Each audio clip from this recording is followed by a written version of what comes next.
Hey there, Pillars of Eternity fans and Falcon fans. It is Falcon Paladin coming at ya with a Santa hat on. We need to figure this out real quick. Got a Santa hat on. What is up, Jordan? What's up, Mr. Music with John? Thanks for being here during the Christmas week. Ah. Santa hat? Santa hat working? I think it is. We are doing some Pillars of Eternity today, as always. And yeah, there we go. I think that looks good. Happy Monday, everyone. Hope you had a good weekend. Hope you enjoyed the Brood War over the weekend. We are here with more Pillars of Eternity. And what is going on here? Yes. So we are good to go. Let's go to continue the game. So remember last time when I was stumbling around in the sewers under the city and we found a necromancer, and I was like, why is there not an option for my paladin to be like, hey, you're a necromancer, surrender to authority or I will take you down? And it's because apparently I researched this guy and there's supposed to be like these breadcrumbs that I'm following out in the world, like books about him and like people telling me about him and stuff. Oh, we leveled up. What the? We leveled up while I was offline? What is happening here? I guess we did. That's cool. Anywho, regardless, yeah, we're supposed to find that guy after he's been like totally built up on our minds. The super powerful dude, super powerful necromancer, and then I was just like, I think we're just going to take him out. We took him out. So, yeah, it's just kind of fun. The game kind of lets you do what you want to do here. Let's level up our guy Falcon, our dwarf paladin. What's he got going here today? I'm not going to invest in stealth, obviously. We're just going to do more athletics for my dude. Increases the effect of second wind, which is great. You can climb, swim, and jump better. More endurance. Everything's great. So we're going to do that. And then, so we can do class talents, or we can get offensive, defensive, utility talents. I kind of want a defensive talent, unless there's something in here that concerns... Oh. No, wait, we already do this? Did it not save? I think we already did this on Wednesday last week. Augments the power of the Paladin's Flames of Devotion, increasing its damage, modifying Flames of Devotion, giving it 25% damage as burn. Plus 25% damage as burn. Yeah. I think we already did this, but it didn't save. Alright, cool. We'll do a quick level up here. Did it not save after we leveled up and rested? I don't think it did. That's weird. Weird stuff. Survival gives you damage reduction. Okay. Here, we'll give that to him then. Good enough. Give him Wary Defender? I think that was it. Plus 5 to all defenses. Yep, that's what we did last time.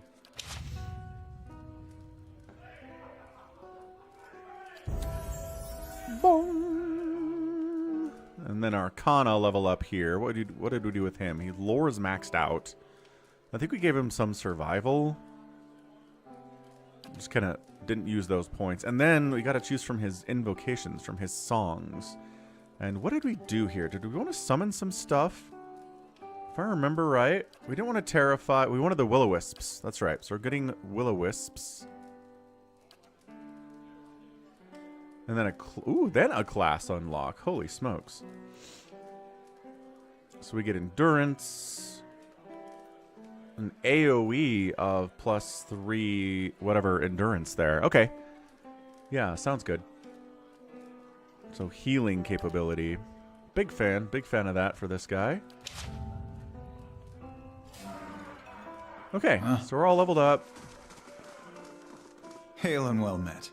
Hail and well met, sir. Let's go ahead and get a room. We have monies now. We're going to rest in the Vixen's Burrow, which I think we already did. Eskia! What's up, man? Heck there are yeah. accounts of watchers in all of Got the regions festive I've hat. visited. If the adventuring life doesn't work out for you, you could always read souls for coin. Give people advice.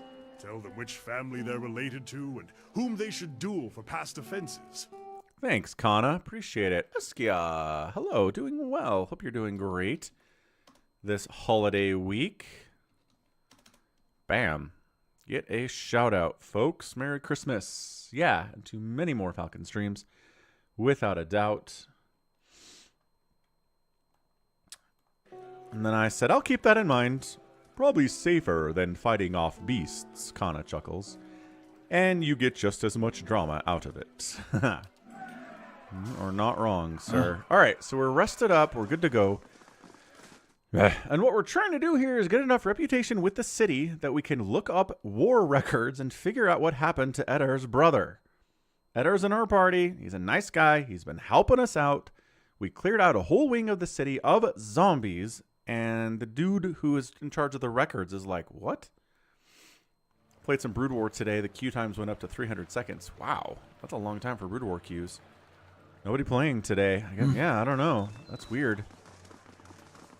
You ever do shield battery? You ever do, like, team ladder out on shield battery? So what do we have for quests right now? Anything in town? Oh, that's right. Aloth is an awakened soul. He's got a female dwarf dwelling inside of him. Find an expert on awakenings somewhere in Defiance Bay. Learn of the grieving mother's past. We got a Deerford quest, but we're not really leveled up for Deerford at this point. We were there. We were doing some good stuff. But then we went underneath to the temple and got our butts kicked. So we left and went back to town. We got to find the cliffs. Right. There's the stuff under the ground there at Cade Nua. Radrick's hold, maybe. Maybe that's something we could do. What's up, Rocket? Hello, hello. Happy Christmas, sir. Hope you're enjoying it.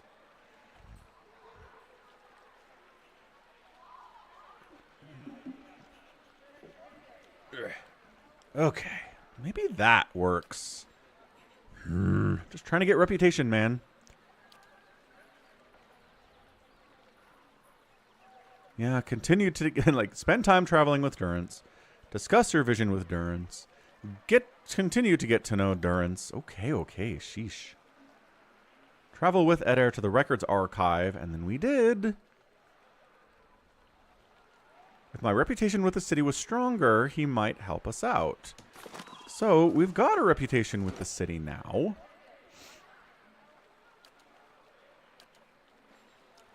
Ally. We are an ally of Defiance Bay, which means we are faintly good, which is ridiculous. We're not faintly allied with Defiance Bay. What are you talking about? We cleared out an entire wing of the city of zombies, sir. That is an offense to man and beasts. You'd say we're faintly an ally of the city. Come on. Yeah, I've heard good things about Dungeon Siege. Definitely. A lot of good games out there, for sure. I don't know. I mean, I don't have any quests that are distinctly inside Defiance Bay right now. I'm like, I want to talk to named people, but they're all Kickstarter backers. Ooh, maybe this isn't. This man's name is Dalton. This elderly man paces back and forth, taking short, hobbled steps. His gaze is distant, and beneath it are the dark rings of many restless nights. He appears to be having a conversation with someone who isn't there. And the way you fought, cutting down two at a time. We shared quite a victory, you and I. Who are you talking to? The man looks up at you, startled. Oh, by the flame. For just a moment, I thought I heard her. He put a hand to his chest, catching his breath. What troubles you, I'll ask. Just the memories of my youth and the Northwatch Rangers, trials and adventures from a lifetime ago. Shakes his head. Of late, the memory of lost battles and fallen friends has been especially vivid. Tell me about these memories. It's been nearly 60... Oh, this is the guy! This is a breadcrumb that's supposed to lead us to the necromancer Helig of Thane. Or Thine. Oh boy, that's funny. We were known throughout the Deerwood then. We thought we'd adventure together forever, collecting coppers and inspiring songs. The wrinkles around his eyes deepen. That was until we faced Helig of Thade. Yeah, so what's up, Krinichi? How's it going, man? Yeah, we killed Helig of Thane yesterday, man. Or yesterday. Last stream, we did this on Wednesday. We killed him. We just were down under the catacombs of Defiance Bay. I found a necromancer, and I was like, necromancers are bad news. Right?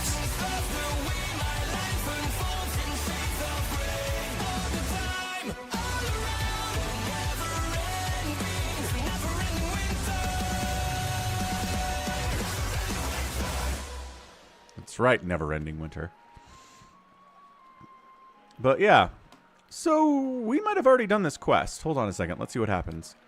He was a wizard whose experiments in necromancy left a trail of bodies, some reanimated from Solace Vale to Midwood.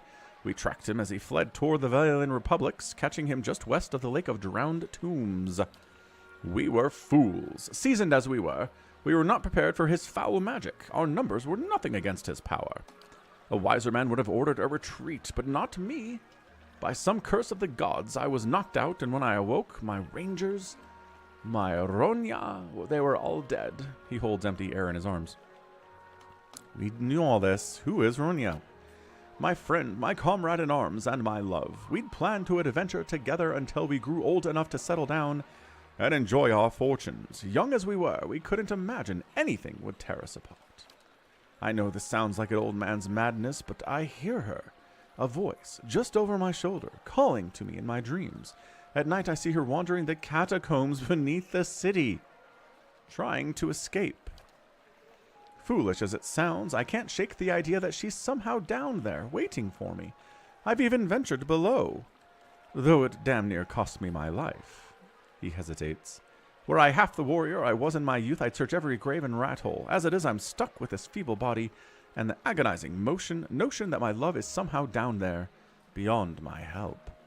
Then I have an option to give him the amulet, because we already killed the dude and got the amulet. Her soul is trapped in this amulet? I acquired in the catacombs? Dalton cradles the amulet in both hands, gazing into it with wonder and bewilderment. She's here, back with me, at last. He holds it to his cheek, as if hoping to hear her voice, or feel her caress. Perhaps her presence, even like this, will bring me peace. You have lost an item, the Soulward Amulet. I have no answers for you. Why should I care? I just want my reward. This isn't what you want to hear, but releasing her soul back into the cycle would be best for both of you. I'm going to try that. Destroy it! He clutches at the amulet. But to have her back after so long, I couldn't bear to lose her again. Having her near me again would be enough. Intellect, check. Enough for you, but what about her? If you'd keep her trapped in this amulet for the sake of your own comfort, you're no better than the wizard who imprisoned her. Resolve 15. Perhaps she found you now so that you could finally say goodbye. That one. Dalton's expression withers. You're right. Please, let me do it. He draws a club with a trembling hand and crushes the amulet. You didn't even think about it. As the gem cracks, you feel essence rush from it. Dude, he's just like, you know what? Good call, man I just met 3 minutes ago. Crush. The old man looks at the shattered gemstone. Thank you for showing me reason. Perhaps she'll wait for me in the next life. He looks at his hands, shaking. By the flame, she won't have to wait long. Got 3,000 experience for that. Please, take this. He hands you the club. It's from my old adventuring days. I think it's time I finally let them go. Major level up. New club of some kind. Inventory is a total mess, as it really, historically, very much usually is. Can I get a newest here? No? Okay. Where is this club the man gave us? What is it called? Is it a quest item? No. It's not a rod. It doesn't look like a rod. It's not a hammer. We have a club in the inventory? I'm not even sure we have one. Got a lot of rods, axes, swords, shields.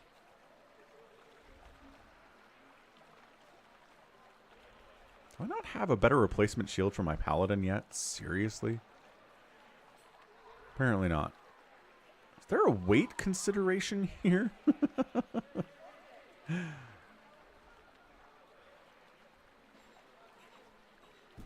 I don't see it. I don't see the club that he gave us. You've gained an item. Dial Ewen Dabita. Okay, it's in there somewhere. We've got a moderately good reputation with Defiance Bay now. Okay, wait, maybe it went here. Oh, it's just in the main. Okay. Just in the main one. That's cool. Anybody want a cool club? Is this better than what anybody has? No.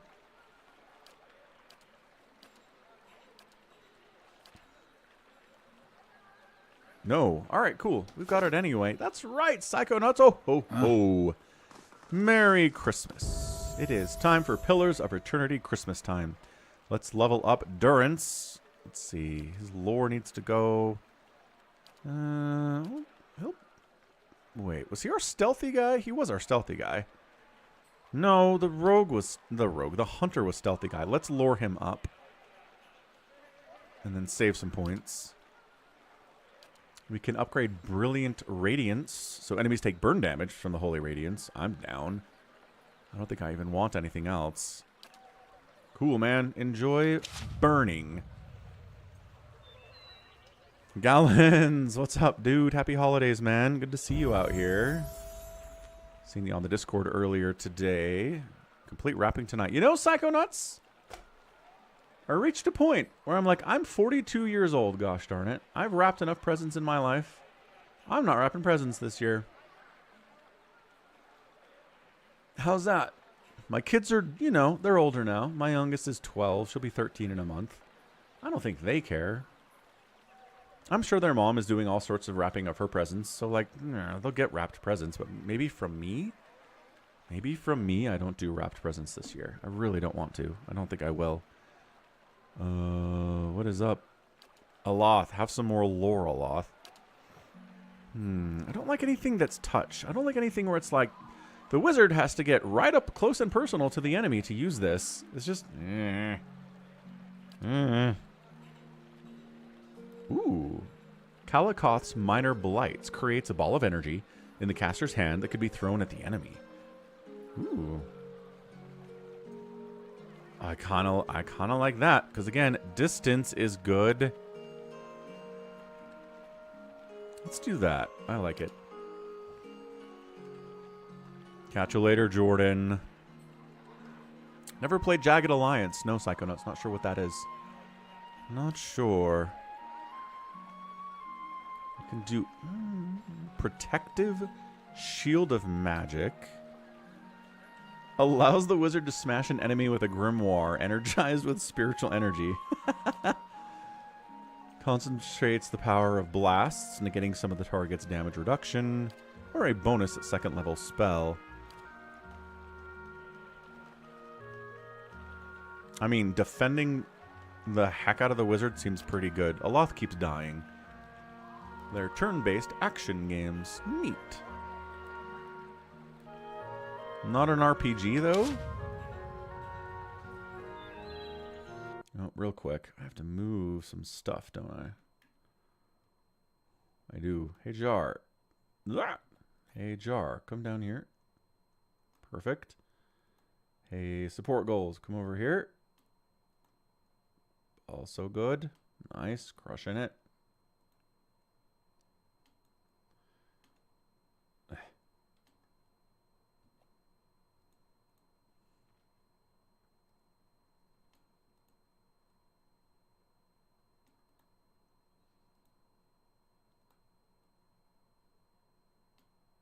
Move you down a little bit. Just a little bit. Yeah, like that.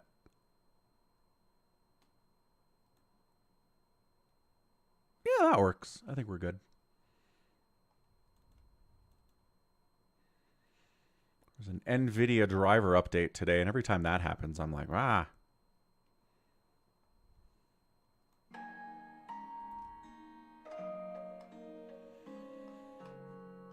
It's more like you have to wipe out the enemy team.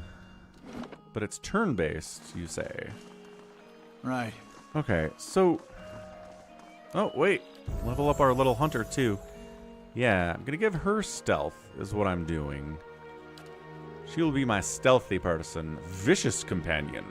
Trains the ranger's animal companion in vicious tactics, causing it to deal more damage and penetrate damage reduction with each hit. Ooh. Accurate wounding shot. The ranger's aim becomes deadlier, making his or her wounding shots more accurate. 10%, or plus 10 to accuracy. Kind of like that. Stonk Gober. Leveling up, yes indeed. Merciless companion.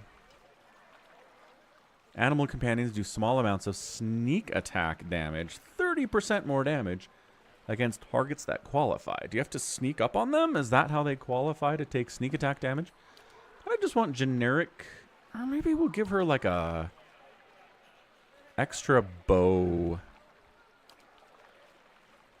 Increases the character's accuracy with ranged weapons used on distant targets. What does distant mean? Is there just like a you're good with a bow now option? Penetrating shot. Sacrifice attack speed ranged for increased damage reduction. No. Adventurer. One of these is increasing with bows? No? None of these are increase your ability with a bow? Poleaxe, flail, wand. Oh, warbow. Warbow. Warbow? Does she have a warbow or is it just a bow? Does that matter? I don't actually know.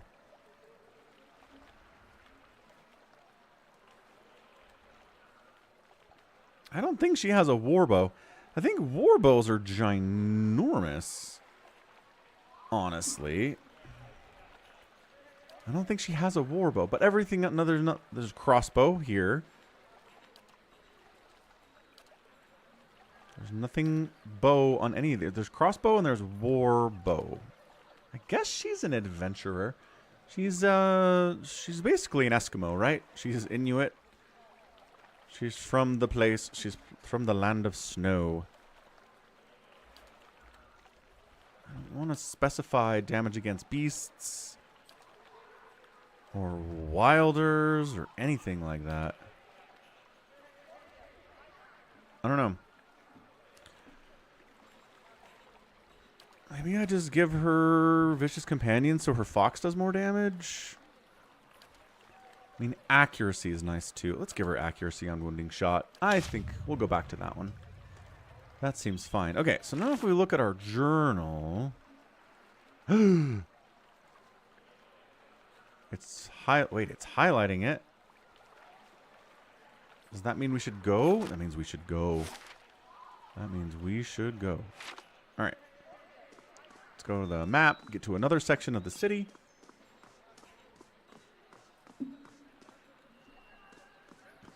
Ho, ho, ho. Merry Pillars Day. Ho, ho, ho. Bum, bum, bum, ba-dum, ba-dum, ba-dum. Walk into the door. Ooh, we have upgrades on our stronghold as well. To the water line. It's a quest. Ooh, you get a diving helmet, extra copper.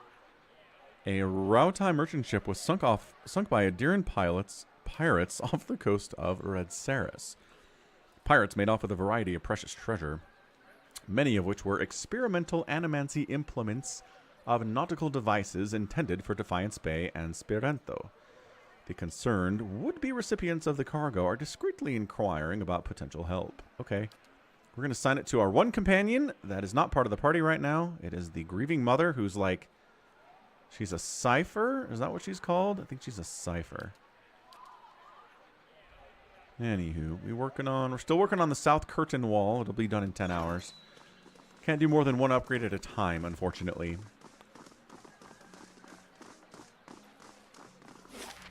Okay, back to the first fires, which is the center of the city, which is where the records are. Now, if I'm going all the way here, and I'm dealing with these loading screens, and the guy's like, nope, still don't trust you enough to show you war records, I'm going to be annoyed. Yeah. Gonna be really annoyed. Let's go. Give it a try.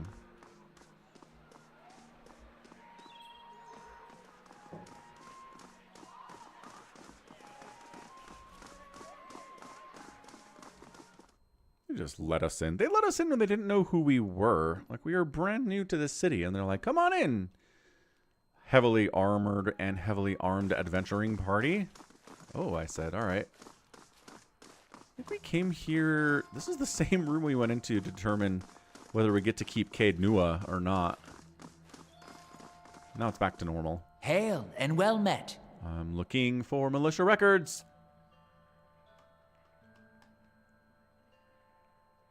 No?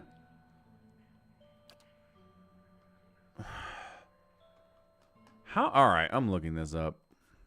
Defiance Bay reputation records. What do you want from me?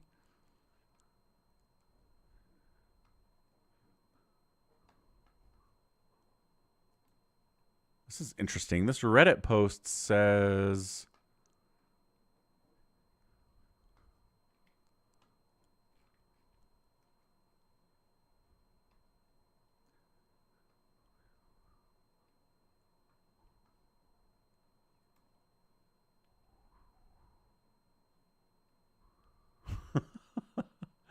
This guy says his reputation with the Defiance Bay is overwhelmingly positive, and you still...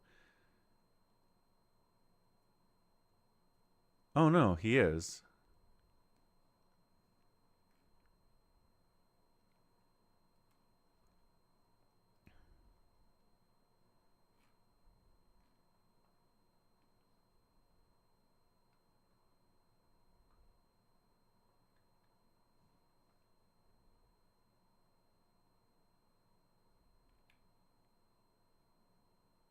I mean, people are like, you can just force him to. You can do this might roll.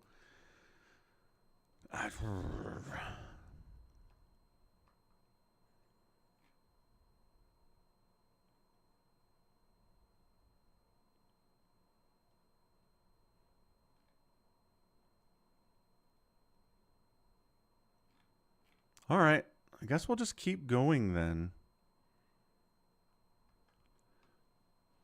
I don't think we're supposed to be there. Hey, Albran. Yeah, it is an actual Santa hat from Walmart. See, I can interact with it. It's not AI. It's not CGI Santa hat. It is a real Santa hat. Ah. How you doing, Albran? Merry Christmas, dude.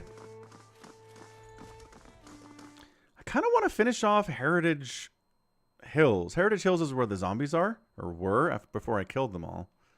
Yeah. Oh, I need a Santa emoji, Albran. Where's my Santaman emoji? So, what I'm going to try to do is come back and talk to the Paladins and be like, hey, the Crucible Knights, be like, yo, what can I do to help stop the zombies from coming? Because we killed the zombies, but what we didn't do is prevent new zombies from spawning, which is kind of a big part of the zombie clearing out thing. At least as far as I know, that's what happened.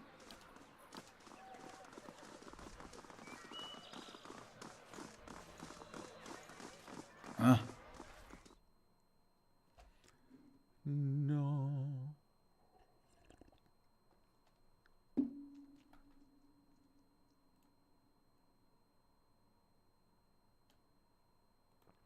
There you go, tip jar. Sure. We rescued a little girl that was like the only living person within all of Heritage Hills. There she is. I like how we rescued her from like the most horrific experience of her entire life and her family's dead. And just like, hey, watch the fights, Seda. Okay. Tell me about Heritage Hill. But we already did it. How do we... We need to, like, find an animancer. We need to find some wizard who's, like, really good at this stuff and figure out what happened so we can stop it. We're not going to steal anything from these people because, again, that would be bad for our reputation at Defiance Bay.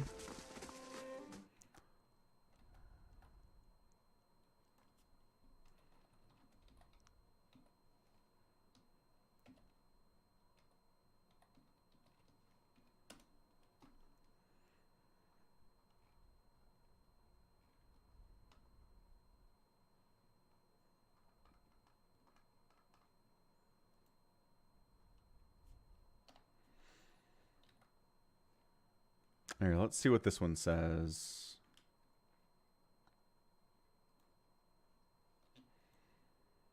One of the first main quest lines is go to the tower in Heritage Hill. I did side quests, few floors of endless paths.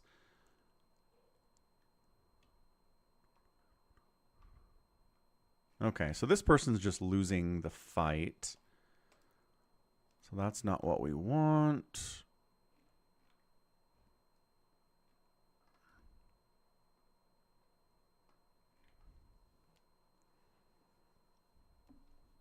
Should be leveling up somebody's mechanics for lockpicking. I always forget. Definitely should do that. What does the wiki say? I don't want like major spoiler, but I just want to know what to do next. Yep, the district is one big war zone. And then there's the tower. Right, so what is this thing?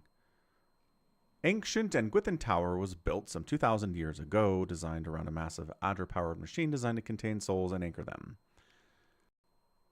It is unique across the Deerwood, only one of its kind, abandoned within the collapse of a Gwithan society. It's a focal point for the prestigious Heritage Hill district.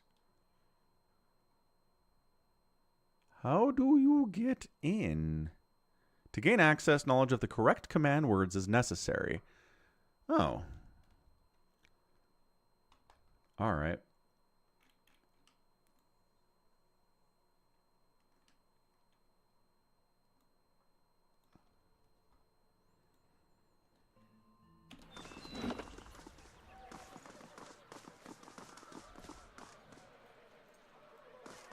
You can't get on the walls of the city.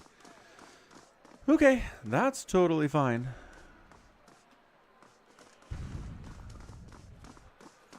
Actually,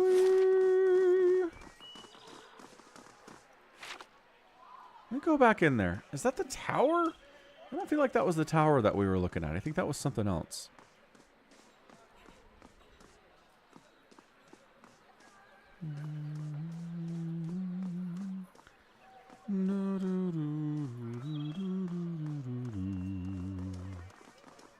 Kansas City Chiefs are moving to Kansas. Because Kansas City is actually in Missouri, which is hilarious.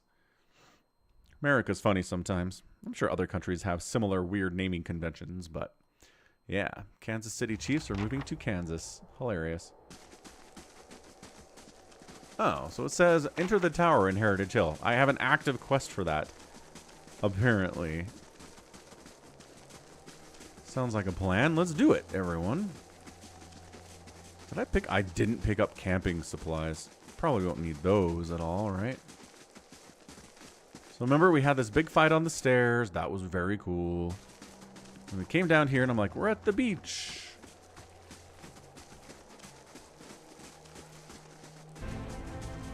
Wonder on a Monday, resubbing with Prime for 14 months. Happy holidays, Wander. You got all your Christmas shopping done, dude? Happy holidays, Falcon. Thank you. Thank you so much. We will go 45 on the week. Kaboo, jaboo, jaboo. Sure. Sure. So like this, right? This is the tower? Oh! Oh! Oh, there wasn't any way of opening it the first time I came in, but now that I have murdered the leaden key acolyte and stripped all the information out of her brain, we can speak the words. Okay. Still have to do some more shopping, but people tend to be understanding. You know, Wander, I think that's true. I think when I think when you're giving somebody a gift, they tend to be understanding if it's a little bit late, because gifts are gifts. You hear rumbles and clanks from hidden tumblers as the door unlocks. We're in the tower now, guys, and we did the thing we had to do to enter the tower without knowing that about the thing we had to do to enter the tower. Enter the tower. We've got more zombies in here. They suck. Let's take them out. Oh, surprising number of them, though. All right, time for the chill fog. Time for a little buffer-rooney on our guys. You just attack a thing. You just attack a thing. You smack this guy down as fast as possible. There's the buff. There's the chill. I'm not sure the chill is doing what we need it to do. The wizard needs to die as well. So let's hit him with missiles. Okay, he's down. Wizard down. Perfect. The Dargul's a big deal. Fox is holding him right now. I'm dying for some reason. I don't even know. Finish this guy. Okay, good. Finish him. I shall deal with this one. And then everybody hit the Dargul. It's going to take a minute. Fox does die. But the Dargul's not a big deal. All right. Good. Good. So we loot a whole bunch of zombie blood. It's more zombies. I didn't know what I expected in here. We've got Trindig's letter. Dearest mother and father, you will be pleased to hear that I've learned much already since coming to the city. There are many incredible ruins nearby, and Master Greg has allowed me to accompany him on a number of expeditions. I am writing to you from inside an ancient Engwithan tower. There's an entire district built up around it, but the locals have mostly left the tower untouched. They have let us set up temporary living quarters, so our work can continue uninterrupted. It is an unsettling place at times, but Master Greg has been a constant comfort, and he is quick to remind me that the things we learn from this tower may one day help us find a cure for Waidwin's legacy. Goat! Yeah, happy Christmas, Goat. Got a cheap Santa hat. Crumpled page from Aldhelm's journal. Day 7. A week of study, and we're still none the wiser about this device. Trindig remains optimistic. I don't know what I'd do without his spirit. Right on. Some sciencey stuff is happening in here. It was really fun. We did a white elephant gift exchange. It was a different method this time. This time around, everybody sat in a circle. There was a deck of cards. You handed the first person the deck of cards. They pulled the first card off the top.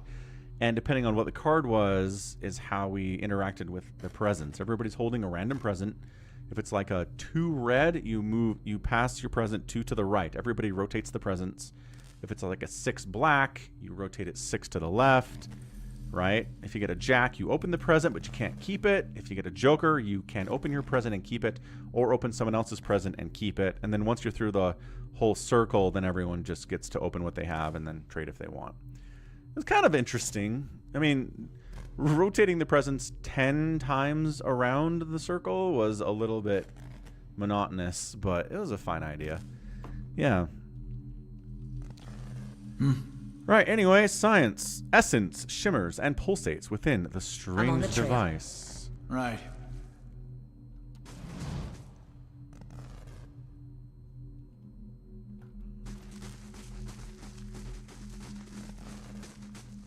This mattress is lumpy and smells of old straw, but whoever slept here last made it neatly. Revenants. There's somebody in there, too. What gift did I get? I got a sparkly headband and a bag of Brazilian marshmallows, which I'm pretty sure came from my parents because they did that church mission in Brazil and got back a couple months ago. And I think they just had stuff from Brazil lying around. Fall back a little bit.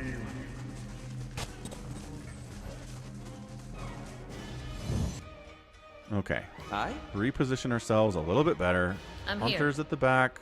Sharpshooter at the back. Hey. Eddard at the front.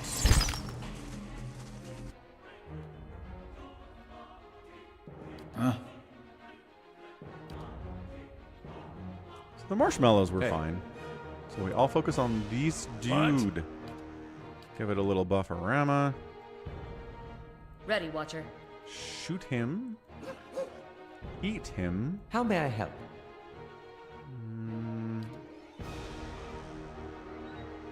Toss down a bit of the chill. The problem with doing Following the your chill this early Mow it.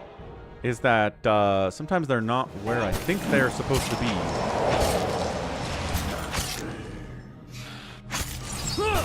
Yeah, and my guys do not aggro Ready, Watcher. nearly as much as I would like them to aggro. Following your lead. Dead on! That's not very helpful. Okay, all the ranged guys, take this skeletal ranger out. He's a ranger.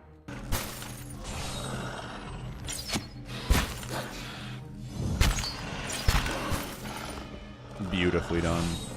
Yeah. Beautifully executed. All right, this is good. This is good.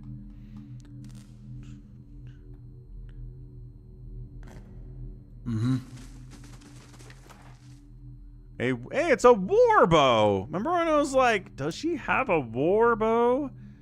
But then we got one. So hold on. Is that better than what she has? It's the age-old RPG gearing question. What we picked up, is that better than what she has? The answer is probably not.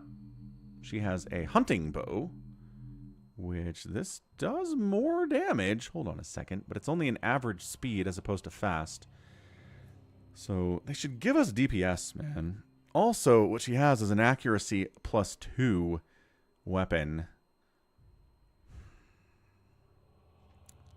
Yeah, her bow is better. I wish they had DPS, though. I wish they showed you, hey, this does more damage than that, but the DPS is lower or higher. You know what I mean?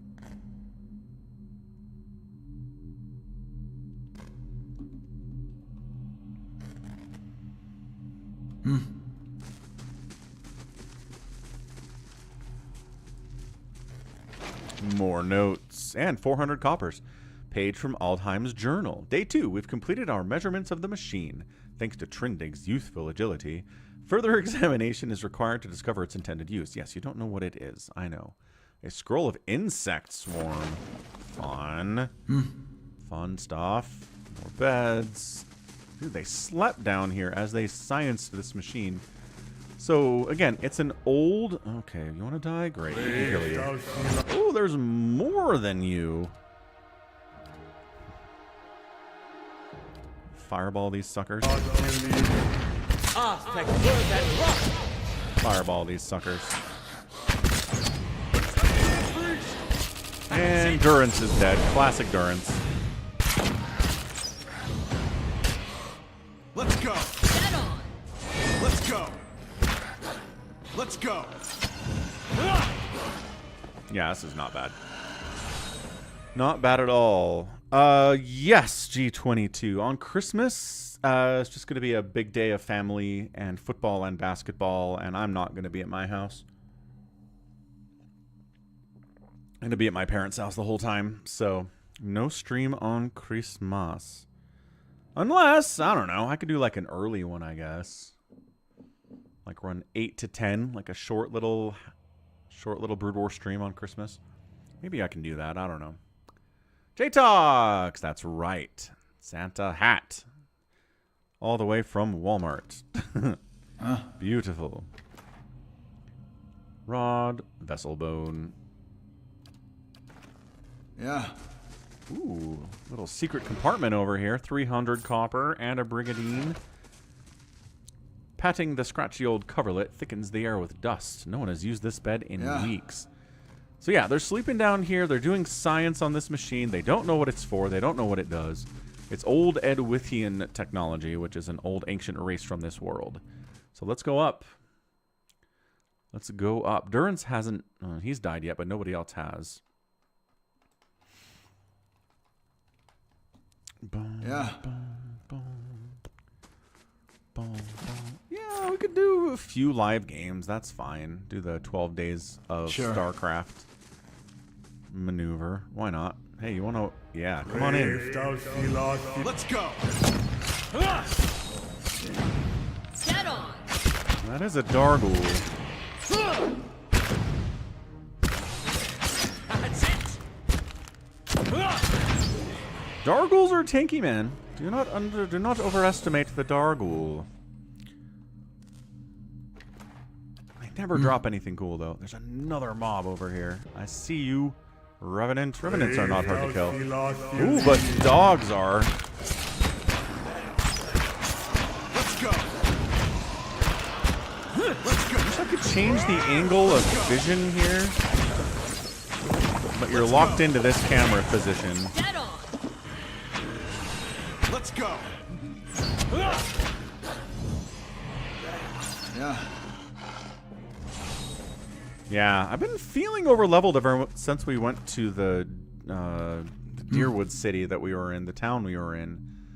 Did some tough quests out there, and I think we over-leveled ourselves a little bit. The scroll contains a pen and ink diagram of the Adra device running through the tower. Despite copious measurements and carefully drawn detail, it gives no indication of the machine's true purpose.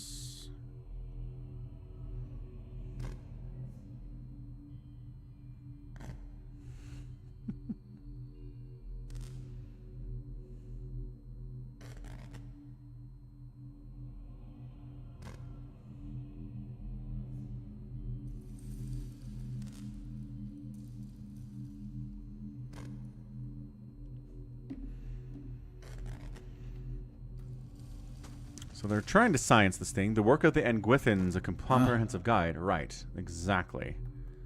There's probably more monsters up here. I think these are... Okay, we're probably killing the scientists. Is what we're doing. They probably got turned. That sucks. I'm sorry, guys. Let's go. Get on. Just got the tinkly sound that generally indicates that we completed a step in a quest. Usually what that means. Page from Aldheim's journal. Day 11. Finally got out of the tower to clear our heads. Beasts take the patrons. We'll finish the study on our own terms. Our own time. Just as I said as much to Trindig. The sky came to life with stray lightning. I said it's a good omen, but the poor lad spooked. Only cure for that is a good night's sleep. And then that is a scroll of fireball. Okay.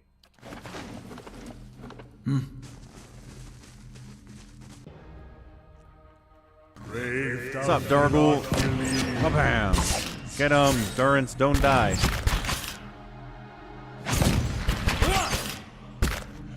Don't kill the dog. Leave the dog alone. Folded page from Aldheim's journal. Day 10. Patrons grow impatient with the lack of quantifiable results. They should drag themselves out of their mansions and spend a few nights here if they think it's so easy. It's not easy. This is tough work. I hear ya.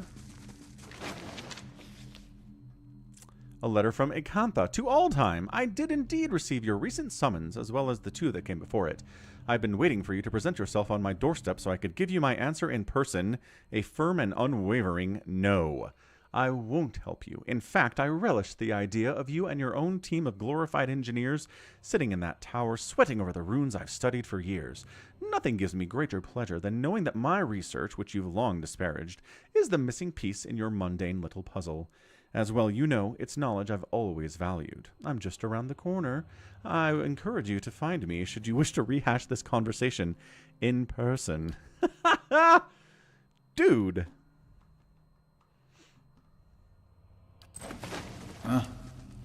She sounds bitter, but also kind of reasonably bitter. Amazing. So we just keep going up. That's down.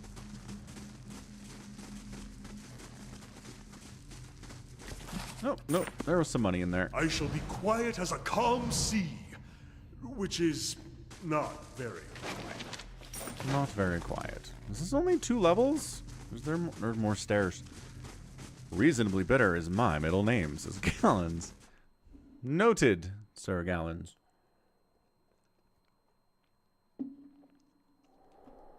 We're at the top of the tower. We did it. Let's try this configuration.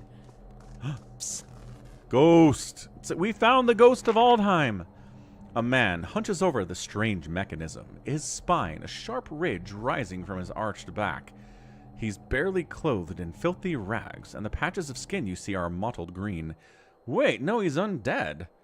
A spoiled stench emanates from him. He's so intent on his work, he doesn't notice you until your shadow falls over him. Not a ghost. Undead zombie.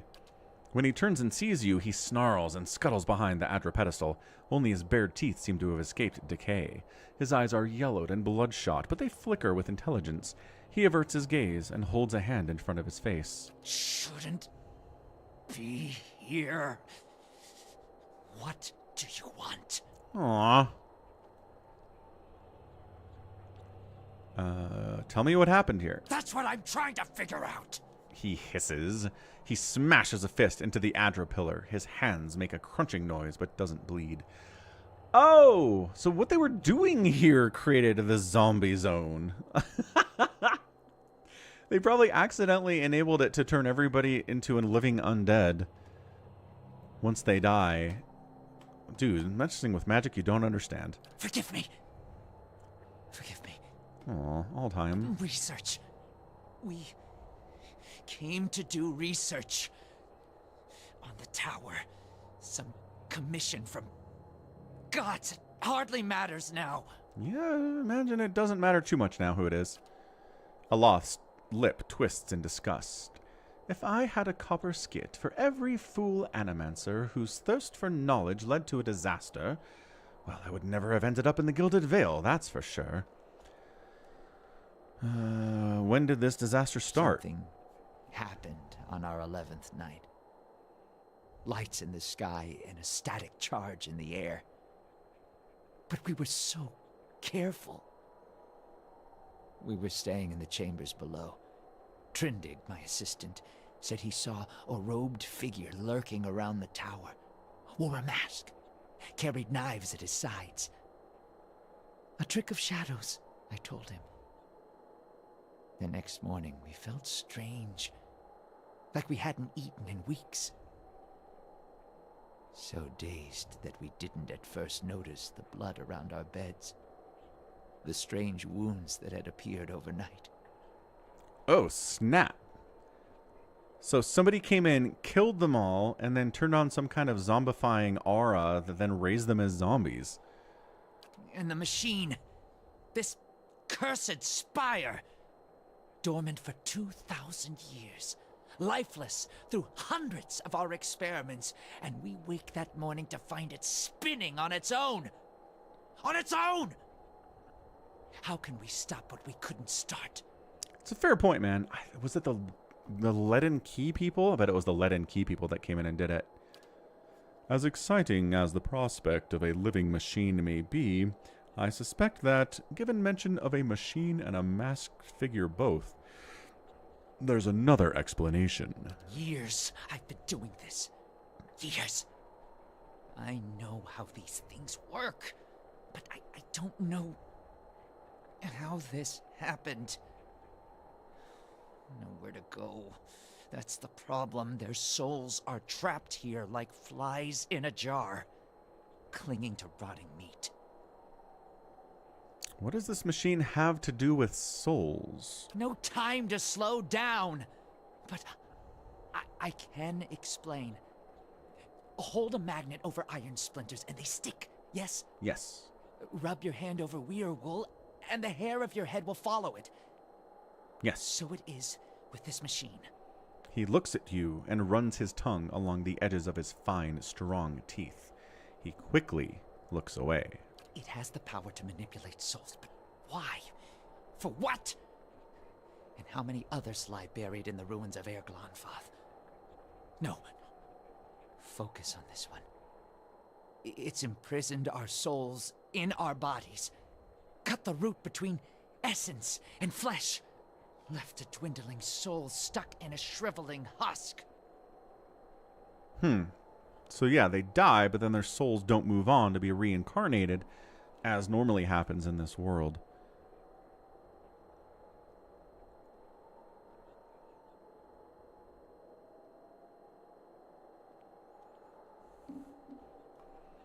There was a stranger in the tower the night this happened? I didn't see him. My assistant, he saw him. We laughed. Said he was spooked by the cemetery. Perhaps it was already too late. I don't know what he did. But by morning, the machine was on and we were slain. People were already on the streets, complaining of neighbors and family members acting strangely. Weird. You're not like the ghouls in the street. Not yet, Not yet. but I will be. Oh. My body is dead. My soul, imprisoned in this corpse, only makes it seem otherwise. And as the body decays, so does the mind. Until nothing is left but the hunger. The only way to forestall the process is through a regular infusion of essence. Living flesh is the only ready supply. I'm not proud of any of it. Hunting men and women in the early days of the affliction. Oh. Picking off soldiers that came to investigate. But I'd do it again. I'll do it as long as I must to end this disaster. Science? You could help. Help me end this. Help me find sustenance. How can I help? Not your help I need. It's Harridan, shrew. Squanders her research on frivolities, then refuses to make herself useful. Runes. The runes are the last part of the puzzle. Acantha knows them. She gives them to you, and you can turn the machine off. Release our souls. Okay, that sounds like a plan. We can find this Encantha. We read about her already. Get the runes, turn off the machine, and we are good to go.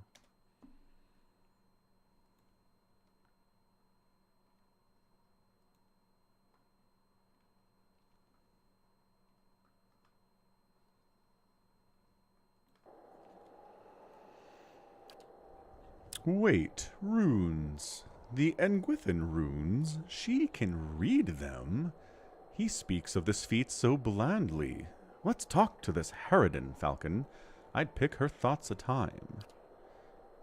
She wasn't here the night the machine came on. Staying with her patrons somewhere near. Too good to be burdened with our ignorant company.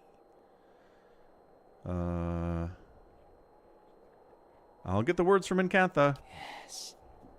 Acantha. She was here. In the district. Probably here still. Oh, we met Always her. prepared. Clever lady, that one. And perhaps you bring me something. Something to keep me sharp. Then I show you a secret about the machine. Something to make you strong. Party gained 636 experience. There's a saying in Rautai about feeding sharks. Don't do this, Falcon. If nothing else, you're liable to lose a hand. Following your lead.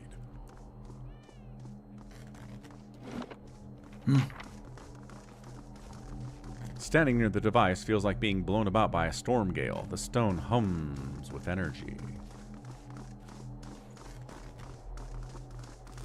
Okay, so we go back to the lady. There was the lady hanging out in Heritage Hills, zombified, pretty cool with it. She didn't seem too worried about what was happening.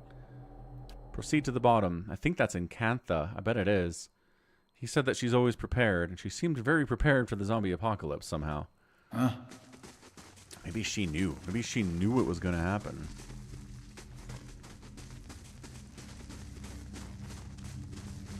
Just got to get out of here.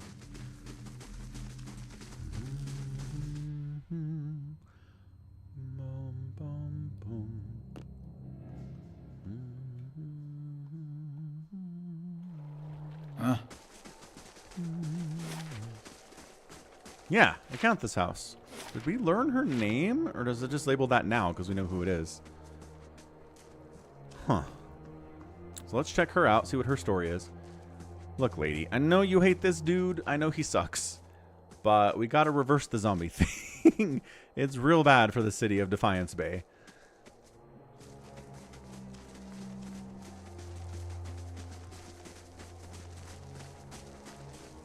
Hey, Kantha, how's it going? Hope you've been staying sane and haven't gone nuts from lack of human flesh. Yeah. Hey, Kantha, what's up? You return. What if you come seeking this time? How about this? I saw you in a vision. There's something you need to do for me. Believe me, I've heard that line before. It's rude to stare, you know. Don't worry. I've no mind to start anything with you. After all, I've stayed in such good shape by choosing my meals carefully. I need the words that operate the Engwithan machine in the tower. That fool Aldhelm. Ah, He sent you, didn't he? I mean, I can no. hardly believe he's had the cleverness to survive. That simpleton thinks he can understand how to use something without understanding what it is, or why it is. You feel a hot core of pride smoldering at the center of her soul. He dabbles with ancient and powerful devices, with all the finesse of a blacksmith. He sends you here to petition me for aid after years of disparaging my research. True. I'll bet he didn't even tell you the tower's name, did he? That's his problem. Always looking for solutions without caring for meaning. Okay, you tell me the tower's name. Ter Nuneth. Ter Nuneth. It's called Ter Nuneth. There you go. They built the machine atop it to contain souls. Yeah, but why? Hold them in place. But the others I've seen, machines scattered all over the Deerwood, are relays, built to move souls. So they contain souls and move souls. It's like Soul Postal Service. Where would they move souls? Another mystery. Oh. Hypothetically, anywhere they wished. The real question, as always, is why? To intermix them the way a player shuffles his deck, the way a farmer rotates his fields? To collect them, like butterflies under glass? To melt them down for raw essence? Unfortunately, I don't know. Thanks, Akantha. You're great. Why would they have wanted to tether souls like this? Perhaps they didn't. Perhaps that's why they built no other machines like this one. We now see the Engwithans as masters of soul manipulation. But they couldn't have attained their expertise without copious trial and error. Perhaps this was one such experiment. I like how she's staring into her fireplace the whole time she's talking to us. You seem to know a lot about Tir Noeth. I read the runes like a journal. I understand their meaning. People like Aldhelm try to read them like instructions, and in so doing, they miss their true meaning completely. How do you operate the machine atop Tir Noeth, Akantha? Back to these tinkers' concerns. Ugh, And what would you do with these tethered souls if I told you? I don't know yet. A level of humility rarely found in my line of work. Most refreshing. I was humble. I chose the right answer. I could help you, but I won't. The pride lodged up in her soul flares up, twisting into the shape of something that writhes and squeals within her. Here, I have specimens aplenty and time enough to observe them all. It's every scientist's dream. My answer is no. What? But what good is observing all this if you're going to hoard it for yourself? Tell her, Falcon, an entire language at your fingertips, and she hides it away. Yes, you are a curious scientist, Kana. I can literally extinguish her pride with my watcher powers? That's crazy. I'll do it. The vampire doesn't seem to notice as you wrap your mind around the squalling, burning mass. However, it sears your very bones. You jump back, crying out in pain. I won't abandon this opportunity. These souls will remain here with me, and I'll accomplish more than any animancer in the history of the field. Oh man, and who will know about it? The pride thing flickers as the flames around it abate. All I've learned, years of studying the Engwithan language, No one understands it better than me. That counts for something. Knowledge is meaningless unless it's shared. A foolish and false sentiment. Knowledge is meaning. It needs no external purpose. Her pride smolders still, but what use is it? Her pride rages inside her. Uses? Why must something so pure be fashioned into a blunt instrument?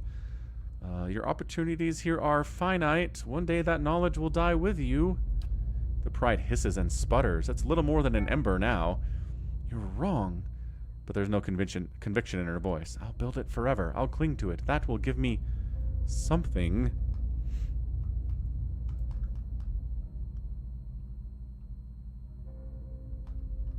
Teach me what you know. I'll make sure it grows and your legacy lives on.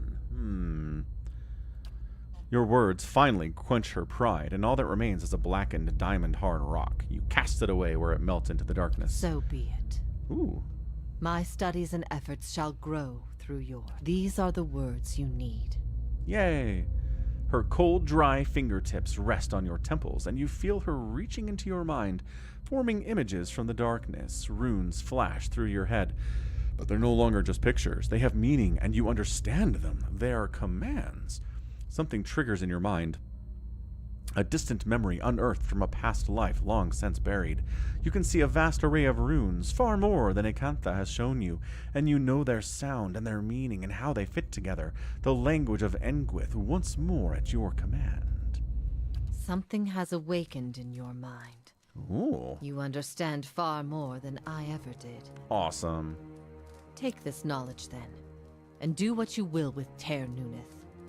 Now that you understand its purpose, it will serve you in whatever way you wish. A speaker of dead tongues now, and so he surpasses 100 frustrated scholars in the matter of few moments. I don't suppose you could look at a few books for me.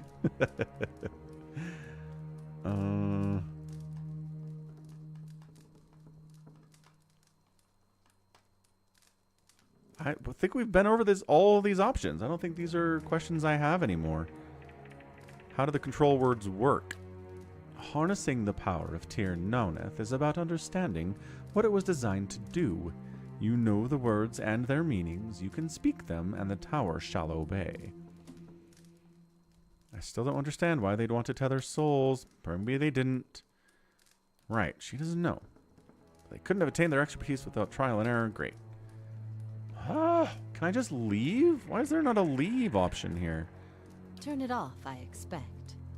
That will be easy now that you can read the runes. The vessels would still roam, but striking them down would return their essence to the cycle. But be careful. That machine controls hundreds of souls, and that volume of essence could easily overload it. Improperly channeling the essence would destroy the machine along with the souls. It would be a terrible loss for posterity.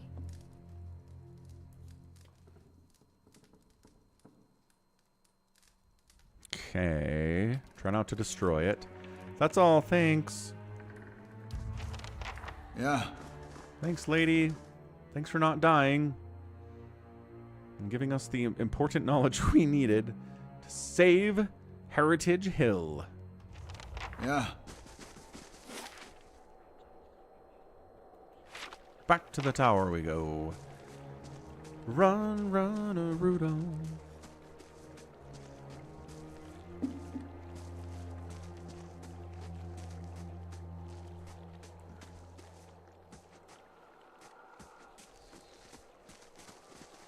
Run, run, run, run, run. They keep telling me about monks. We don't have any monks.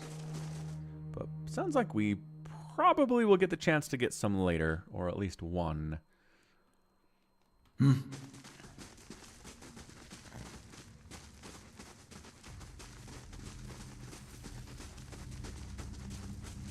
Up, up, all the way back up.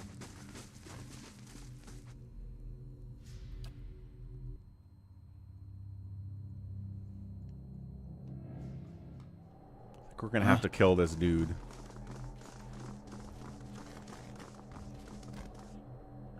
A jagged Adra pillar rises in front of you, encased in stonework and run through with copper veins. The panel is covered with runes, which now you can understand. You recognize words for end and for hold. The dial is currently fixed on hold. You also recognize by an inscription that the manner in which you turn the dial is a means of throttling the device. Choose end. As the command words leave your lips, the dial sinks into the Adra under your hand. Something like a thunderclap sounds overhead. The glow fades from the machine as it falls dormant. So now we have to deal with souls, but if we strike them down, they'll be freed. Grieving Mother. Oh, the water line is completed. Good job, Grieving Mother. Yeah. Good stuff. We got 1,300 experience. Rock on. Still and silent. It's finally over. He doesn't want to eat Yeah. us. He doesn't seem to want anything from us at this point. Still and silent. It's finally over. Okay, we win, I guess. I was expecting some kind of a confrontation with that guy. But I guess his soul will be released from his body and he'll go back into the cycle. So maybe he's cool with it. Maybe he's fine with it, right?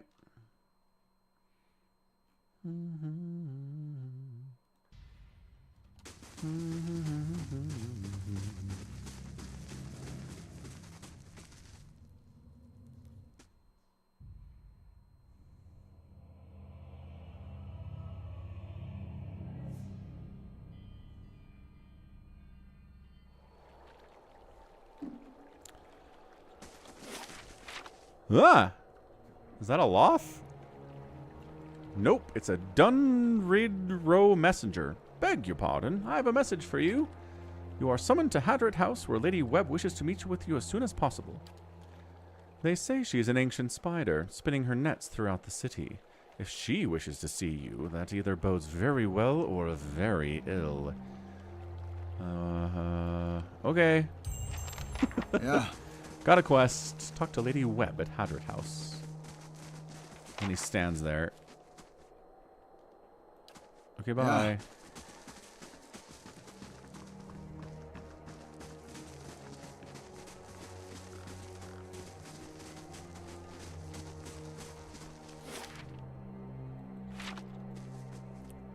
Go, go, go.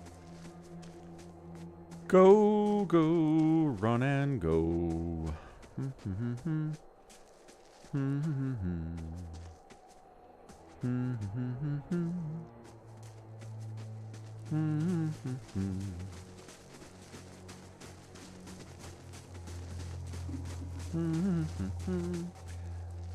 The tower, it's off. Does this mean the curse on Heritage Hill is lifted? Yes, it wasn't a curse, but yeah, it's safe again. I think it'll be some time before anyone will be willing to settle in the district again, but at least we can get started on restoring it. Yeah. Hooray, we're winners. Back to Copper Lane.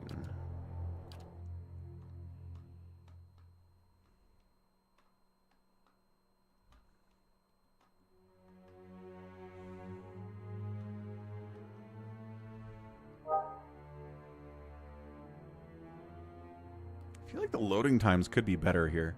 Got an SSD. This is a 2018 game. Yeah. It should not be that hard to load. This elder of yours, he may have returned a drunk or an invalid. Maybe.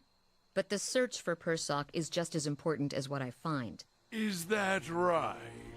And what if you return empty-handed, eh? I never return empty-handed.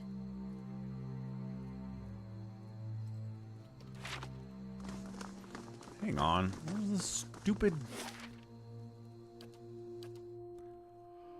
It's the Crucible Knights in Brackenbury? I guess it is. I'm trying to remember where things are in this city.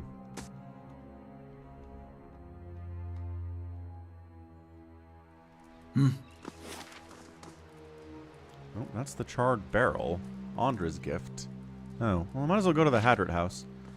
As long as we're here...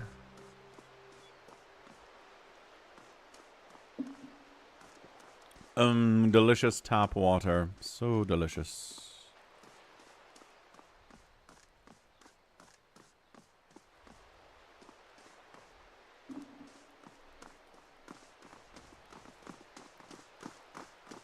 Hey, glad you can make it. Oh, also, oh, he's back. The older robed man is here from the Leaden Key. He's mad at me. As you near the apparition, you are overcome suddenly by a powerful anxiety that sits in like a stone in your stomach. The feeling is not quite real. The recollection of an emotion rather than the emotion itself. It wrenches your insides nevertheless. The apparition's brow is tensed, a look of concern playing across its face. The other missionaries say you have been neglectful of your duties. I have duties? What are you talking about? I don't have any duties. I killed your guy. Remember that? That was cool. I thought that was awesome. My mind has been elsewhere. Oh? And what troubles you? Why are we friends? The pain in your stomach deepens, and you feel for a moment as though you are about to be sick. Your mouth has gone dry. Forgive me, Eminence. I wish to leave the order. The man folds his fingers together and presses them to his mouth. Thoughtful. You have been an apt student, and your convictions have inspired those around you. What? May I ask what has changed to make you feel this way? Is he a ghost? Or is he the dude from the start of the game? I feel like he's talking to me like I'm somebody else.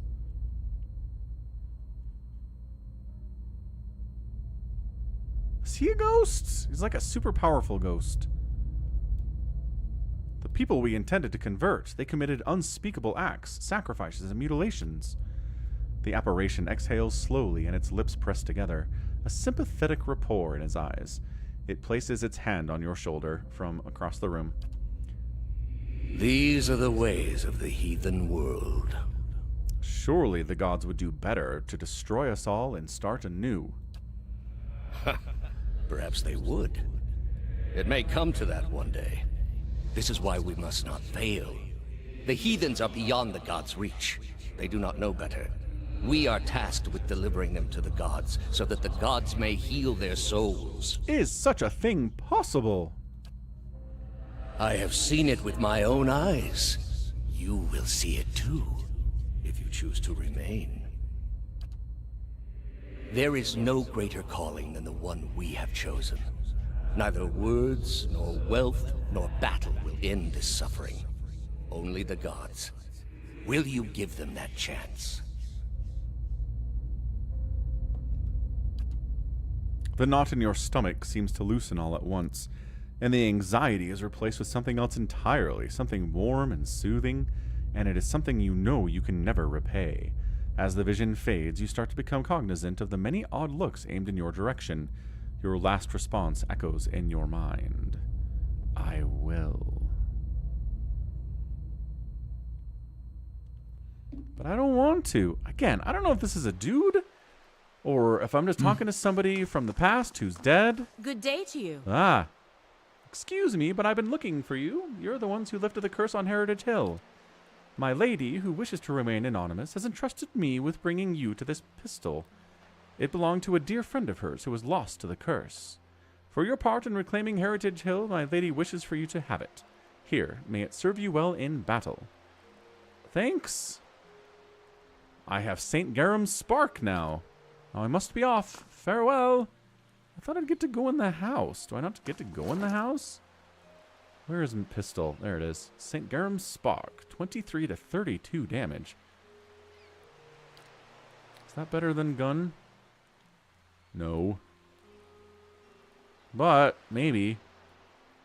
Marking, shocking lash, DR reduction. It's actually, I think it is better. It's less damage, but it's faster. Again, we need a DPS meter on these weapons, dude. I'm going to give it to him.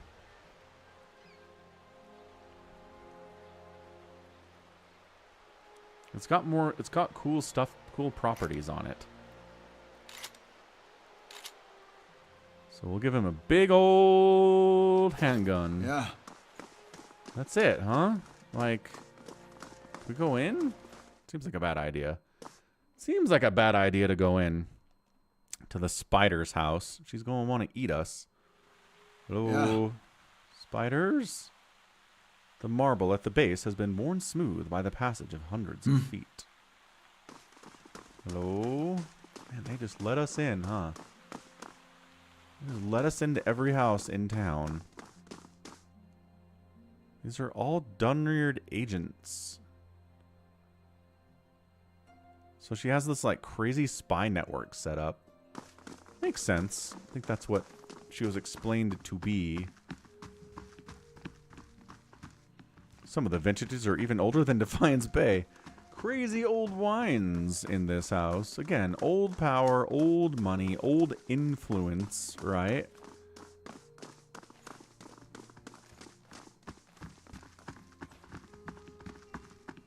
Yeah. There are disappearances they're trying to solve. That's interesting. We could fix it. Either these notes are written in code or the author's handwriting is atrocious. Is this like where you can wander around downstairs all you want, but going upstairs gets you in trouble? Like 3 different houses we've been in have had that rule. Like downstairs is cool, upstairs no. I just feel like they're doing some crazy stuff that they don't care if we see what they're doing, you know? Lady Webb will see you now. Oh, so maybe I am supposed to see Lady Webb. Maybe the... maybe the pistol wasn't it. Adjutant There she is. online. Hey! Good morning, Captain. Our long voyage from Earth is over, and we are holding a stationary position near the borders of Dominion space. How's it going? The YCZ. Thanks for subscribing. Welcome to the channel. Good to see you here. Hope you're enjoying the content. So, Lady Webb, this woman clutches a thick stack of parchment with spindly, wrinkled fingers, their flesh stretched thin to near translucence with extreme age, a gossamer veil over pale blue veins, ink splotches and candle burns dot and stripe her hands like quill patterned after some great, indescribable truth. She does not look up from her reading. So, the messenger conveyed my summons. A miracle that would make the reincarnation of Aothis look like a child's cantrip, surely. Sarcasm. It doesn't draw the most inspired minds, messaging. They failed me so many times of late, I nearly sent a cipher after you instead. So this is the Watcher who took over Cad Noir. Yes. Oh, don't look so surprised. It isn't an attractive expression. I wouldn't be where I am for long if I let details like that escape me. It's a pretty big detail. Aloth frowns, scratching the back of his neck. So it's true. Those spies of hers don't miss much. Since then, as I understand it, you entered a quarantine district that is absolutely off limits to all civilians and somehow managed to walk back out with your life. What could possibly have been on your mind to make you do such a thing? I was wandering around and found a zombie-infested part of the city and decided to clear it out. None of these... There's someone I need to find, the investigating a strange group, personal matter. A personal matter that has you tracing the footsteps of the Leaden Key. Must be some problem you have. You're not the only one with an interest in their recent activities. I've lost 4 ciphers this year alone trying to get someone inside their ranks. As it is, we only have our suspicions about who is in the group and what they intend. Which I suppose means we have much in common with them. I asked you here because I wanted to know what your interest was in all of this. Yippee-yay-yay. I thought perhaps we might help each other. Why are you looking for the Leaden Key? One of their members caused my soul to awaken, and I need him to reverse it. She closes her eyes, and the lids flicker. Then her face goes still, and her mouth parts, little more than a sliver. Her hand briefly drops open, spilling some of her parchment to the ground, the pages wafting around her legs like the leaves of a dying tree. Her fleshy eyelids peel back, and her gaze is immediately upon you. The gods are cruel, I'm afraid. The man you seek is Theos Ix Arcanon, Grand Master of the Leaden Key. One of the most elusive and dangerous men, Aora has ever known. Okie doke. What can you tell me about him? More than most, though very few would know so much as his name. And there is no way of knowing how much of what I've read is true. Fair. The Leaden Key dates back more than 2,000 years. If rumors are to be believed, Theos was the one who created it. What scraps of evidence exist suggest that he has died many times, only to be reborn each time exactly the same man. Whoa. Awakened during adolescence with all the knowledge and experience of all his lifetimes. The plots he orchestrates sometimes take hundreds of years to bear fruit. Needless to say, this is not the natural order of things. But he is said to be one of Woodica's favored, and that old bat was never one to let rules get in the way of favoritism. Fair enough, Woodica. That may also explain another supposed gift of his. His body is no boundary to his soul, and he is known to take possession of others, if their souls are weak enough. Often it is for elaborate deceptions, but sometimes he simply forces them to kill themselves. He is not known for his generous supply of pity. Okay, not a great guy. He is also not one to show himself in any but their most critical matters. If he has directly involved himself in whatever the group plots now, it may be your only chance to find him. And once you do find him, if you can find him, I would not hold my hopes too high if I were you.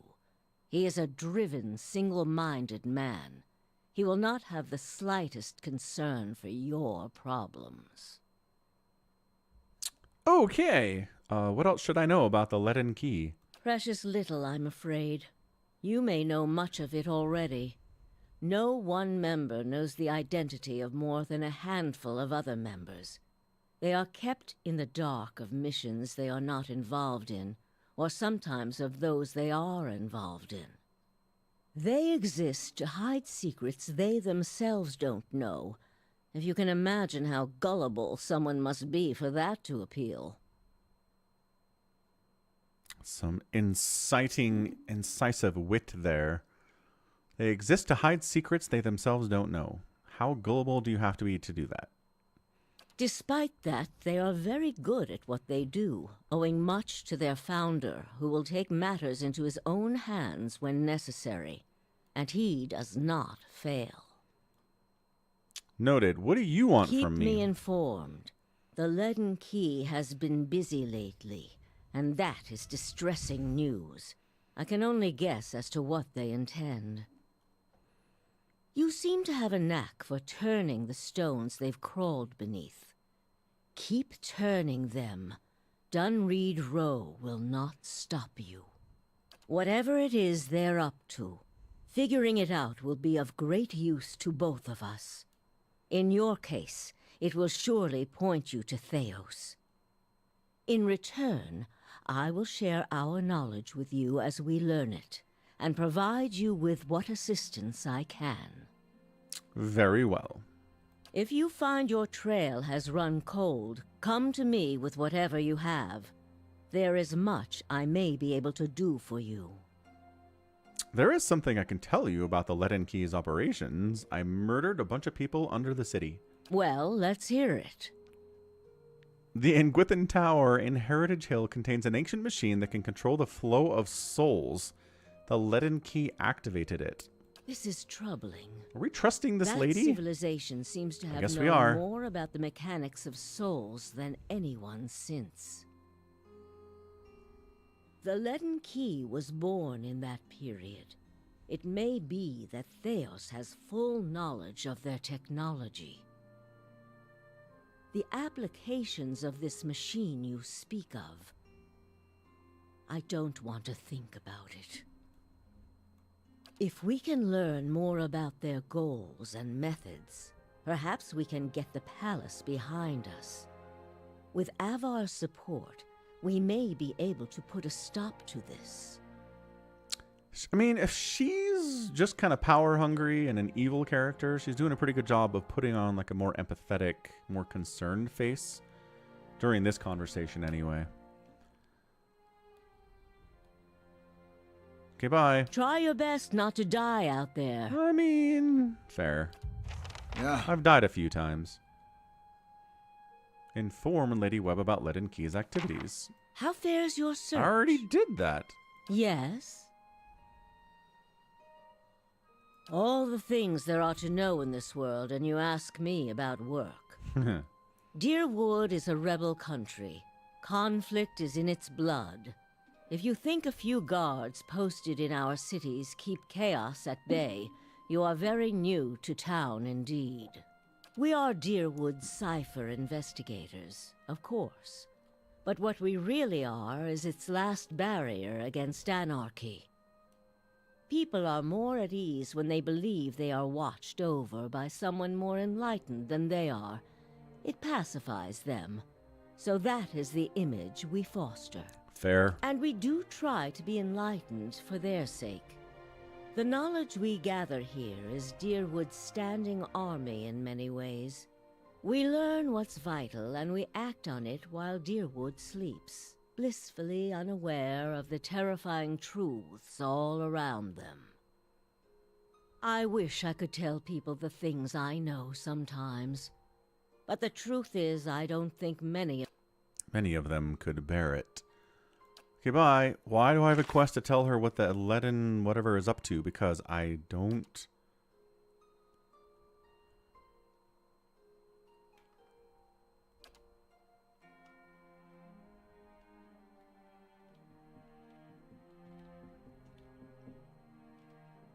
Maybe I already did?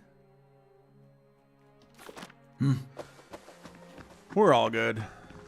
We're doing great over here. So I guess the, I guess the gun that lady gave us was not from Webb here, not from our spider. I thought it was weird that she was waiting outside, but alright.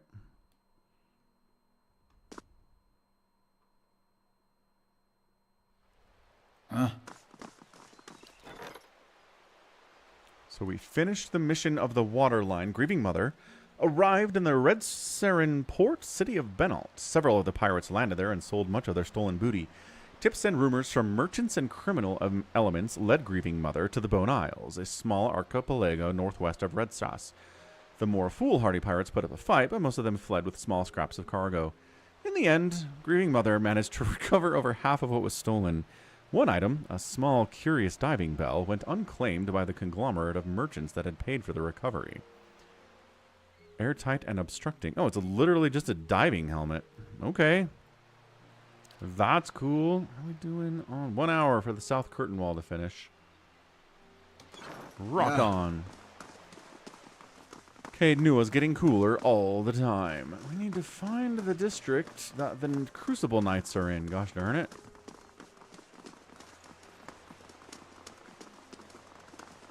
It's not this one.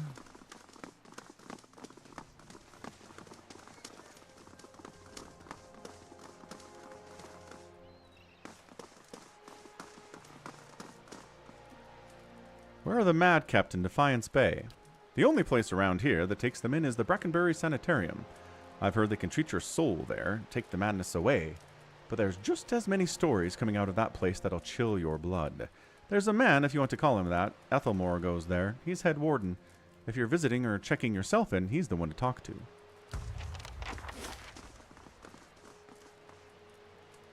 It's in here, right? Oh, yeah. To the sanitarium we go. We got a quest to talk to somebody in here. So let's do that. Let's see what's going on.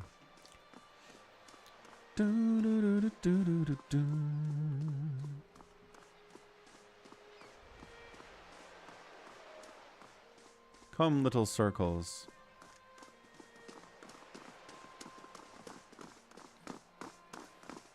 Too many variables. Well met, friend.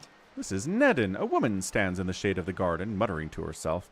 She's fixated on the pages of a large and well-worn tome, seemingly oblivious to the blooming flowers and the cool, fragrant breeze. She only looks up when your shadow crosses her page. Do you mind? I'm rather busy. What are you so busy with? She snaps her book shut. I'm studying soul attachment. We all know that souls move into people at birth and out of them at death, but we still have a lot of questions about what makes them stick, so to speak. What do you mean about making them stick? She brushes a stray lock from her forehead. Souls power bodies and give their tissues life, but only when they're firmly attached. It's separation that leads to a whole spate of soul-related ailments, including the Hollowborn. But if we've understood how to reattach souls, we could end Waidwen's legacy. Maybe even conquer death. She scratches behind her ear. That's the theory, anyway. Unfortunately, I don't have all of the research I need to put it into practice. What do you need? There's a manuscript called The Theorems of Pentagram. I think I have this. It contains research from Pentagram's experiments on detached souls. The Hall of Revealed Mysteries is rumored to have a copy of it in the Elder Archives. Pentagram's work is considered to be one of the more, daring animancy texts. Not something generally circulated among novices, nor easy to get hold of. I wonder if we might have a peek at it. The theorems could advance my research by leaps and bounds, but Grimda, the High Archivist, worships whale, which means she has some paradoxical views on sharing and restricting knowledge. And since she is not exactly a proponent of animancy, she tends to restrict the kinds of information that would be useful to me. That's a shame. Look at me spilling my troubles. It's kind of you to listen, but I should really get back to my work. I have this book. There it is. It seems like a really bad idea to give this, like, a novice, right? A novice access to the theorems of Pentagram. Like, and in the spirit of, I don't know, I'm kind of a naive paladin, I'll do it. You'll never believe what I found. You... Lady of Lament, you really found it! You had it on you this whole time. She cradles the musty tome like a newborn. I can't believe it. It really exists. She looks back to you. Thank you so much. This will be invaluable. She almost turns to the book, but at the last moment she remembers herself and gives you the bag of coin. You've gained 500 copper, 4,000 experience. I'm glad this will be useful to you. I don't suppose you could spare a little more. I was glad to help. Anything else? She looks eager to return to her studies. I have some questions about the theorems of Pentagram. Never mind. We already found it. Bye. Don't. Okay, seriously. We just cleaned up a mess from scientists messing with stuff they didn't understand. So look, baby Animancer, don't screw things up. All right, here comes the cat. I love the cat comes wandering in. Taxes collected. Lost 154 coppers to bandits. What are you talking about? We don't have any bandits around here. Are taxes collected by bandits? What is happening?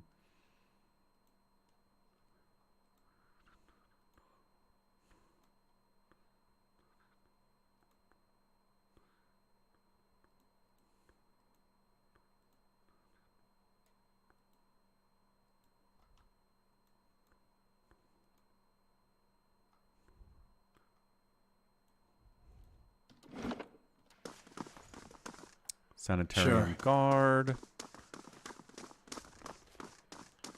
Warden, an animancer from the Republic, Spancello, has requested a visit. Warden, is this your office? Warden? No? Okay. How about this? Oh, wait. The warden's a statue?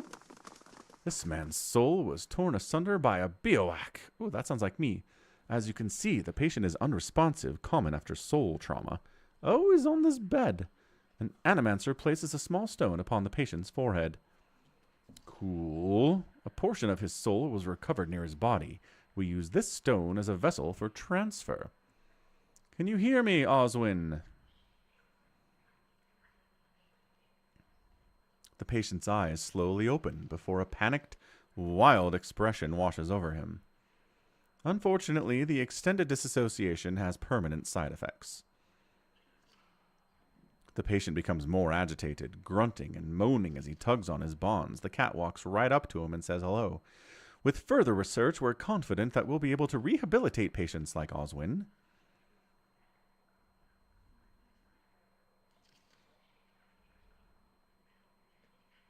Good talk.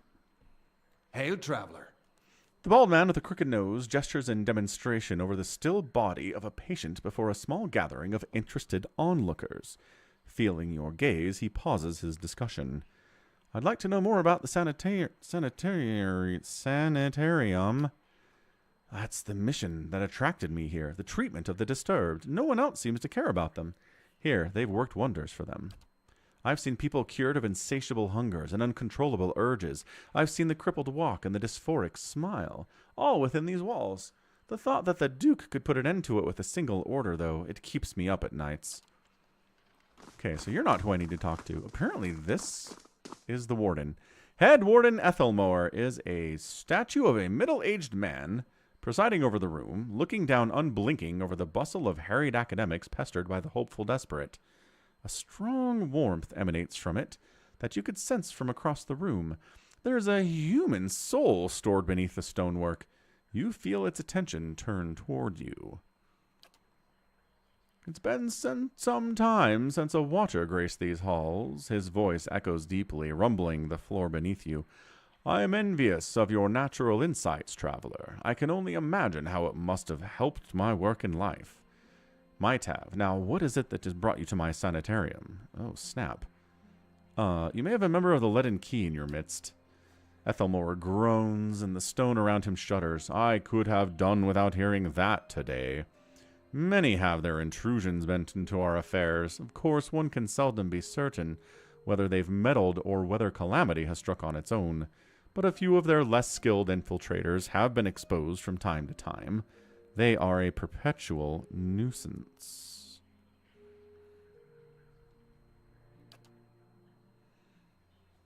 Once again, I am reminded of how envious I am of your gifts. I suspect they would be of some use in verifying one's identity. You're at odds with the Leaden Key as well, I take it.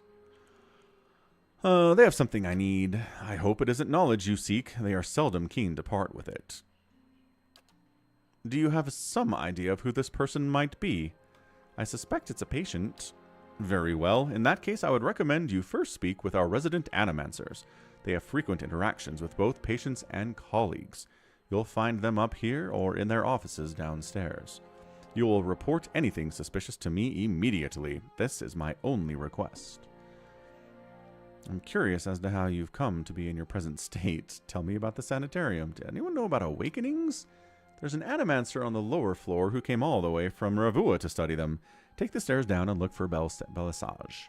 Bye. Yeah. This guy, can he tell me about the patients now? Hello. You know anything about awakenings? No. Okay.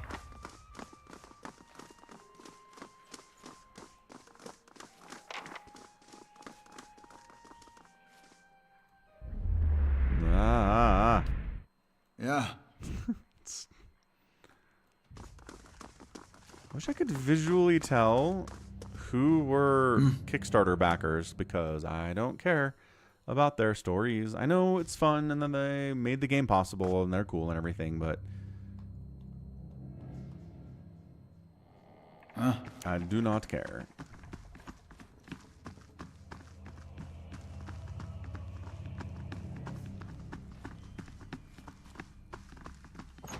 Yeah. Hey, Belisage. However you say that. A woman paces back and forth, her feet crunching over the soft red carpet. She gestures and mumbles to herself, shaking her head as she pores over pages of notes. She almost walks into you. Echosi, here I am, looking so hard for answers in my research that I do not see the kith standing in front of me. What can I do? Looking for an expert on awakenings? Ah, that would be me, though the lack of research subjects has made me more an expert in counting floorboards. I would like to transfer Animancy's success in buttressing pre-awakened souls to soothing those whose souls have already been awakened, but I need subjects, and most of the patients here are too broken to produce reliable results.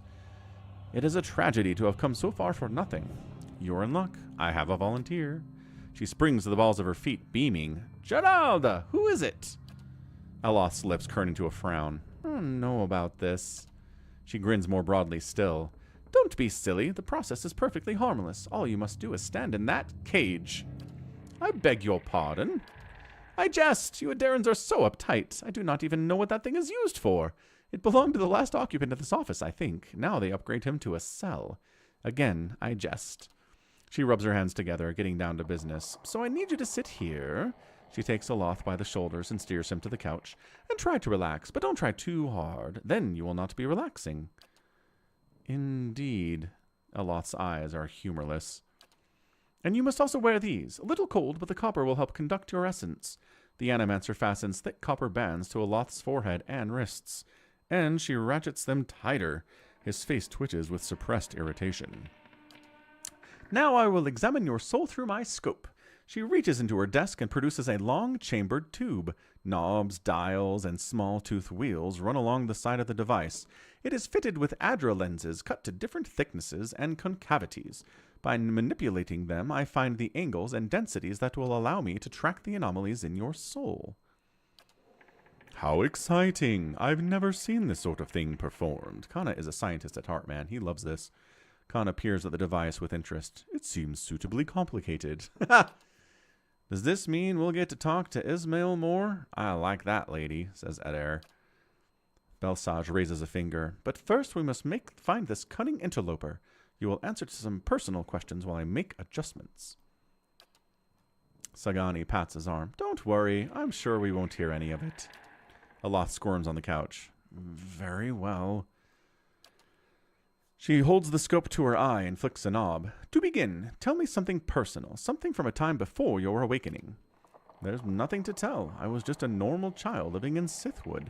He looks to you. His face is set in a frown, but the rigid edges of apprehension show through nevertheless. Talk about your parents. What do you remember about your home? Parents. As you speak to Aloth, you feel his voice like a bell in your chest. It tolls softly, luring him into the mists of his own memory. Belisage doesn't seem to notice anything, but you feel as if your words are smoothing his essence, untangling its many threads. He closes his eyes.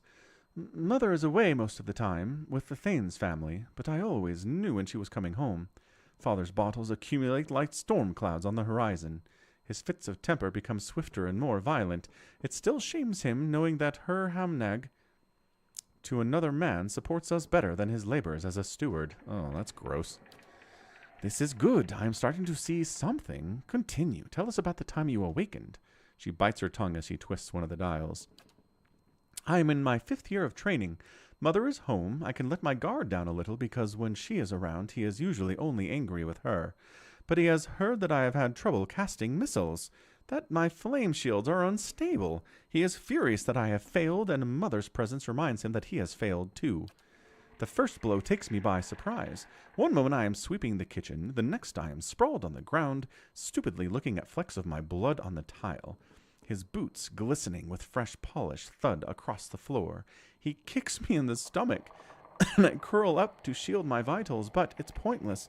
Protecting one thing only leaves something else exposed. Still huddled on the ground, I retreat as fast as I can. I retreat until the vision of the kitchen and my own trembling knees is nothing but a pinprick against a field of black. His jaw locks and his eyes twitch beneath their lids.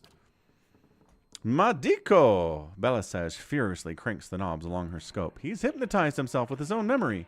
You've got to bring him out of it. Quickly, I almost have it.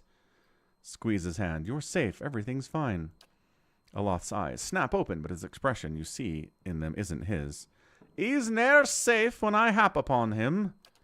Belisage sucks a deep breath through her teeth. That's it. I'm seeing a shift in his essence. Something spreading and congealing. She glances at you over her scope. Keep talking. He seems to respond to you. What brought you here? Cracking bones and voices high in ire. That warm molasses feeling that creeps down your gut when crisis is nigh. Bellafetto! We have flares of totally distinct essence. She jots shorthand notes onto the pages next to her and turns one clicking knob of her scope. Now try to get the two of them talking. Alok asks Ismir what she's doing. Ismir, tell Aloth why you've awakened. That one. Fie, he's the one who needed me, hiding in his own bone bag like a turtle in its shell. Aloth's face twists in fury. I never turned it over to you. Good, yes, very good. She rests from her scribbling only to make another adjustment to her scope. I can now see two separate patterns of essence. Where he ebbs, the other flows. It's as if the awakened soul fills the spaces that he leaves empty. She prompts you with a circling of her wrist, quill still in hand. Go on.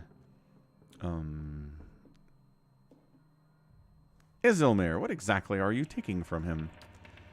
Nigh more than I'm giving. Ye should ask what I did with that old man of his, how the last time he laid a hand on us, I break it into 3 places. Aloth's head jerks to the side. That wasn't your decision. It's never been your decision.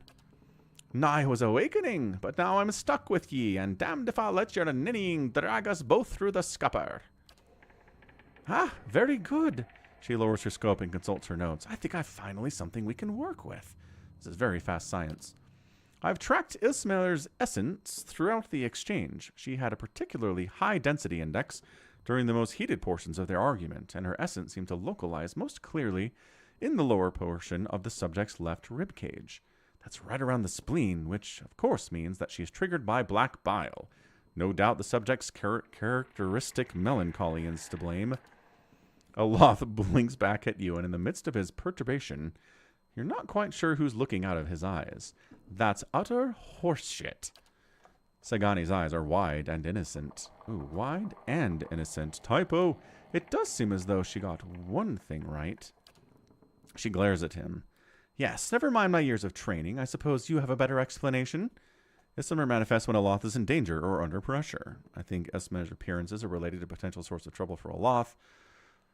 Aloth is right. Ismail obviously shows up when he feels threatened. If you're right, then removing Aloth's spleen should cure him. I imagine it would.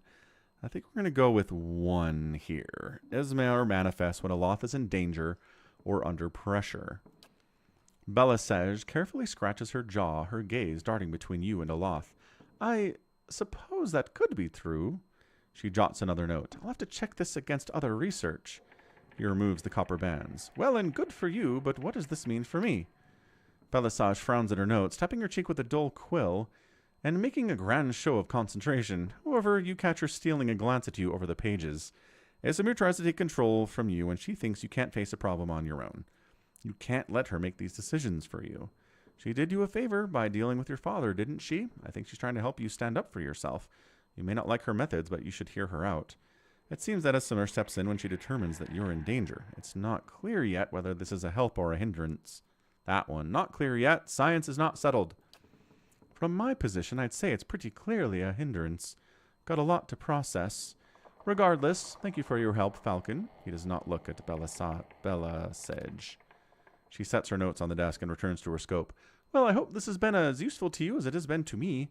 I finally have material worth publishing. You'll be the toast of Ravua, Fentra Aloth. His grimace melts into a crooked smile. Aye, at advancing the rightwise principles of animancy, just what you always wanted. As you turn to leave, you catch a darting movement out of the corner of your eye. Belisage is humming to herself, still occupied with her scope, but Aloth is holding her notes. He's just about to tuck them into his cloak when he catches you watching. He holds a finger to his lips, his eyes wide and imploring. Please, I don't want my personal information published like this, especially not after her nonsense. I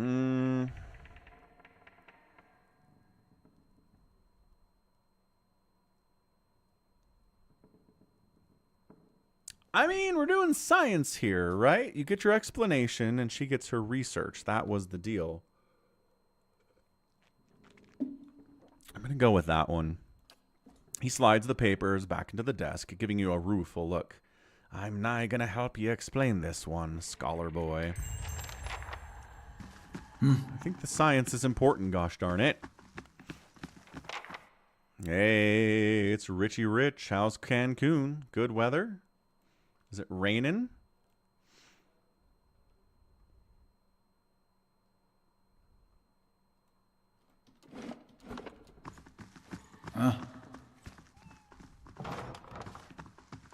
Modred. An animancer scribbles feverishly on a parchment scroll while his free hand dances through the air, counting off unseen objects. His lips move in silent discourse.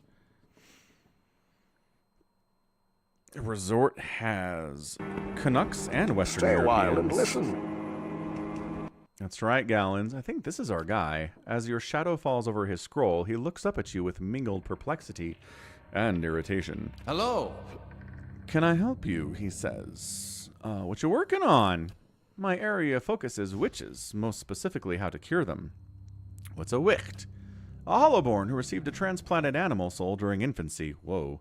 One of Animancy's early efforts to cure the legacy, if not a successful one.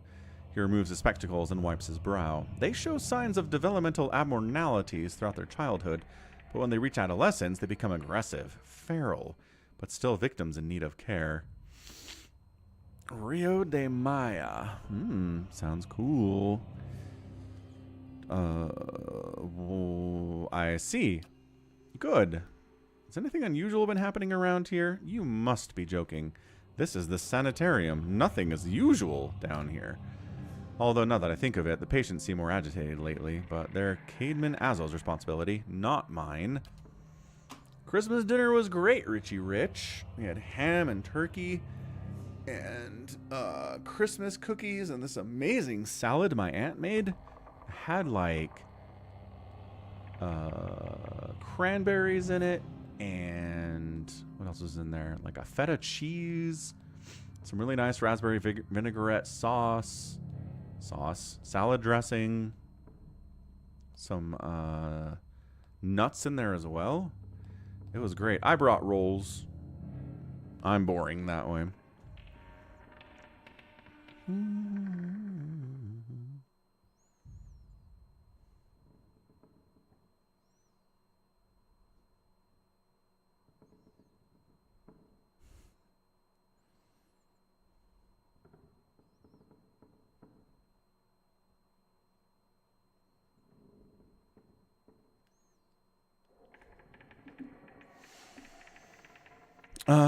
Okay, just looking around.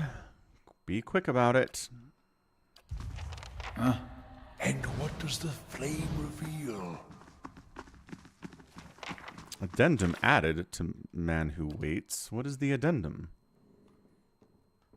All right. Caedmon Azo is responsible for their care. Gotta find Caedmon Azo. Azo. Pronunciation's hard when you only have the printed out word. The edges of the cage are dented and scorched with claw marks.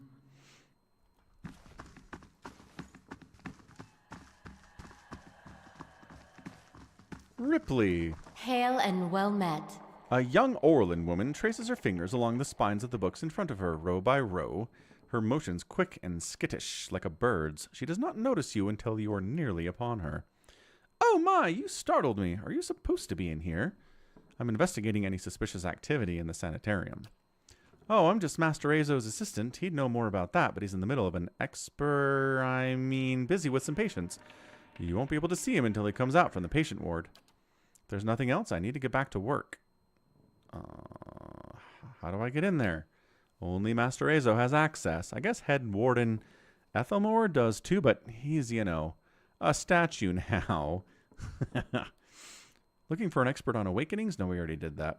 And she's an assistant. We know what she is.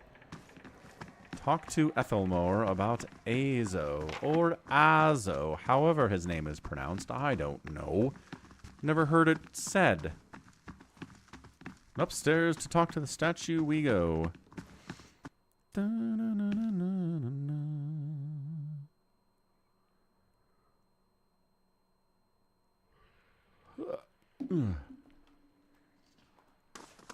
Statue man, where are you? Where did you be? Hey, baby T-Rex. What's up, bro? Happy holidays, man. It is Santaman here for more Pillars of Eternity. Ho, ho, ho. I brought you an RPG for Christmas. Welcome. Is Caedmon Azo running experiments on the patients here? Experiments? Caedmon Azo is in charge of patient welfare now. He's not authorized to run any more experiments. I am disappointed in Caedmon. I had hoped he would be the one to guide your inquiry. He'll be in his office or in the patient wards. I'm granting you immediate access. You can find him. No doubt. You will wish to speak to him further on this matter, and I, for one, am curious as to what he might have to say. Tread carefully in the wards. There are a few dangerous cases. I would ask you that you do your best not to agitate the patients. They have enough troubles as it is.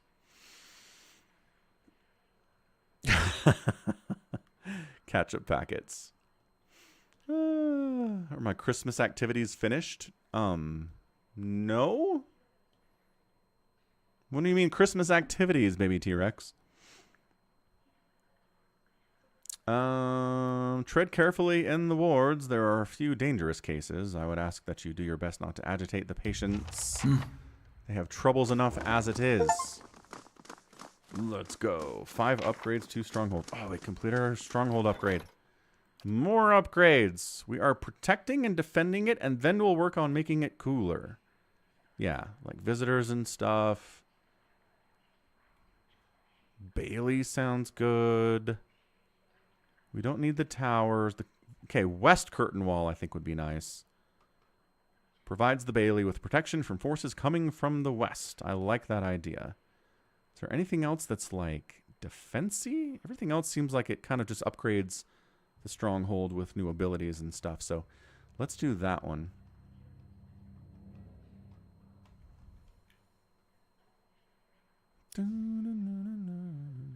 Celebrations with family. Yeah, I mean, it's the 22nd today, so yeah, my brother is coming in from Idaho with his family on Christmas Eve, I think. So definitely doing stuff Christmas Eve and Christmas with the family. West Curtain Wall it is. 4 days. 4 days. Oof. Yeah. It's not real time, it's in-game time. Yeah, probably gonna be late.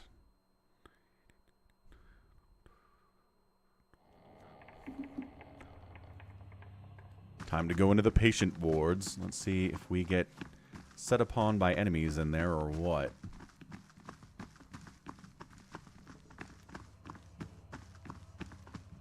Going in. The head warden says you can go in. Again, he's a statue. I don't know how this makes any sense at all. There's a flesh construct over there. What is happening? Frail, a curved spine twists this woman's posture forward. Her greasy hair draped over her large eye-like vines. She smiles at you. You must be visiting someone. Then, noting your appearance, she adds, a friendly visit, I hope. Where can I find Azo? I think I've seen him around today. Have you checked the laboratory? It shares a wall with his office. He's been spending most of his time there lately. Any patients been acting unusually? Well, there's Batiksaw, who relives a murder she committed more than 5 lifetimes ago. Idleman, who they say only has half a soul, who was found collecting the faces of others because he believed his own to be a false one. Graham, he speaks in a language no one understands and wails at night sometime. Different from their normal behavior, I mean. Well, yes, I suppose, but nothing they didn't volunteer for. Master Azo lets us know a number of patients in the North Ward has volunteered for a new therapy and will be escorted to his laboratory to receive treatment. The North Ward has been our most troubled cases. I'm glad some of them have chosen to get help. It seems to me it's gotten quieter over there since he started. Japanese peanuts, huh? Is it like wasabi peanuts? Those are good. It's Graham I see them taking in the most. He struggles, but he's always a bit of a wild one. Can I visit the North Ward? They like to keep them separate. I don't know if I've ever seen the guards allow a visitor, just Master Azo. You might ask him. He's very sympathetic. Why are you in here? It's like a shell and the center is hollow. Hollow peanuts. Interesting. I don't want to say. You'll think less of me. When you blush, it brings out the color of your eyes.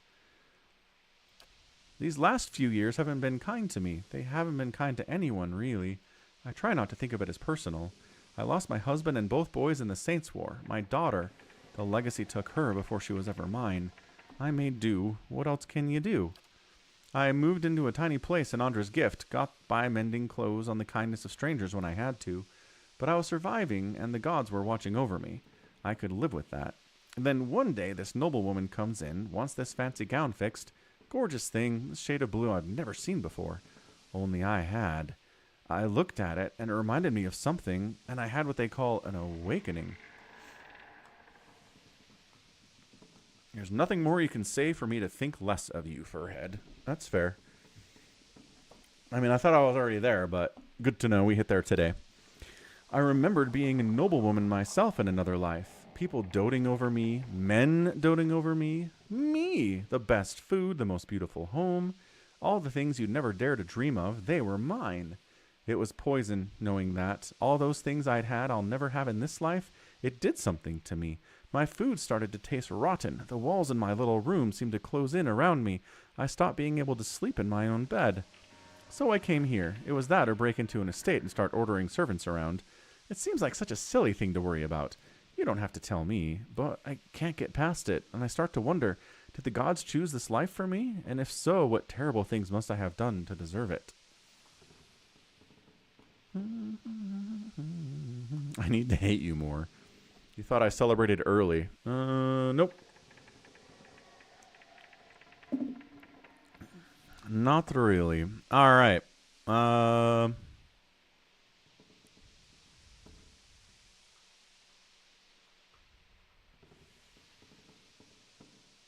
there's nothing to do but live with it. That's what keeps me going, but it hasn't gotten easier.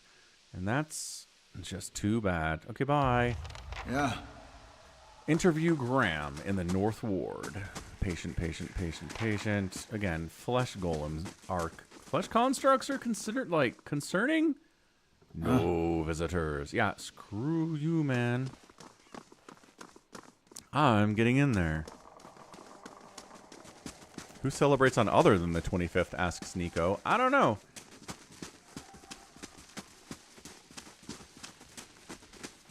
I mean, I do both, right? Hang out with the family on the 24th and the 25th.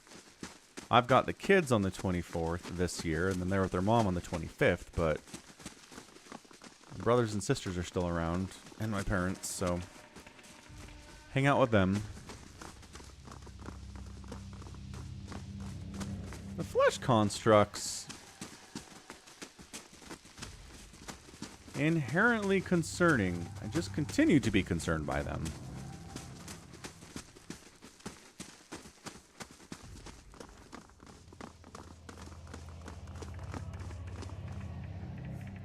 No, I've got the kids right now through the 24th, and then on the 25th their mom has them.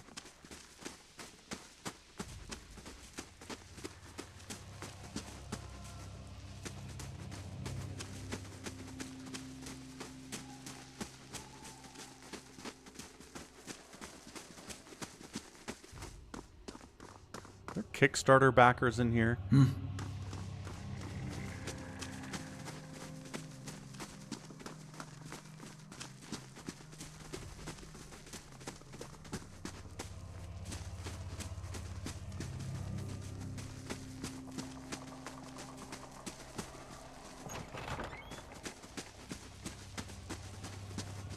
Oh, it's our man. Why is he here? A round-faced, balding man turns to face you. His upper lip is pulled towards slightly by his pointed nose, exposing his upper teeth when he scowls. What is the meaning of this? Oh. I'd like to access the North Ward. Out of the question. Those patients are in isolation for a reason. I've been given permission to conduct my investigation down here. You'd best cooperate. My answer is no. Whatever you're looking for, those patients will not be able to help you. The head warden will stand by me on this. Ethelmore told me you're not supposed to be doing any more experiments, dude. Yes, well, Ethelmore hasn't done much good for anybody since he had his soul moved to an inanimate object, so I fail to see why I should let that sway me. If animancers all followed the commands of their leaders, where would we be? We'd all be as backward and willfully ignorant as Red Saras. We would know nothing about life or death or even ourselves. We would be lost in the dark with no clue as to why. I never thought I'd find myself in agreement with a statue, but Ethelmore's right about this fellow at least. How easily ambition masquerades as prudence. I'll bet he's fooled even himself.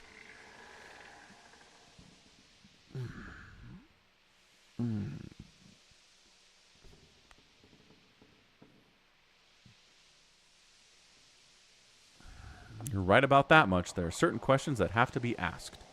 I'm going to try to appeal to his ego. Precisely. I am down here defying my masters because there is good I can do here. And I will not let a bureaucracy stand in the way of that. Who will solve Widewen's legacy? Some church? Some warrior? It will be an animancer or it will be no one at all. Have you tried your experiments on any other subjects? I have, yes. No point in lying about it now that Ethelmore is involved. I asked for volunteers from our patients, and a few brave souls came forward. I was very close at one time to a breakthrough. They understood that. They understood their sacrifices would mean something. I heard you were demoted? How did that happen? Azo's nostrils flare, and he bares his upper teeth more broadly. That's none of your concern. Did one of the others put you up to this? Oddmer? That smug weasel. Things went wrong. Everything. I don't know how. I'll never know. He spits on the floor as if to remove a bitter taste from his mouth. Looking for an expert on awakenings? No, he says. What is it now? Let me in. All right, buddy. Copper wires and conduits are shiny. Can I pickpocket him?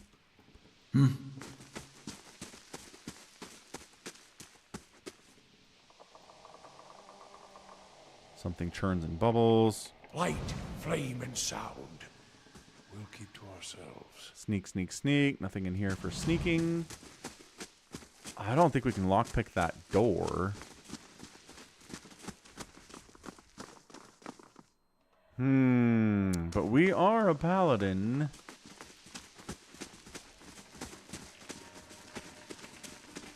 Maybe what's-her-face can let us in.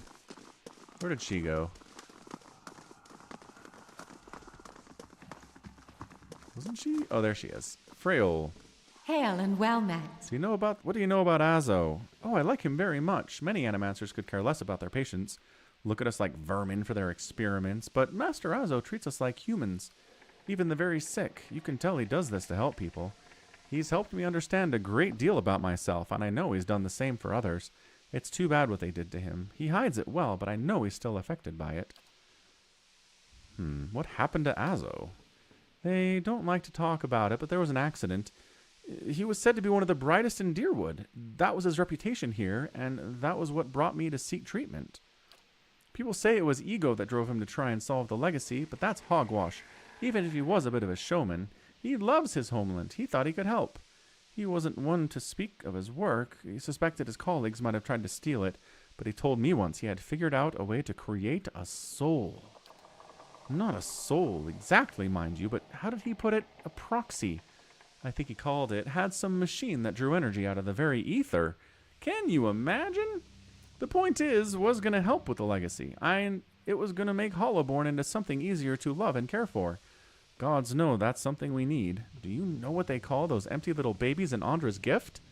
Nope. They call them boys because so many of them are found floating face down in the water.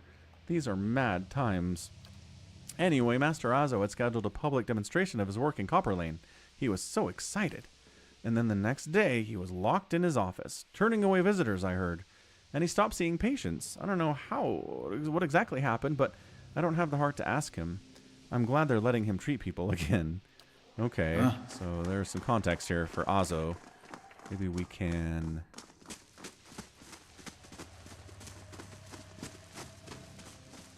do a little more conversation with him.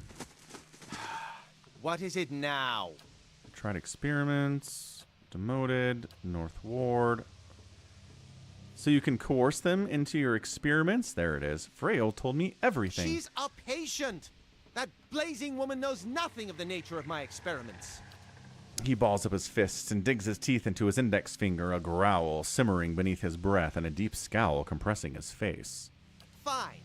Speak to them. Yay! For all the good it'll do you. I'm sure the discussions will be fascinating. He pulls a heavy key from out of his pockets and nearly slams it down on the floor before handing it to you. Okay, bye. Yeah. Enjoy your massage, Richie Rich. Last time I got a massage, it did something weird to my back. Kind of scares me, but we'll talk about that later.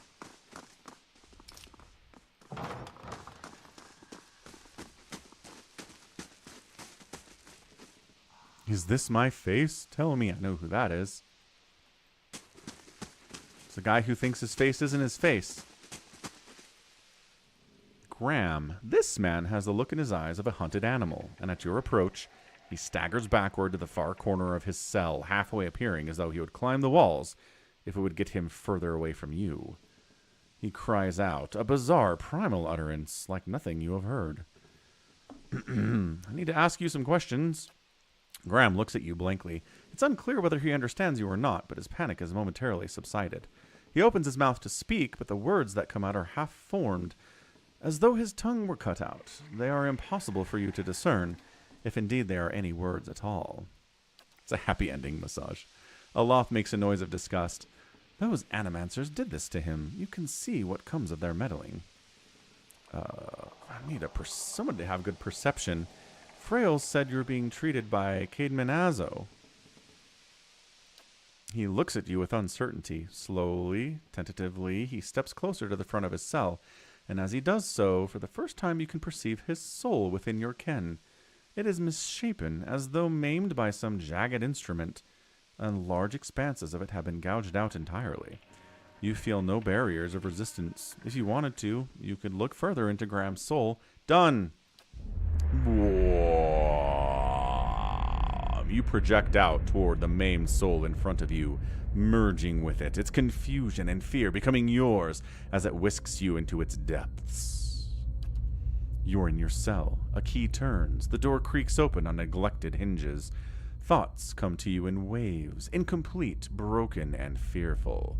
Standing at the door is a rotund, balding man. His upper teeth and pointy nose remind you of a rat. He beckons, apologetic. You don't want to go.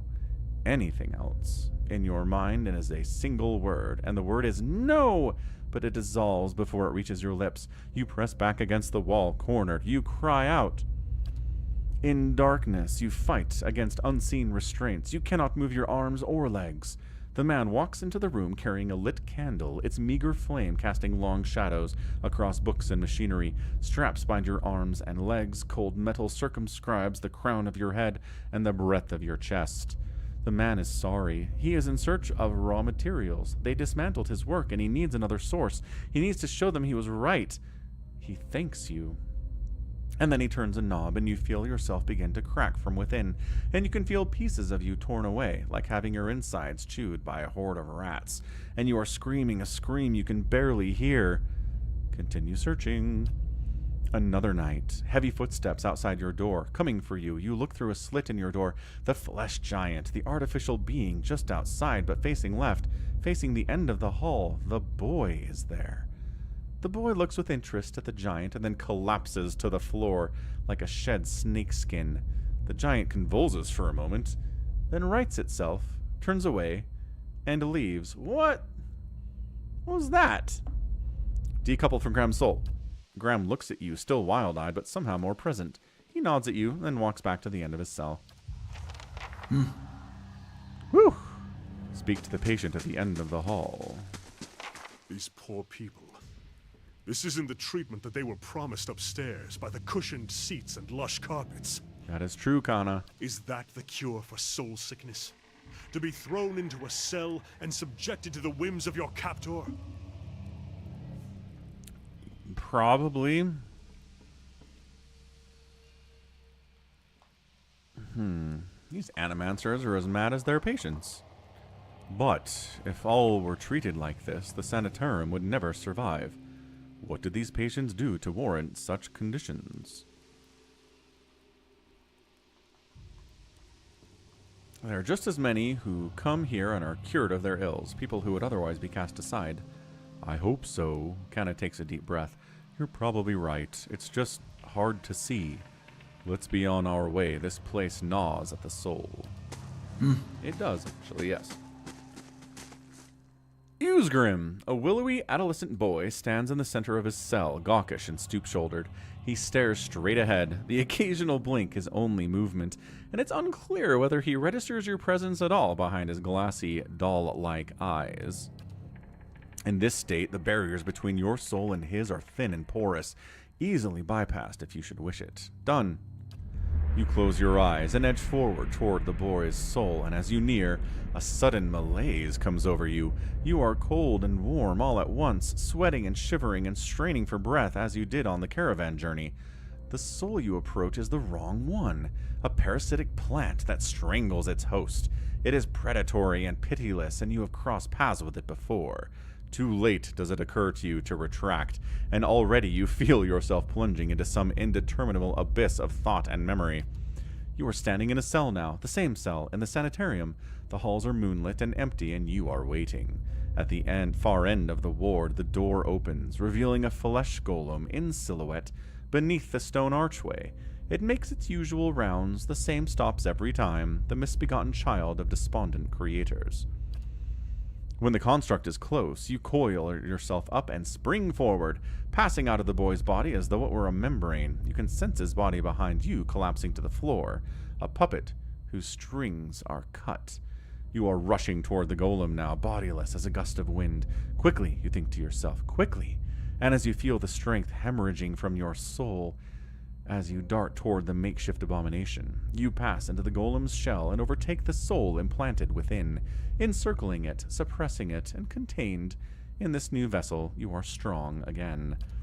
You step, heavy-footed, down corridors, unheeded by the other constructs, and scrutinized only by the wary, untrustworthy eyes of the mad, coming at last to an office, plied with books and scribbled papers and the perverse implements of animancy. You set your oversized hands upon a large machine, a nest of globes and tubes and coils in the center of the room, and go to work, bending wires and unsettling alignments.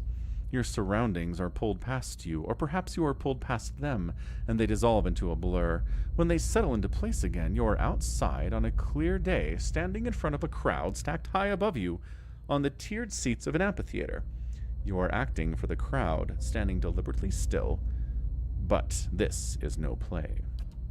A balding man with rodent-like features is strapping you to a machine, the one you tampered with. You see her arms for the first time, short and fleshy, unmistakably those of a little girl, but this body is not truly yours.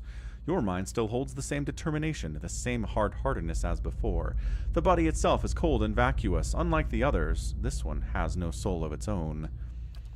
The man speaks, and the crowd applauds with an enthusiasm worthy of a hero's entrance. "Bear witness," he says, and pulls a lever. The machine shivers and sparks, and a bead of sweat rolls down the side of the man's brow. But the crowd's apprehension quickly gives way to awe, as a crystal globe fills with a radiant mist that casts the entire theater aglow. He opens a valve, and the glow crawls through a tube along a length of copper wiring that runs to a set of electrodes beneath your armpits.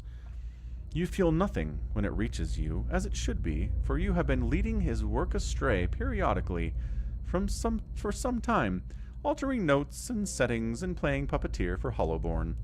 But you make it look how people would expect it to look when a body is infused with a soul. In a moment, the machine goes dark, and a man unstraps you, eyeing you with a scientist's concern.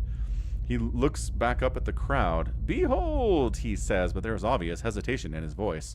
Slowly, you take a plodding step forward, and then another, and another. You look up at the man, giving him the eye contact of which no Hollowborn is capable, and the crowd gasps. The man looks relieved. "How do you feel?" he asks at a volume meant for the crowd, and this is the moment. At the top of your lungs, you let out a piercing shriek. The man comes towards you, his hands outstretched, but you run the other way, back to the machine. With all your strength, you drive your head into the crystal globe, and it shatters, streaking your head with warm blood. You drive your head down onto the surface of the machine again and again, drawing panic screams from the crowd, and by the time the man reaches you, your body has already ceased proper function and merely twitches on the cold ground. Satisfied, you depart the corpse in search of another unsuspecting host. Who could put their faith in animancy now? So some disembodied soul that has a will of its own. Oh, it's the guy. It's the guy that the spider lady told us about, that can inhabit other bodies. Oh, so he's basically trying to destroy people's faith in animancy. That's interesting. You are pulled again from your surroundings, transcending the boundaries of memories and lifetimes, deeper and deeper past betrayals and murders and lies upon lies that form the thick webbings of plots beyond mortal comprehension. You settle at last on a room you have seen before, expansive, with a tall device encasing an Adram monolith at its center. The room is filled with people, and the people all look at the device. You are yanked suddenly back to reality, and the once catatonic boy in the cell is looking directly at you, appraising, calculating. There is no mistaking now that this is the soul of Theos Ix Arcanon, the man you have been searching for, that gazes out from that borrowed husk. A watcher. You made me into a watcher. I need you to undo it. I believe we share a common past. I'm just looking for some answers. We'll just go straight up. Fix me. Is that so? He makes no effort to hide his disinterest, but continues to search your eyes. He makes a slight grunting noise, and his eyes soften for an instant, and it seems, for that moment, that he recognizes you. He opens his mouth to speak, and then seems to think better of what he was about to say. His jaw tightens. I know your look, your hunger. Hunger for answers that elude you. It gnaws at your soul. It usurps your reason for being. You are like everyone else. I will help you let go. He dodges backward with startling grace, putting himself out of reach. On his face there is no malice, only the dispassion of a farmer putting down a sick animal. Then suddenly, he slumps forward. Woo! Bam! Into the flesh golem, into that flesh golem, into that flesh golem. He can possess multiple flesh golems at once? Oh! And then all the doors open and all the prisoners are out. We gotta fight all the prisoners and the flesh golems? This guy is too... No, we gotta fight Graham, not Graham.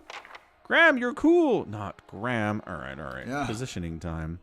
You get in there, hit him. You get in there, hit him. Actually, you get in there and smite him. Yeah. And you... Mid. You shoot. Ready, Watcher. You shoot. Dog, get him. Go. Oh, wait, Aloth. Yes? Aloth is going to... Missile bounce.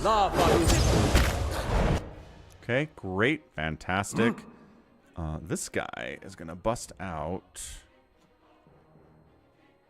the big thing. Where is it? Prayer against restraint, circle of protection, despondent blows, holy radiance. Okay, good. Aloth needs a target. Also, he should probably protect himself. He's got a spell that... No, I don't think we've got it. I don't think we actually have that. Well, that's not Aloth. It is not Aloth. Okay. Crazed patient, ginormous. Keep shooting. Snipe him again. Out of spell slots there. I don't keep trying to do that. I just need fireball. Just need level 3 fireball. There we go. Okay, great. How we doing? We're holding on. Another hit on... Cannot even see who is here right now. Who am I fighting? This one? Sure. Okay, someone's down. Durance is getting smashed in the face, as usual.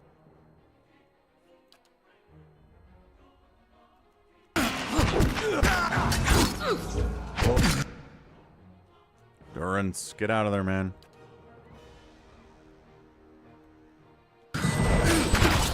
Okay, crazed patient down. Excellent. Need you to shoot Idleman. I need you to hit Idleman.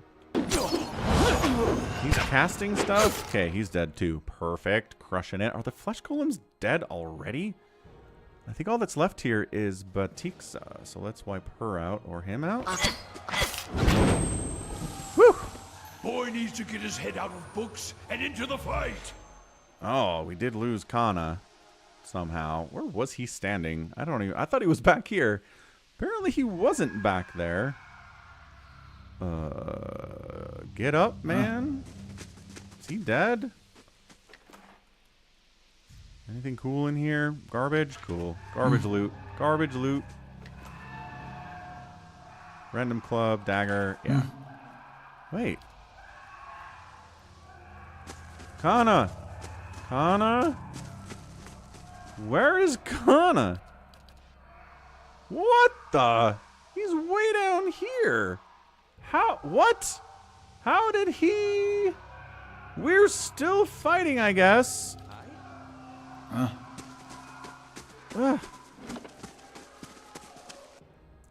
How did he friggin' teleport? That's it!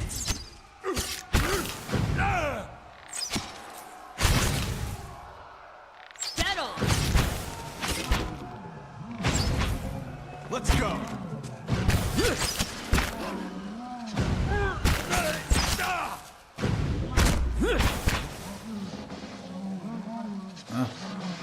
He teleported down there, apparently. Kana! Buddy! What has happened?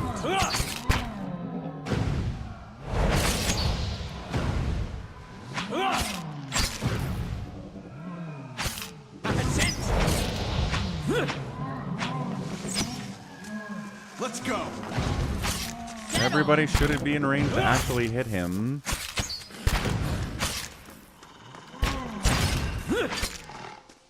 That's it! The cutest cat. Oh, I didn't realize it was named the cutest cat. That's funny. Buddy. There's Kana. Kana. That's it! Wow, these things die fast. Let's go! Get on!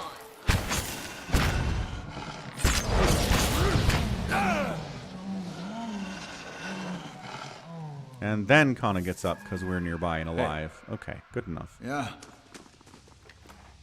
I hope Phaedra, whatever her name was, hope she's okay. Okay, let's go back and investigate the cell. I assume there's still something bad happening. Oh, I should look in the cells too. Probably nothing good in here. It's a cell.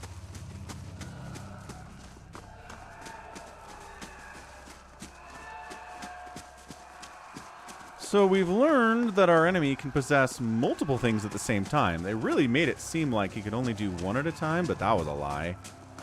The chains groan with added weight. Crescent bite marks pit the edges of the cot. God. Potion of swiftness. This bucket reeks of offal, which I think is poop. Right. So nothing important in his cell.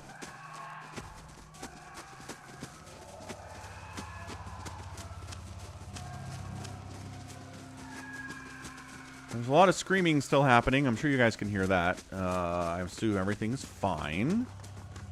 Ugh.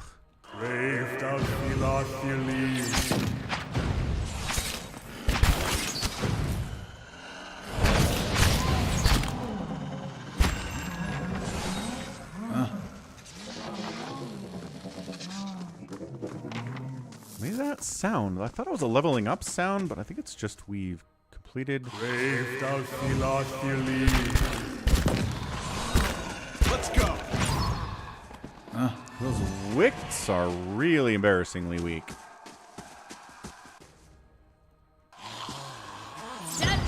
Let's go! Let's go! How may I help? That's it! Sure. These flesh golems are concerning. They're not that bad, though.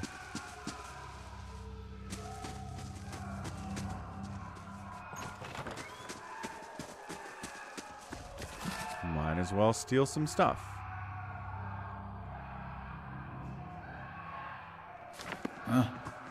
Or not steal some stuff. We're trying to get a good reputation with the city. Also, we're a paladin, so yeah. The constant screaming is getting a little bit annoying. Is that her? I don't know if that was that lady we were talking to or not. I hope she's okay. She's probably dead. Not going well here. Right, we need to go into this room, guys. We gotta find Azo and be like, so, we have some background information. He's here. What have you done? You've been experimenting on patients against their wills, mangling their souls. I have witnessed it with my own eyes. Azo's face drains of what little color it had. How could you possibly? Look, it had to be done. Ethelmore and the others, they took everything from me. Everything when I was this close. I had to know. Had to know where I failed and why. Imagine the value if I'd succeeded. I had something that could make all those hollow infants into something like a real person. And with a few more patrons and a few years' research, who knows? No one has come that close with a legacy. It's why I have to continue. Why I have to risk everything here working in secret. It's why you have to lie to Ethelmore for me. Tell him you've cleared me of all suspicion. We'll see. I trust that you'll do what's right for Deerwood. Don't hold everyone accountable for my mistakes. Could we tell him why? Like, why everything failed for you? Huh? Here comes unconcerned Cat, as usual. Sure. There's like no music. There are just random yelling people in the background. Does he not? I guess he knows. He was like, what did you do? So, like, he's aware of what's going on here.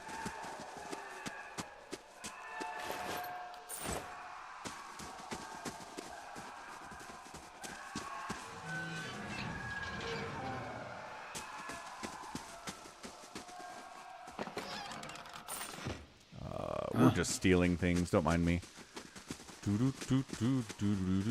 Taking stuff from boxes. Lock picking tools. Again, I gotta up. Next time we get level ups, I need to make sure that someone's got decent mechanics. I think we're doing sneak with our hunter, and then we're doing mechanics with the priest.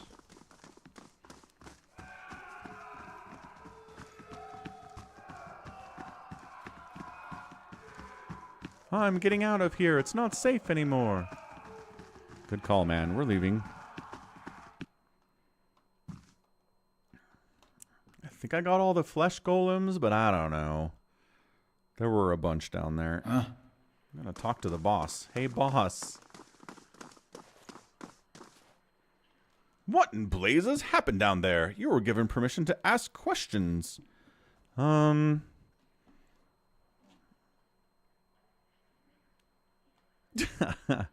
It's complicated. A patient of yours, Uskrim, was working for the Leaden Key, only without knowing it.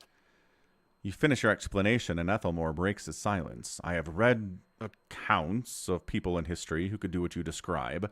The accounts are few and brief and never reliable. Some go as far to suggest they are all the same person. If truly such a person was here among us, plotting our ruin, why, would that I had a body again. Could be of some real use in our time of need. I fear what the future may hold for this place. I am grateful you were able to dispatch the threat before there was loss of innocent life. We very nearly had another scandal on our hands. What of Azo? What part did his experiments play in this catastrophe? He was trying to help the patients, but the Leaden Key took advantage of him?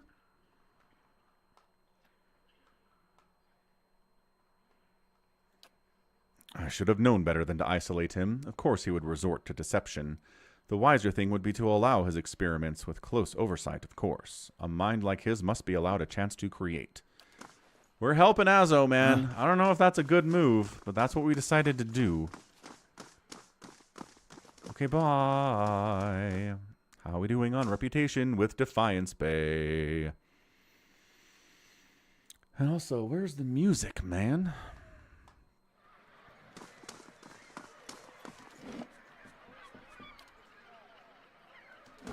Yeah.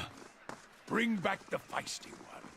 There's a woman can do some damage squeezing her legs together. Yeah. It isn't a parlor trick. Besides, she doesn't take orders well. She has backbone, that woman. Does it scare you? No, but I won't be responsible for what happens if you call her whore.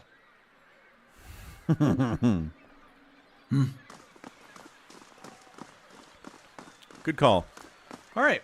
We did awesome quest stuff. Let's go back to first fires.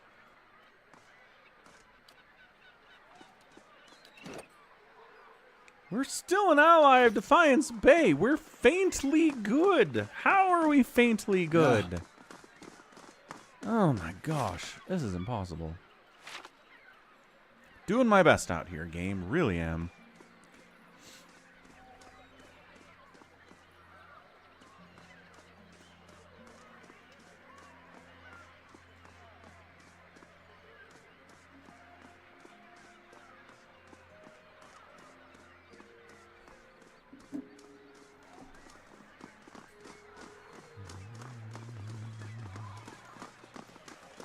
Yeah.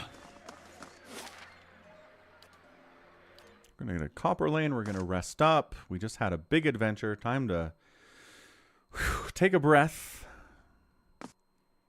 Try to figure out how to make Defiance Bay like us even more than they do, which seems like a challenge. Yeah.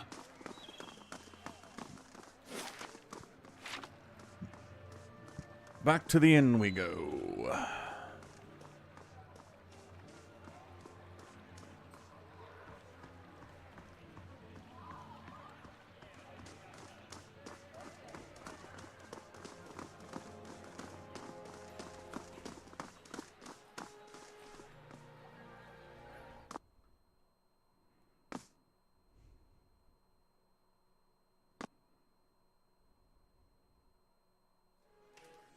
Yeah. Good day to you. Could I get a room? Maybe some camping supplies. Vixen's Burrow it is, although again... Yeah, that's good enough. Alright, I'm going to step away for a minute, get some more water, but I'll be right back. We'll finish up this session of Pillars of Eternity. A messenger from Defiance Bay has arrived at Cade Nua. Let's go back to Cade Nua then. Let me do that real fast before I go.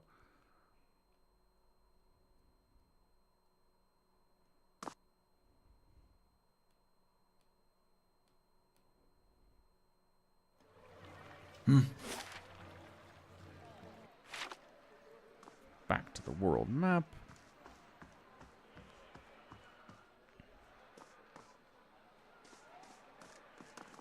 No, you're both great. It's just, well, I feel like I don't get to spend as much time with her, and she's just so funny. I mean, some of the things she says are not nearly as funny when you've been hearing them for 50 years. That is funny.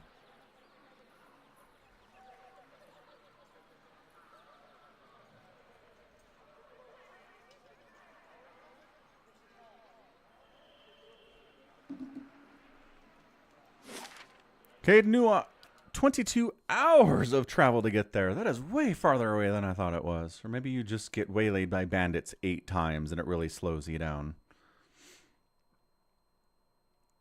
Bandits, honestly. I feel sorry for whoever has to clean up this place.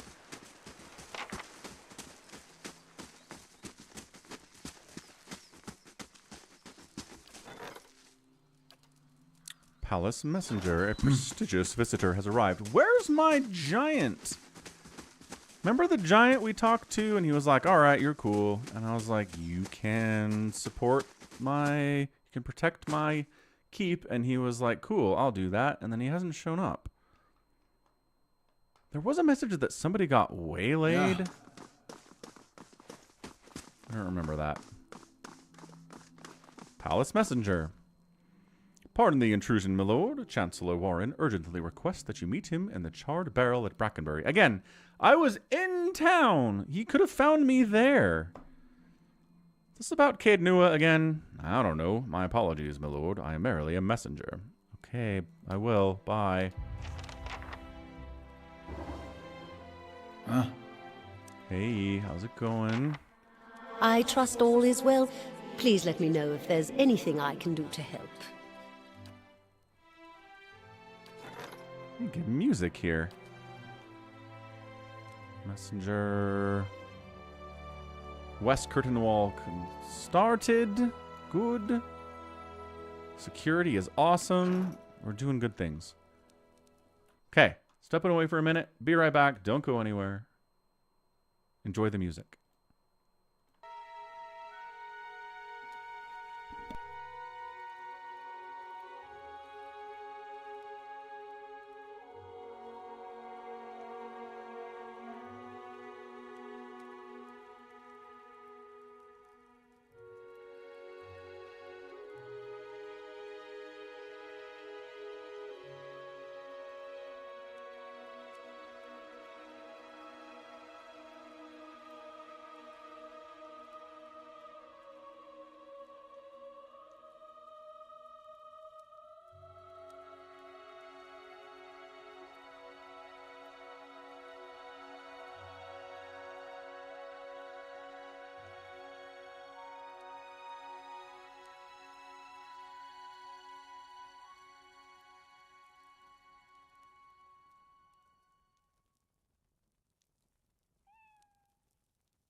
Ah, the Cade Nua music. It is quite nice. Hey, Kronichi redeemed 20,000 Falcon chips so that Falcon can eat a cookie. I do have this cookie here. It is a fudge-striped cookie. I believe that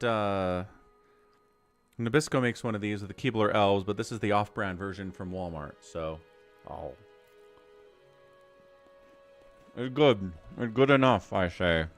Yeah. Thank you, Kronichi.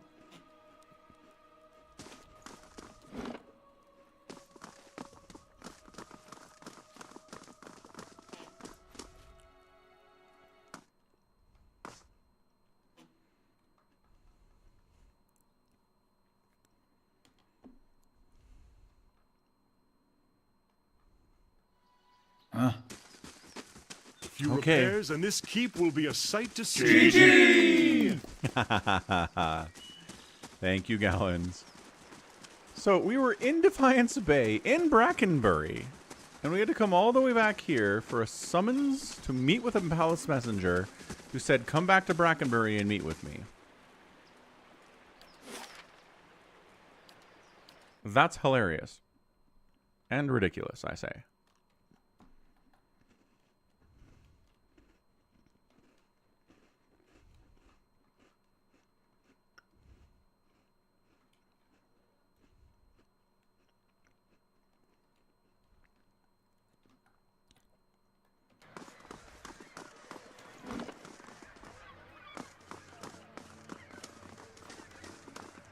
The Charred Barrel. Hey, look, it's the Charred Barrel.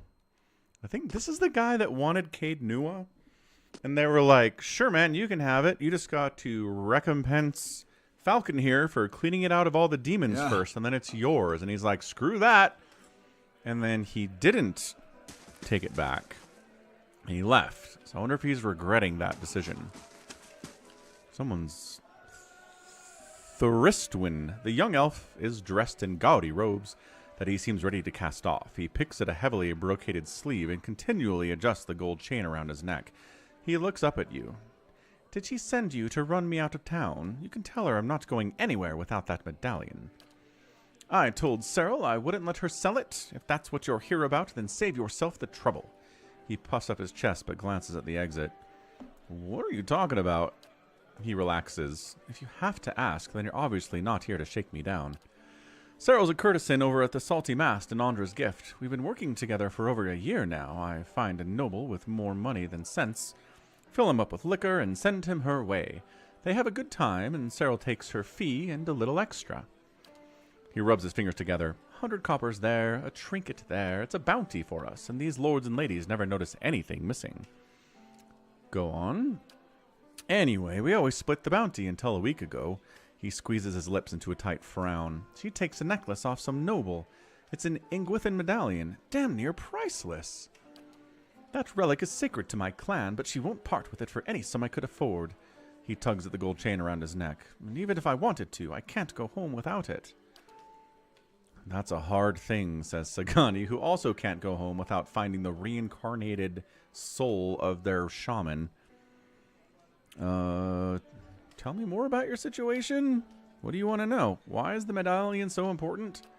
I grew up in Air Glanfath with the Shattering Spear clan. We Glanfathans have protected Ingwithan ruins for thousands of years.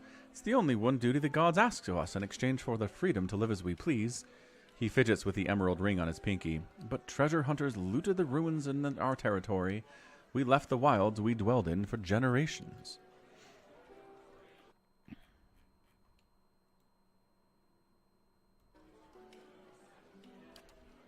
Most of my clanmates scatter to towns around the Deerwood and probably live on crusts of bread. He looks at his embroidered robes with disgust. Restoring this medallion to the ruins would earn us the gods' forgiveness. The Shattering Spear could go home. This is all rather fascinating. A single medallion to earn the gods' favor and so return home. It rather reminds me of... story I heard. Somewhere. Sure, Kana. I don't know why you can't take your money and return to El Glanfeth. He sighs, arching his neatly plucked eyebrows. Of course I could, but that's not the point. A community isn't a place, it's a connection to history and meaning. He'd make circles with his wrist, like an anchor. Defending the ruins for the gods gave us a purpose. Without that, we're adrift. Does it make any sense to you? Yes. Then you know what it's like. How to care for something you can't explain. Okay. I'll see about getting it. You'll find her at the Salty Mast. The only way anyone sees her these days is by paying. You'll have to go through Maya. He fidgets with his sleeve. But whatever you do, please don't hurt her. You got it, man. Noble. Oh, it's Naunton. What the hell? It's Naunton. Begging your pardon. Oh, it's you. This is the guy that we ghost detectived into figuring out that he'd killed his buddy. But then he said that his buddy was abusive to his wife. And the wife was like, yeah, he was. And I was like, oh, man. I have to decide whether to listen to this guy or not. And I don't know. So then I decided to listen to the guy. So that's what happened. Little fuzzball's in a weird place now. It's good to see you well. We had a few rough days here, but then we found this place, and they were kind enough to hire us both. Things have been wonderful. I can't tell you how much we appreciate what you've done. Yeah. Good chat, I guess? Ready, Watcher. Yeah. Okay, man. Ooh, there's a stage here. That's cool. Where do we think our guy is? Upstairs? Back here, maybe? No, he's not going to be in the kitchens. He's going to be upstairs. He's a rich man. Oh.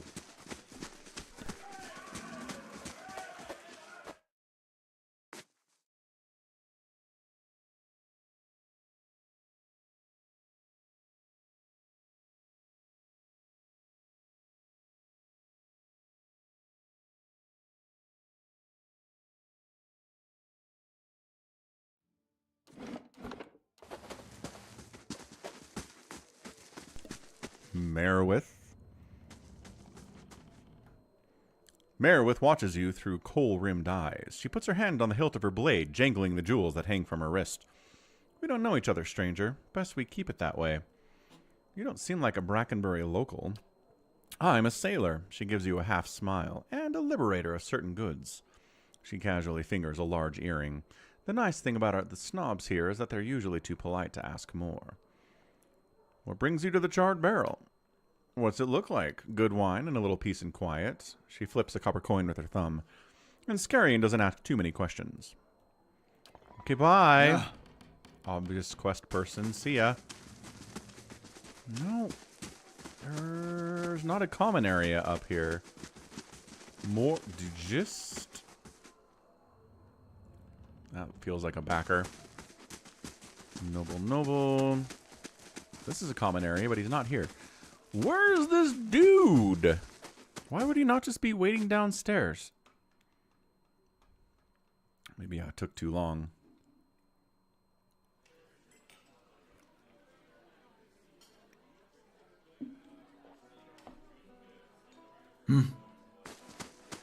Noble. Hannah, Orikos, Victar.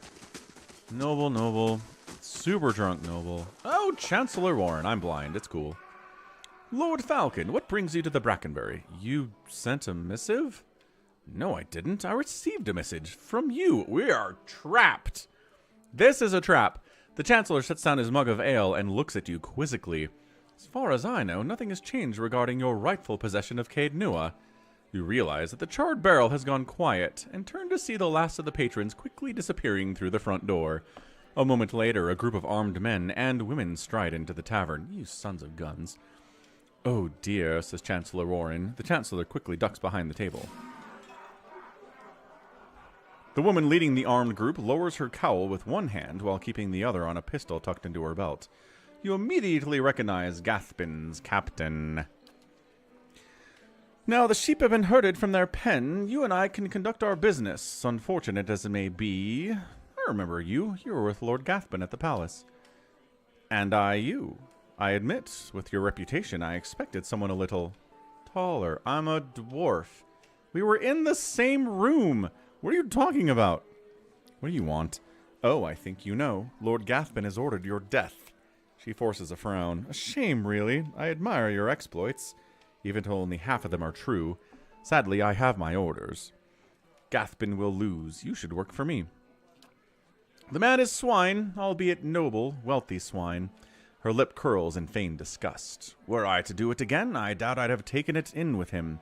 But what's done is done, and Lord Gathbin is as ruthless as he is arrogant. He'll go to great lengths to avenge a betrayal. What could you offer to make me consider such a risk? I could pay him. I don't want to do that.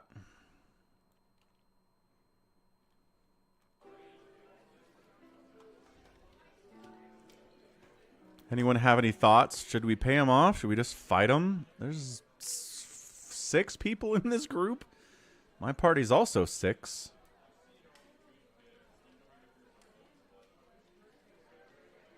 I mean, I'm going to offer her a job. I've heard such stories about you. They can't all be true, can they? She's silent a moment. Tales of your charity and your kindness. But I also see strength in you. But is that enough to best Lord Gathbin? That gamble is too rich for my blood. Still, I think you can tell Gathbin that you didn't take the bait and never showed up here. No need for anyone to die today, eh? She looks to her troops and they nod in agreement. Know this, the day will soon come when you must face Gathbin. I've lived this long by knowing which side to be on. Prove yourself on the battlefield, and who knows? Until we meet again, Falcon. Ooh, tried to recruit Captain Emery and it almost worked. Well, that was unexpected. Warren emerges from beneath the table and smooths the rumpled sleeves of his robe. It does make the strange reports I received from the Grasp make more sense in context, however. Such as... Earl Badamar decided to keep an eye on Lord Gathbin's activities. Gathbin has been hiring a lot of men recently, but for what purpose I can't say. I'd advise you to take extra precautions at Caed Nua. He may be attempting to place spies or saboteurs within your walls. Be wary, Falcon. I don't think you've seen Lord Gathbin's endgame yet. He swallows the rest of his ale and gives you a curt nod before heading for the door. I like how the background sound never changed. It was like... just, you know, everyone's having a good time drinking. And then the story's like, and everybody left. And they're still making sounds.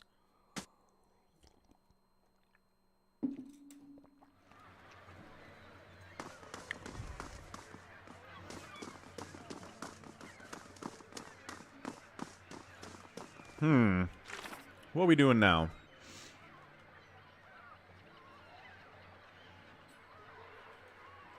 We finished The Man Who Waits. We still don't have a reputation. Durance. The ruins. Should we just go to Radrick's Hold?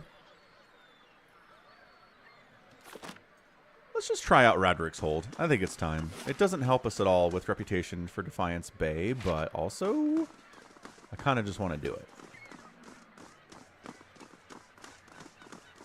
Oh, we should do Grimoire stuff with our guy Aloth. Hey, so we've got some new stuff in here. Yeah.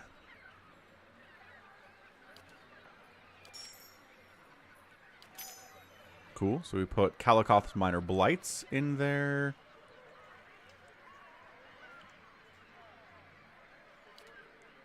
And did I pick anything else up, or was that pretty much it? Necrotic Lance.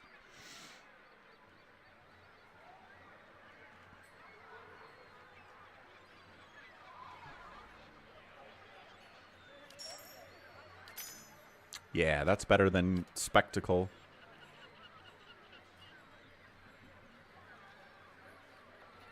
Oh, what was the one that gave him like a bunch of armor? Remember that? Didn't I pick something up that did that, or no? Let's go. We have Spirit Shield, so I guess we should just we should cast Spirit Shield sometimes, y'all.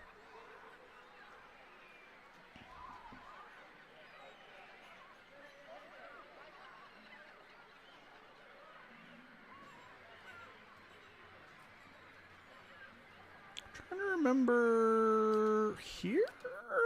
Where was Roderick's castle? I don't remember. Let's find out.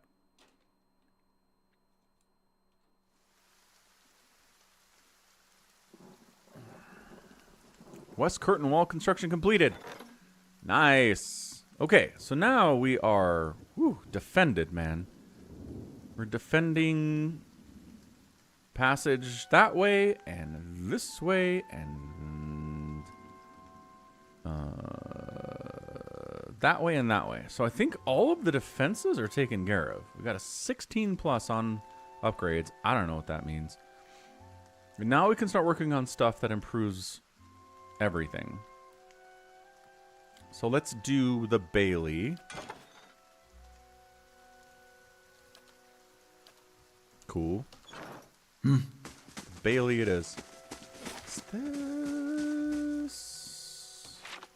No, where's Roderick's castle?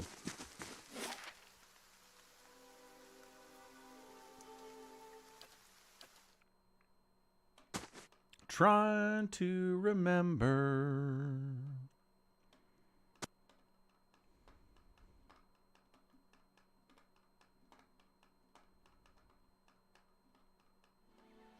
Yeah. Nope, bandit camp. Where?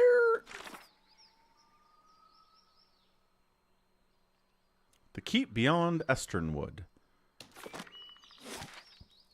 There's a keep beyond Esternwood.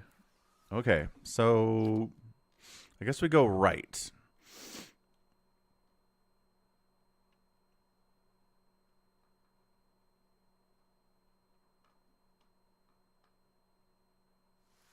Huh? Guess we didn't really explore this place very well either. Might as well get some XP while we're here. These carvings glisten with fresh sap. Actually, hold on a second. I'm going to bring out dog. Or pig? Wait, do I have dog or is it just pig? I thought I had a dog. Did I have a dog?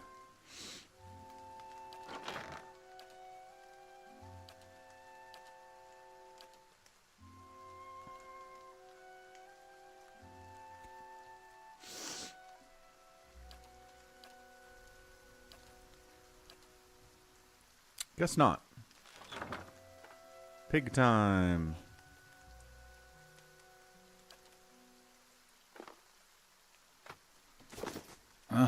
Pig's more of an outdoors animal than cat is. So come with us, Piglet. Don't get eaten by monsters, okay?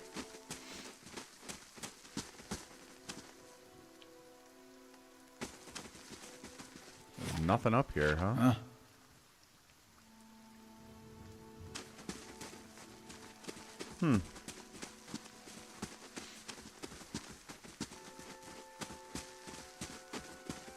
Ah, this is upper ground.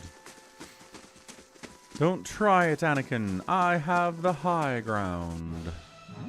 Human skeleton. Like, I wonder how often you run into, like, a bear skeleton, you know? Let's go. Let's go. Let's go. That's it. Let's go. Yeah. We're over-leveled for this place, that's for sure. Here lies Ray. It was just not his day. And please, no necromancy. Let him rot in peace. Seriously, he really hates necromancers. Really. Huh? We need to start selling garbage in our inventory when we go into town.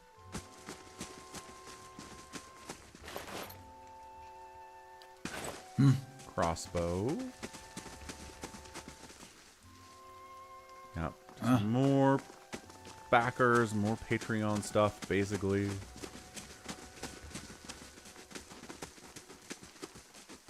you can go up here, but there's nothing to do.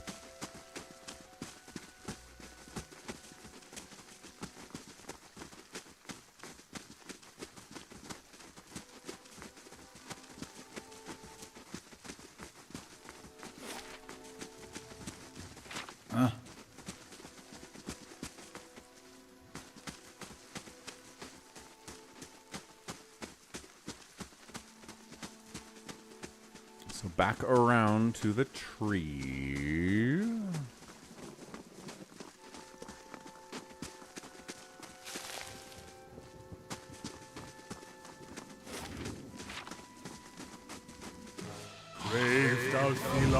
Let's go. That's it. Let's go. Oh, they're wicks. It's more of these guys that suck. They don't drop anything either, though. Yeah.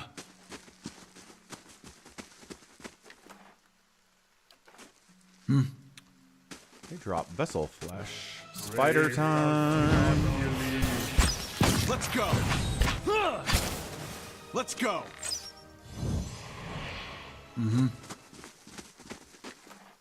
Yeah. Come, Piglet, come with us.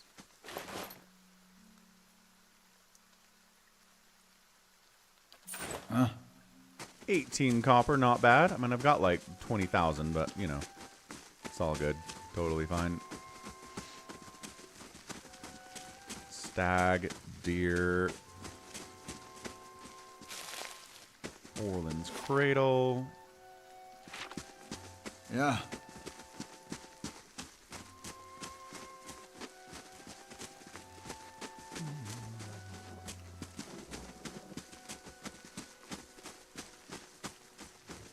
Radrick's Castle, where are you?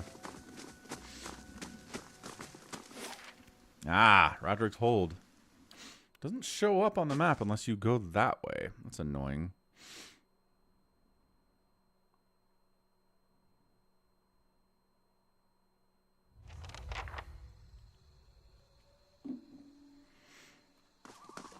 Confront Lord Radrick in his keep. Done. An impressive keep, but I doubt we'll be welcome inside. We can try the river. Ah, the guard fixes a glower on you. You have no business here. Lord Radrick has not permitted any visitors, merchants, or traveling entertainers. Best turn right around. Okay, bye. Yeah. We're not coming in the front door, man, obviously. Come, little piglet. Come on, little guy. We're going to take you on an adventure. An adventure, Charlie. We're going on an adventure.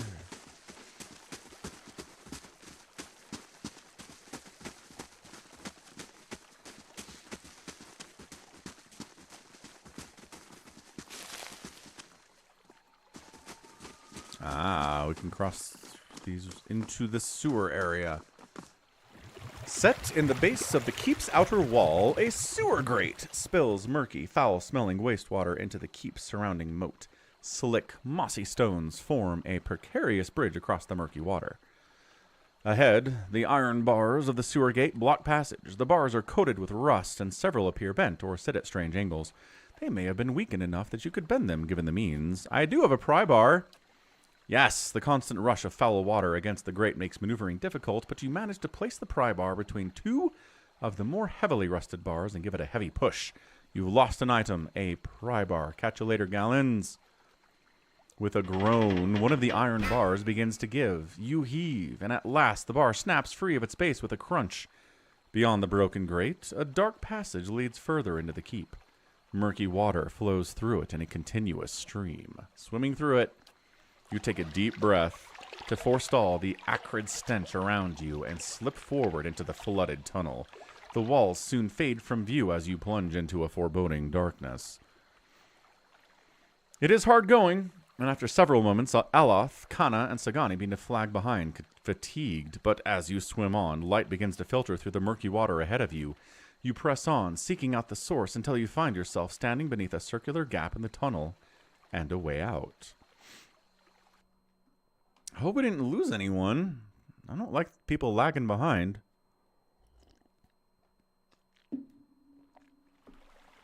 Everyone made it. Good job, everybody. Gross. I guess we can just go this way. Save. In the sewers we are. Picking doors. A simple test. That's settled. Boy, I hope there's something awesome in here. We lockpicked our way to get in. Psalm to the Wodaka and some monies. Great. Yeah. We'll take some money. Keeping an eye out.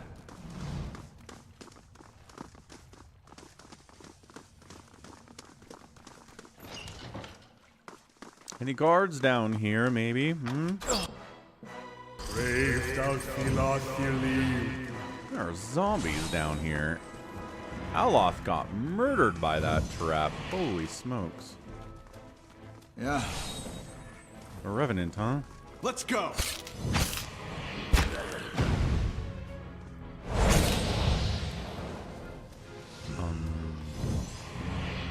More, huh?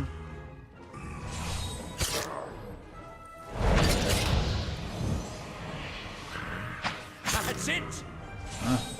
Man, Aloth's melee is really I cannot keep up this pace. really not bad, actually.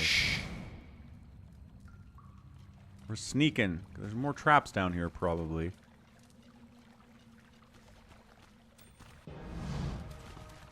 Oh, okay. Ghouls and stuff. Great. Let's go. Dead on! That's it. Let's go. Let's go. I wonder if new gun is working out okay for our guy, Kana. And what does the flame reveal? I'm not sure the flame's revealing everything, but we're definitely sneaking around.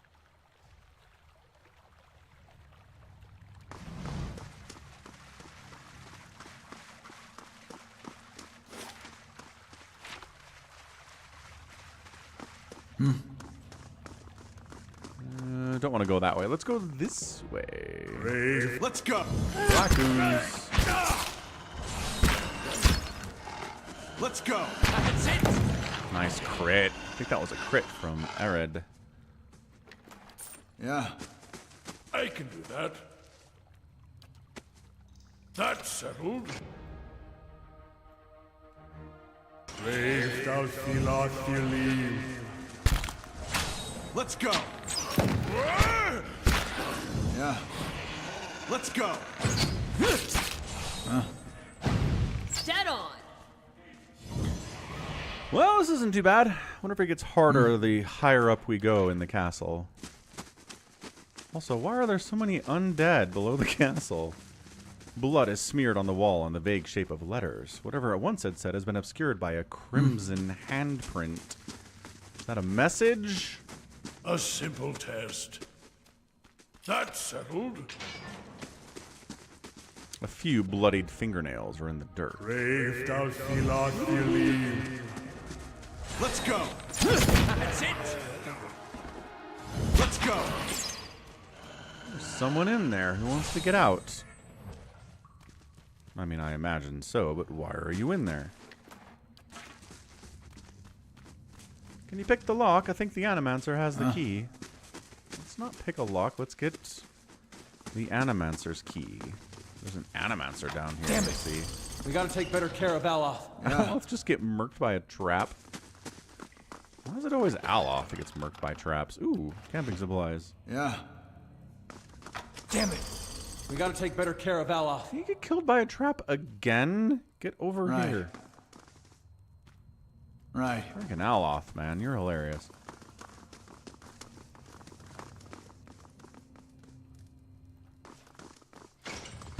Animancer. Probably not upstairs, right? Probably the Animancer is down here.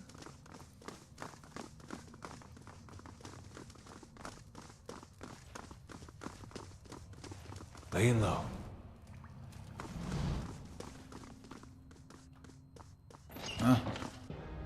Oh, this looks like an Animancer type of place. Brave thou Philoth Philip. Olaf is gonna die.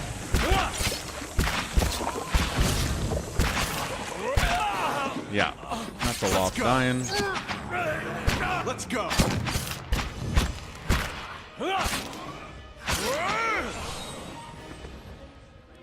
We'll fare better, If we get some sleep. We're doing fine. Right. Huh? Animancer. You down here, man.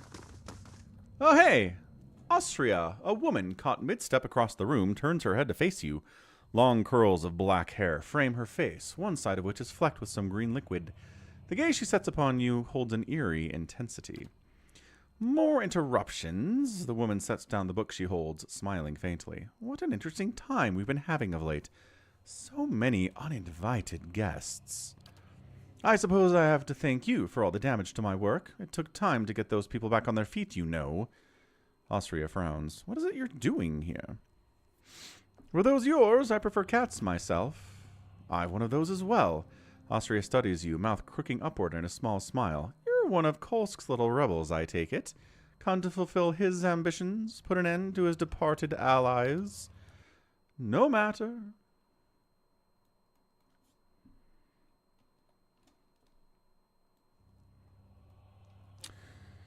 What concerns me is the curse upon Gilded Vale's people. I am on the cusp of a great discovery, and it is not Kolsk who undermines me. You might have chosen more powerful allies. What caused Waidwen's legacy? It isn't the superstitions of senile old men, I can tell you that. The legacy is an affliction of the soul, and I have dedicated my life, alongside my peers, to understanding the fabric of souls, the essence of life. With any luck, she'll hang on that tree alongside her peers, too. Aloth's voice is cold. I consider myself the foremost student of Pendragon's famed theorems. Uh-oh. It wasn't by chance that I was called here to assist in determining the true cause of this blight. This curse is not a parting gift from the scattered god, nor a punishment for petty sins. It must be a localized effect, something which strips the soul from a body, as the bioacs are known to do. Don't tell my town that. They might get real embarrassed about trying to have me hanged. I have detected, even so, lingering traces of essence upon the bodies of so-called Hollowborn. This suggests that the soul itself has not been wholly destroyed. It remains, I think, intact somewhere. And so it can be retrieved, sutured, if you will, back into its mortal flesh. Why haven't you been able to find a cure yet? Assyria's expression grows cold. It's that fool priest, Nedmar, the Betharian. She sneers. That old man has woven a tidy little tapestry of lies and fables. Lord Redrick is a pious man, and Nedmar holds power over him. Especially now, after this business with Ygritte. As if that Hollowborn child was my doing. In any case, my efforts are increasingly hobbled by ignorance. I think you'd have more luck countering these superstitions if your methods weren't so grim. Kana eyes one of the undead warily.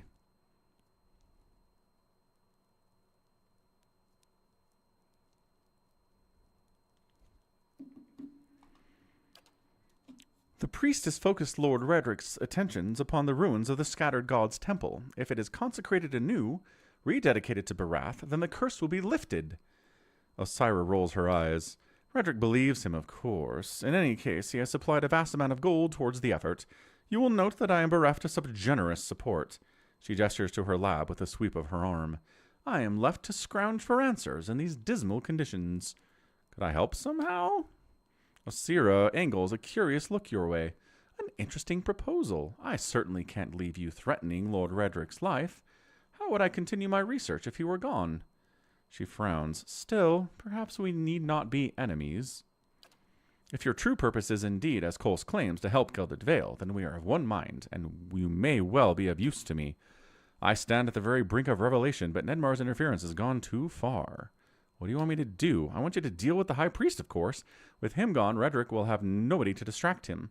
We can focus our efforts upon resolving this crisis, and we will have the resources to do so. Kill him, and in return I will give you the means to speak to Redrick, a secret way by which you can avoid the guards. They are not as patient as I, you see, nor do they ask many questions before attacking. All this with the condition that you do not harm Lord Redrick. Aloth speaks between his teeth. I do hope you're not considering a deal with her. I mean... See? It's all the moral quandaries in this game. They're good. They're good.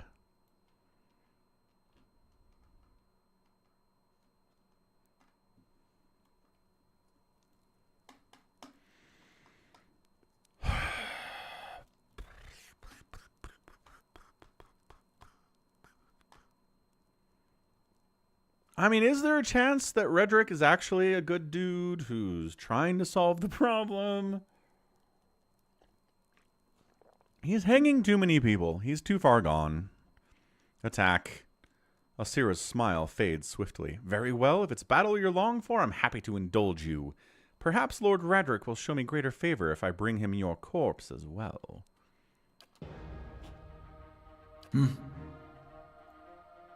Hey. Tank. Tank. Tank. Aye? Redrick? Aloth dead or what here? Smack that. What? Radiance. Holy Radiance, go. Following your lead. Shoot him. Ready, Watcher. Shoot him. Go. Okay, Revenant down. Probably overkill. Yeah. Now you tank Osira. Hit her good. Following your lead. You shoot the ghoul. Ready, Watcher. You shoot the ghoul.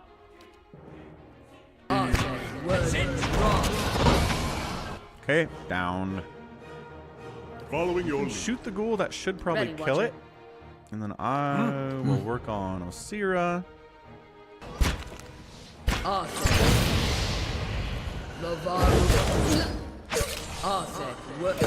Where's Aloth? Is he just gone? I think it may be time to strike up camp. Aloth, buddy. Got a grimoire for ya. Are you dead? Yeah. Where's Aloth? He's not even in the party anymore. New stiletto. Yeah. There's a black cat we can pick up. At first you think this poor creature is diseased, for its black fur seems to have fallen off its hide in patches. Hey, how was the happy ending, Polly? But when the cat turns to investigate a fly on the wall, you note that an entire section of its ribcage is open to the air. Some of its tail is rotted away altogether to reveal a few jagged vertebrae. This doesn't seem to bother the cat much. It lets out a trilling purr and rubs against your skin. Pet the cat. You spend a few pleasant moments scratching the cat between the ears. Black fur comes away in clumps. I'm going to leave it alone. See you later, cat. Deerwood Part 6. The Saints' War and its legacy. She gave me the business card of a nearby brothel. Ah, that's lame.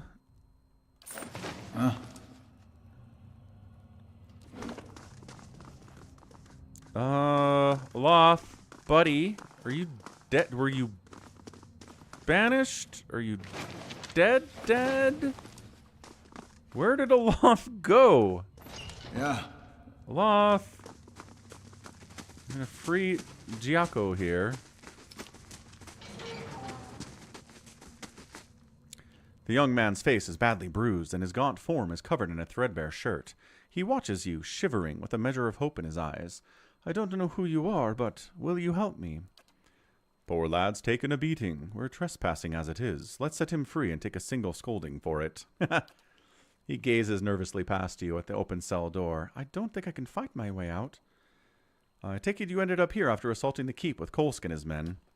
Yes, he looks away. It seemed a good plan. We got in without incident, and I knew the way.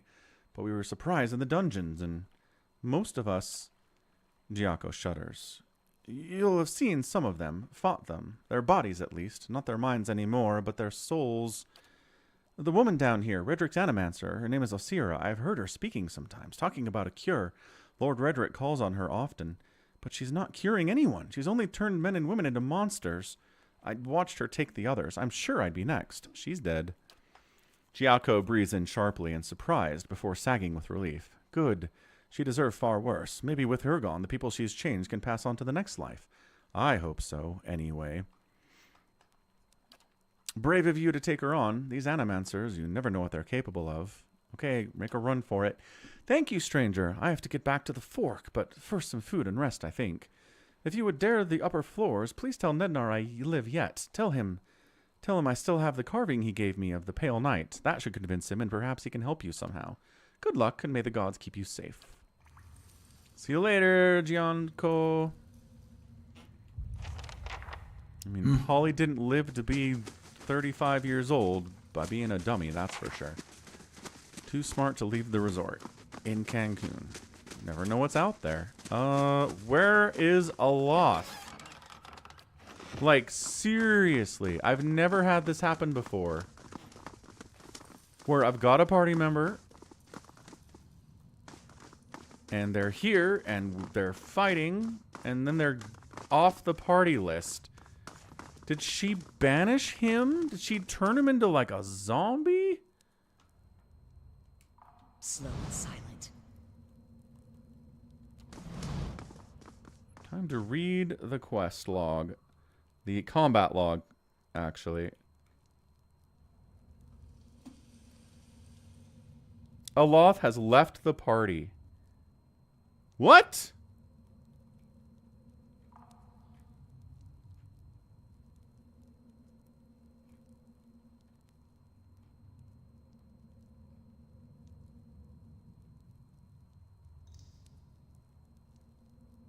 Oh, she has killed Aloth. Woo! What?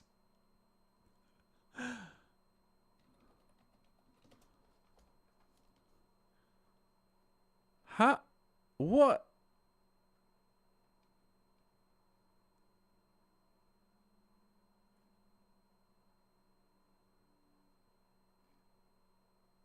What? What? How?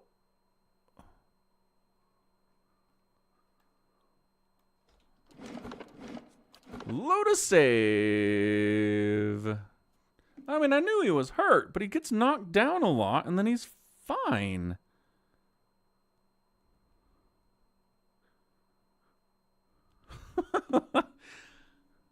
I didn't know this was an option. I thought for sure that if they go to 0, they just get knocked down, but apparently... Yeah. Oh, this is where we saved. Fine. Fine. That's it.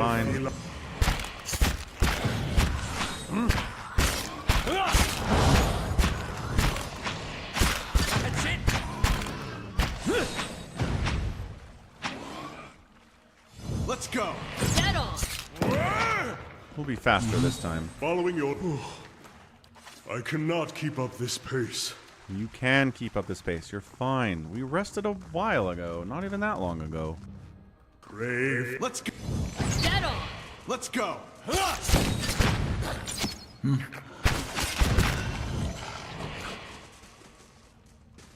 not sure what even happened to Aloth. That's settled. Brave thou Philoth Philim.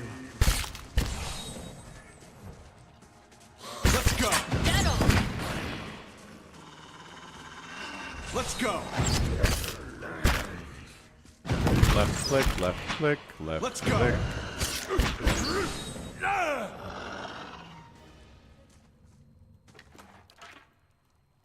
Sure.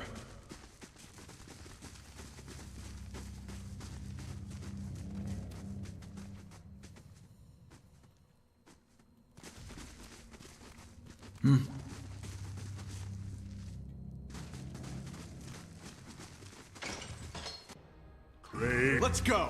Oh. Oh, wait. This is not the right... Whatever, it's fine.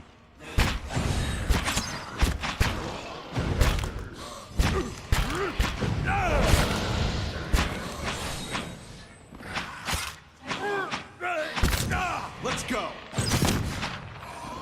Eddard's back there like, Let's go. Can I help? It's like, no, we're good.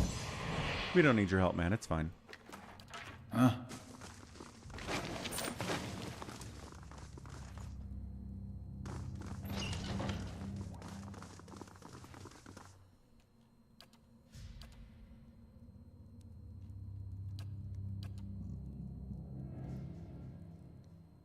what is causing the legacy? And she's like, it's an affliction of the soul. That's all she says.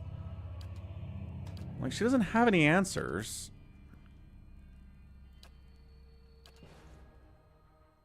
I need you to back it out, because you dying is real bad for everyone, it turns out.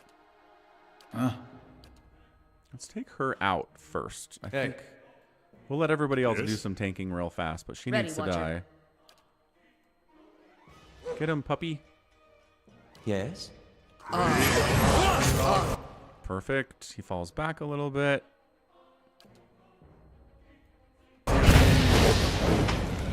Okay, she's down. Much better. Nobody died this time. There we go. Yeah, she targeted him good. Wiped him out.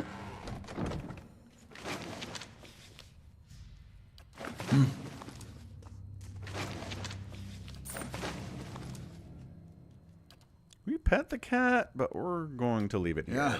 I don't want undead cat in the party. We'll be happier here anyway, cat. Don't worry about it.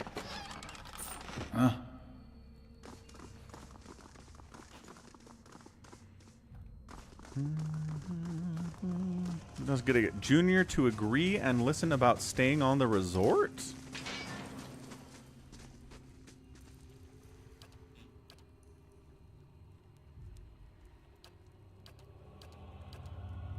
Sierra's dead. You're free. Bye. Okay. Good. Gonna step away for a second. Be right back. I'm gonna start some dinner and I'll be back in 1 minute.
Oh, how'd that happen? Sorry.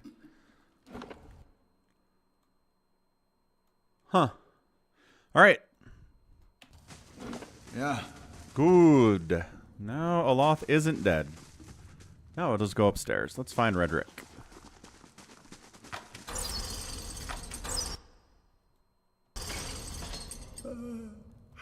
A campfire would be good.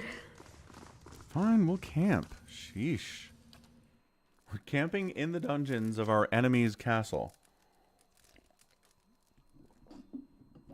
Surely that won't come back to bite us.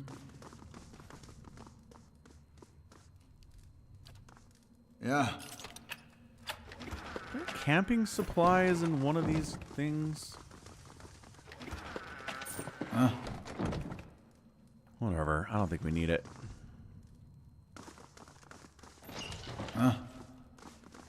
Can only assume you're talking about Sopranos. Which, again, I haven't seen, much to my detriment.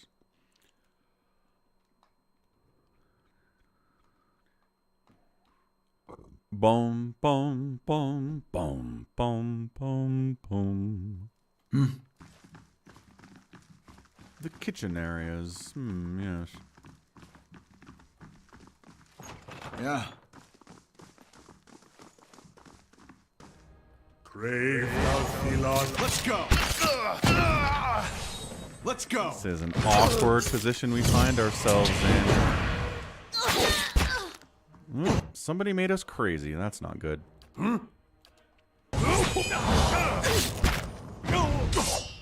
Let's go. Loth is down as usual. Let's go.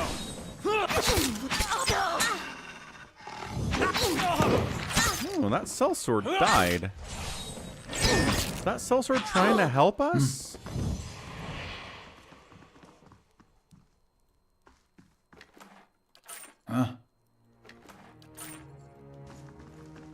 There was a sellsword who was totally fighting one of the Radric guards, but I don't know if he was...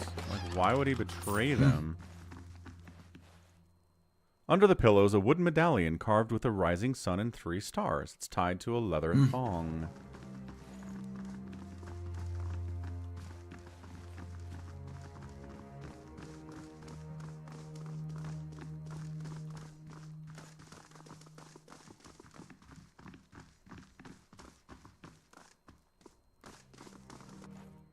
Grave Dalfilas. Let's go.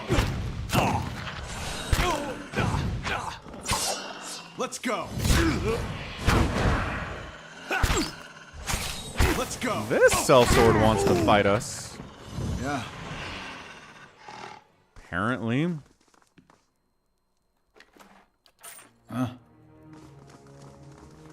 Silver forks and knives are gnawed with tarnish. Gnawed? What was that word? I don't think it was gnawed.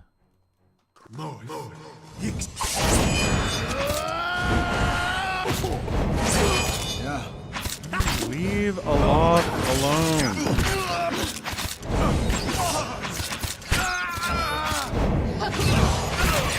Like, everyone else is fine. Aloth just constantly dies. Let's go. I got Sagani. They did get the hunter.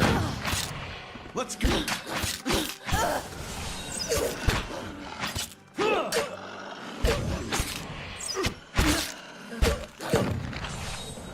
Let's go.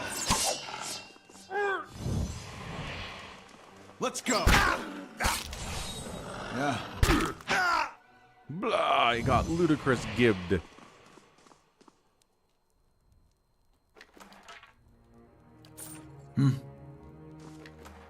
We have a lot of stuff on our inventory. Maybe too much stuff in the inventory.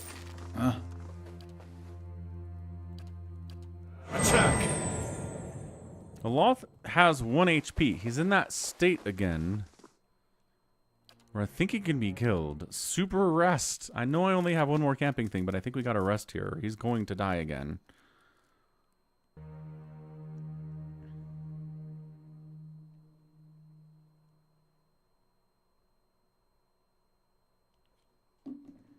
Okay, he's fine. Now.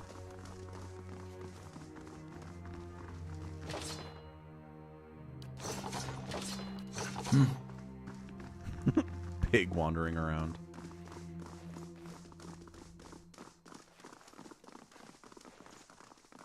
The joints are fringed with rust. The emblem on the breastplate is of a tree with broad, heart-shaped leaves. I don't know what that means.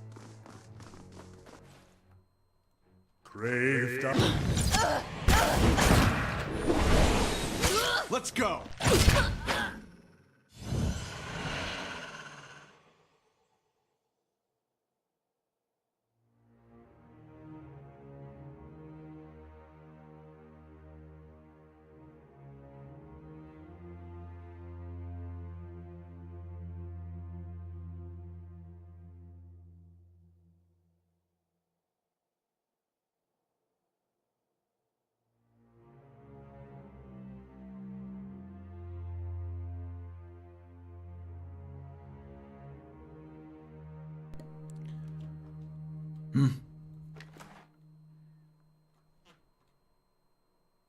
Another grimoire. We gotta figure out these grimoires real quick.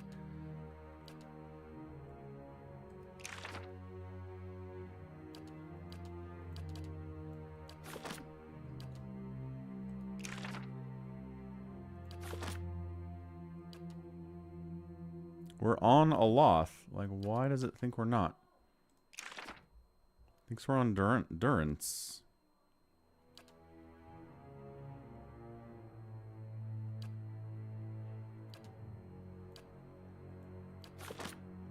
Glitchy.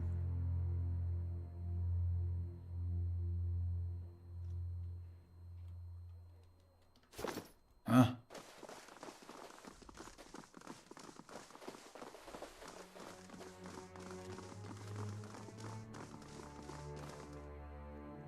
Door to a new area. Adjutant Ivan! online. Good morning, Captain. Our long voyage from Earth is over, and we are holding a stationary position near the borders of alien space. Ho, ho, ho. Indeed, we are in a very festive mood right now.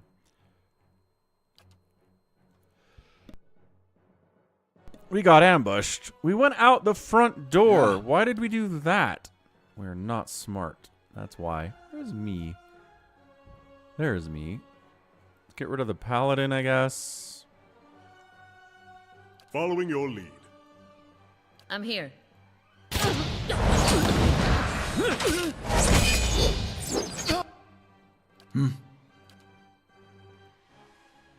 is not how we were supposed to do this. Yes? Throwing that out there.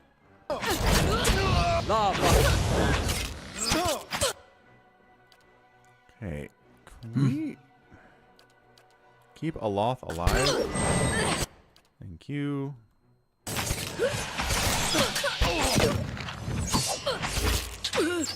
Eat everyone's soul. Let's go.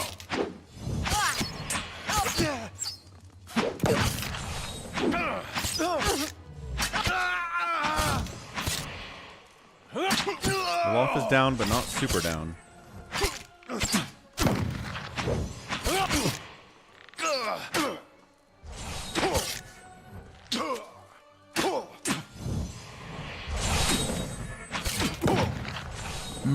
Executed. Silver's already at $69 now. Ooh. Is that another all-time high, Ultra? And ho, ho, ho, pillars of gold today. I think that's the front door. We were not supposed to come through the front door or out the front door. So, just took some damage we didn't need to take. That's fine. Yeah. Probably could have figured it was something like that, but whatever's.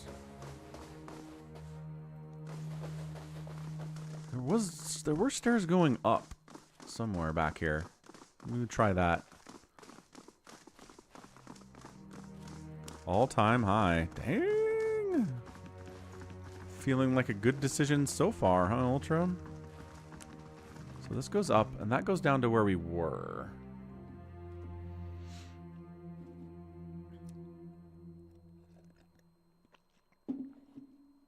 Yeah, up $4 in that short amount of time is amazing. It's a big jump.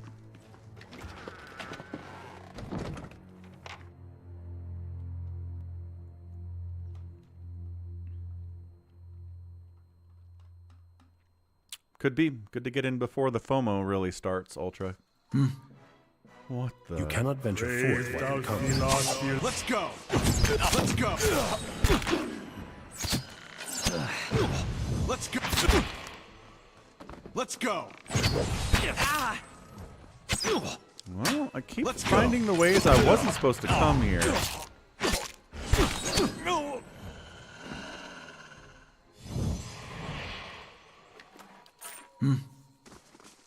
Back inside. Back inside. Gotta find Radric. I mean, at this point, I basically stormed the castle by myself, which was not a good decision. I've taken so many hits and so much damage, I might as well. Aloth, How may I help? Stop being in front, please. Thank you. I don't care about anything else, but dude, when you're in front like that...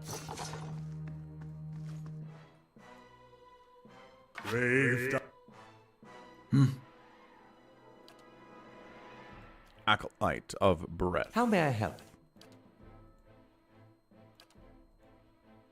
What? Following your lead. Ready, Watcher.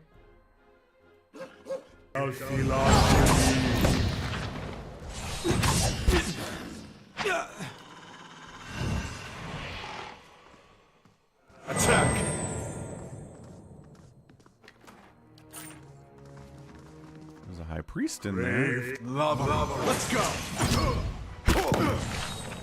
But priest is the problem here.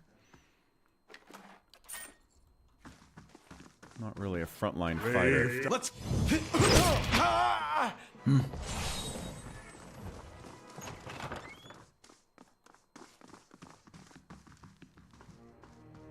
Another priestess of wrath.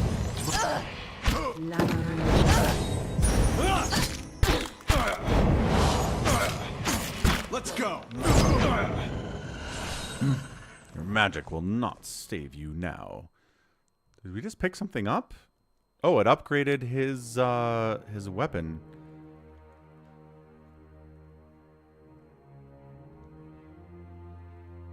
So it's leveled up now. Cool. That's why it keeps showing that.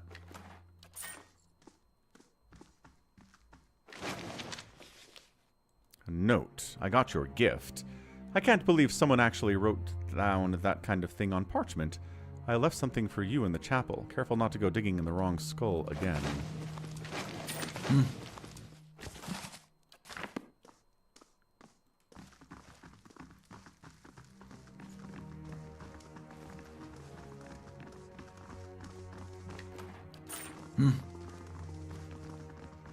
A simple test. Yeah. Nope, not opening that. Lockpick skill not nearly good enough.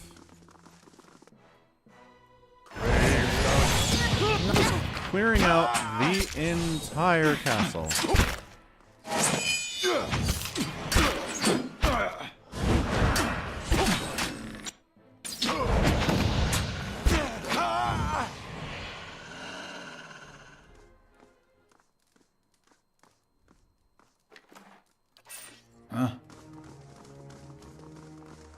I can do that. A simple test. No, you cannot. It's fine. The chapel. Temple Guardian.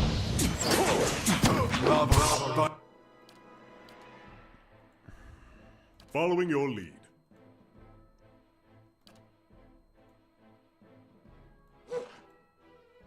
Ready, Watcher. Take out that priest, please. Bouncing missiles, please. Heal us up, please. Hey.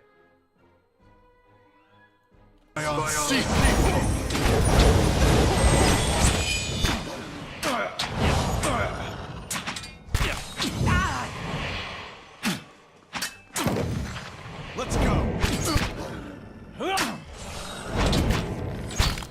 Temple Guardian is tanky. Let's go. Not tanky enough. Sorry, priestess.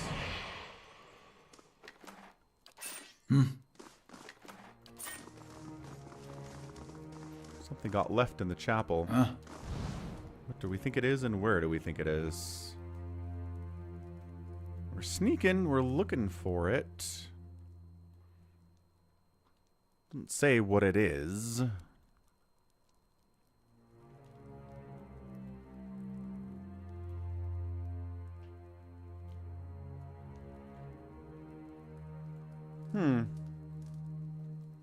Maybe it's not here. Maybe it's off to the side a little bit. Nothing? Nothing.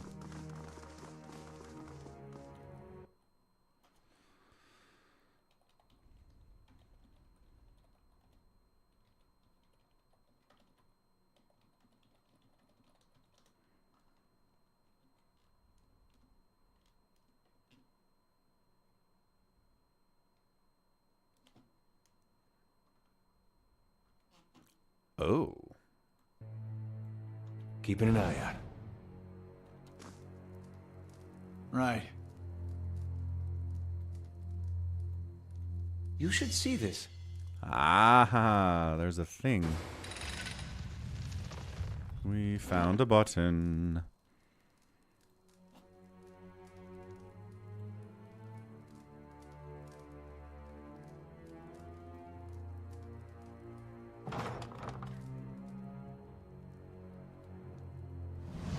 Nedmar! This frail old priest is hunched over a table.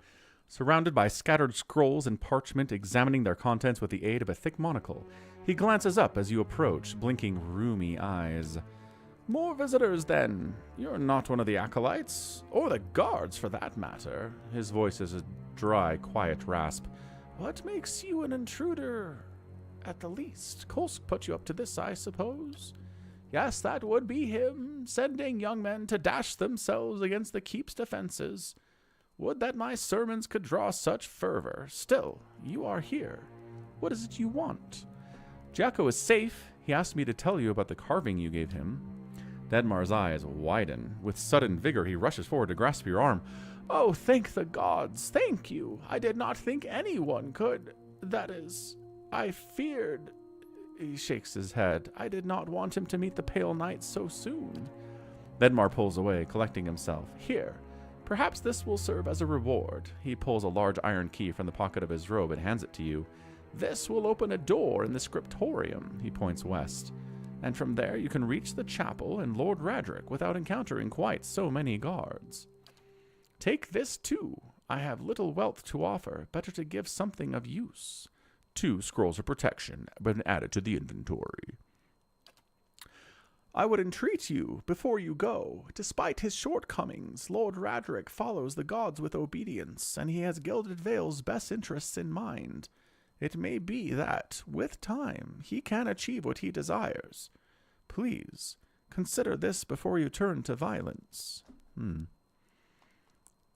What does this key open? It is a master key. It will not open every door, but it will permit you access to the stairs leading down to the Lord's chapel.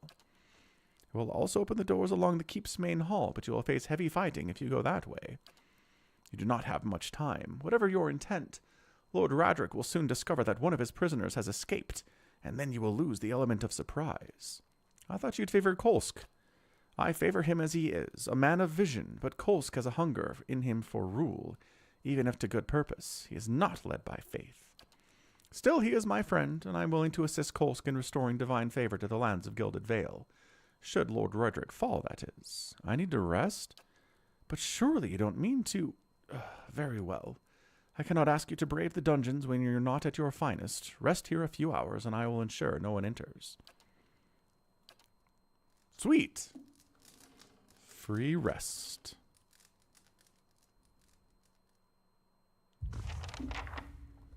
Okay. Aloth is happier now. That's good. It's not stealing.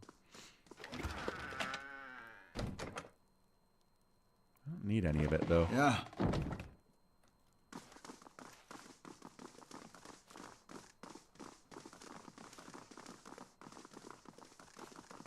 I'll take a look. So that's his bed. Okay, so there's another chapel that's Redric's chapel, I guess. Where are we supposed to go?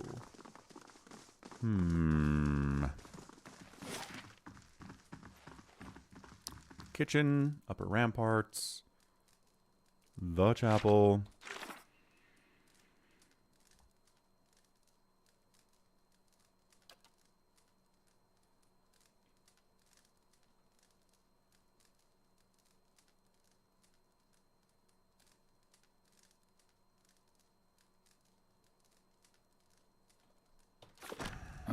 So he gave us a key.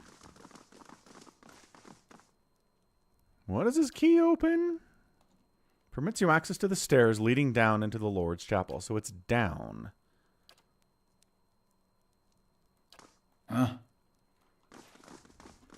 gotta find some stairs that go down, I guess. Oh.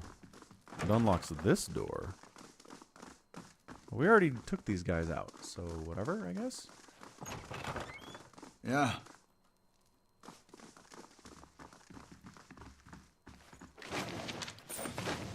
Monies.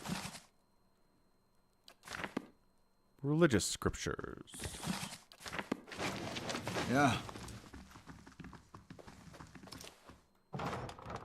Ooh, we're unlocking a lot of the doors here. Oh, and here it is. Okay. So this is down. This is what we want.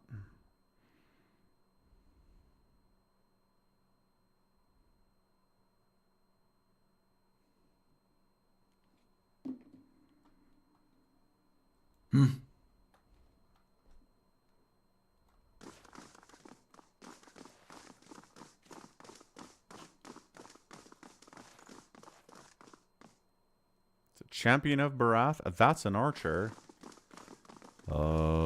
Where's the Lord Roderick? Oh?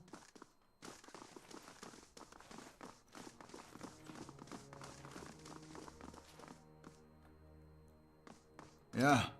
Yes? Fie! You're worse than Aloth! Oh. We didn't want that.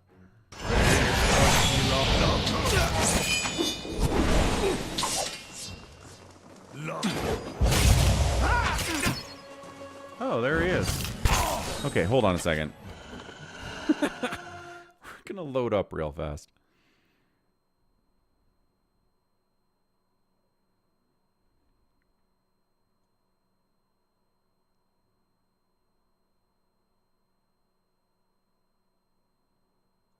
We're gonna have a conversation is what we're gonna do. I'm gonna try to avoid fighting here.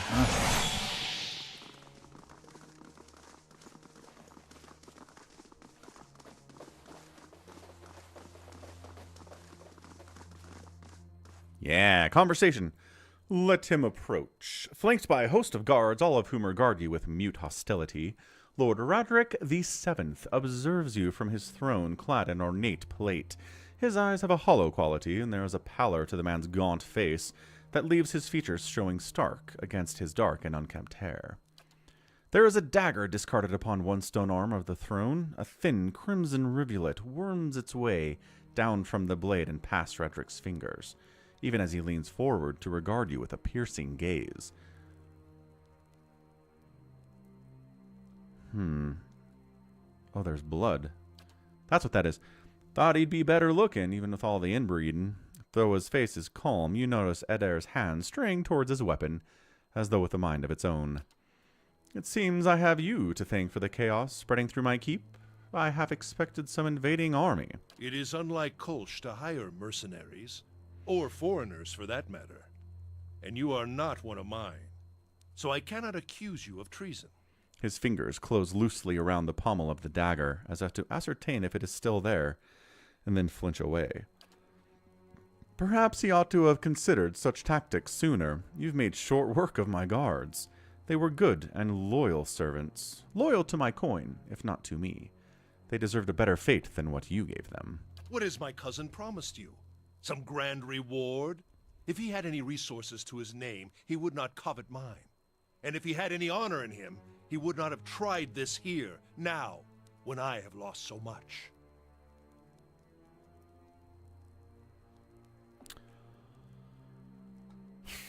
What happened with the dagger? A just sentence. Redrick turns his head slightly to regard the dagger. There is a sudden, careful stillness in his expression. His voice wavers, and in that moment a pang of grief crosses his face. Ygritte knew. She hid the verses from me, the tokens. She knew what I would make of them. The scattered god poisoned her against me, made her deaf to my instruction. Only when our son was born, that hollow thing, that monster, then we both knew what her crimes had wrought. Redrick turns a baleful look upon you, jaw working, face flushed and splotchy with emotion. It could not stand. He brings up a hand suddenly toward his temple, obscuring his face.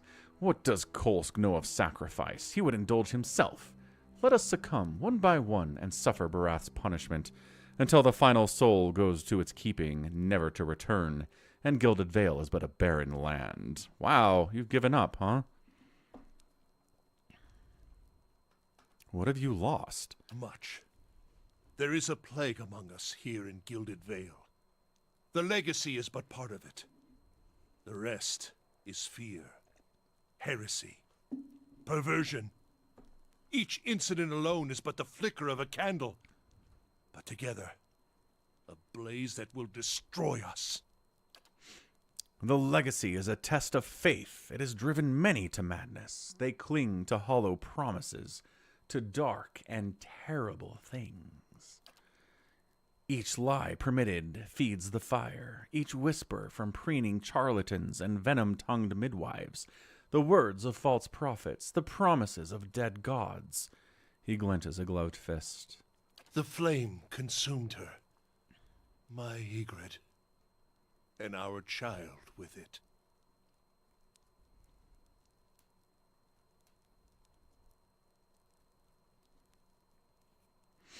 You murdered your own wife and your child? I carried out the sentence. Would you have me give her to an executioner? In the Deerwood we see to our own justice. Redrick sits back in his throne, his knuckles white upon the armrest. And that thing, that silent aberration that was not alive to kill. Keep your recriminations, trespasser. I have done my duty. The Gilded Vale has suffered under your rule. It deserves a better leader? Redrick makes a low, huffing noise of disbelief. And you think Kolsk is that leader? What does he understand of what it means to be Thane? He has gathered a meager assembly of illiterate farmers and scavengers to himself, and sends in suicidal action against my guards. You are a pawn in Kolsch's designs, and he has kept his motivations from sure, you there's a for show in reason. there. I wonder if you understand what it is you do, or what you might accomplish if you were better informed. You have proven your competence in your way, and had I such an ally, we might together put an end to Gilded Vale's woes, lift the curse once and for all, and in doing so, return us to a life where such strict measures are not necessary. Goldpack Knight, Bleak Walkers, Eothas, Skane. I don't have any of these. What has happened to Gilden Vale? The legacy, Redrick breathes. Shortly after the death of the scattered god, Waidwin's legacy fell upon our lands, and despair came with it. How could it not, when the curse took our children and our hope from us?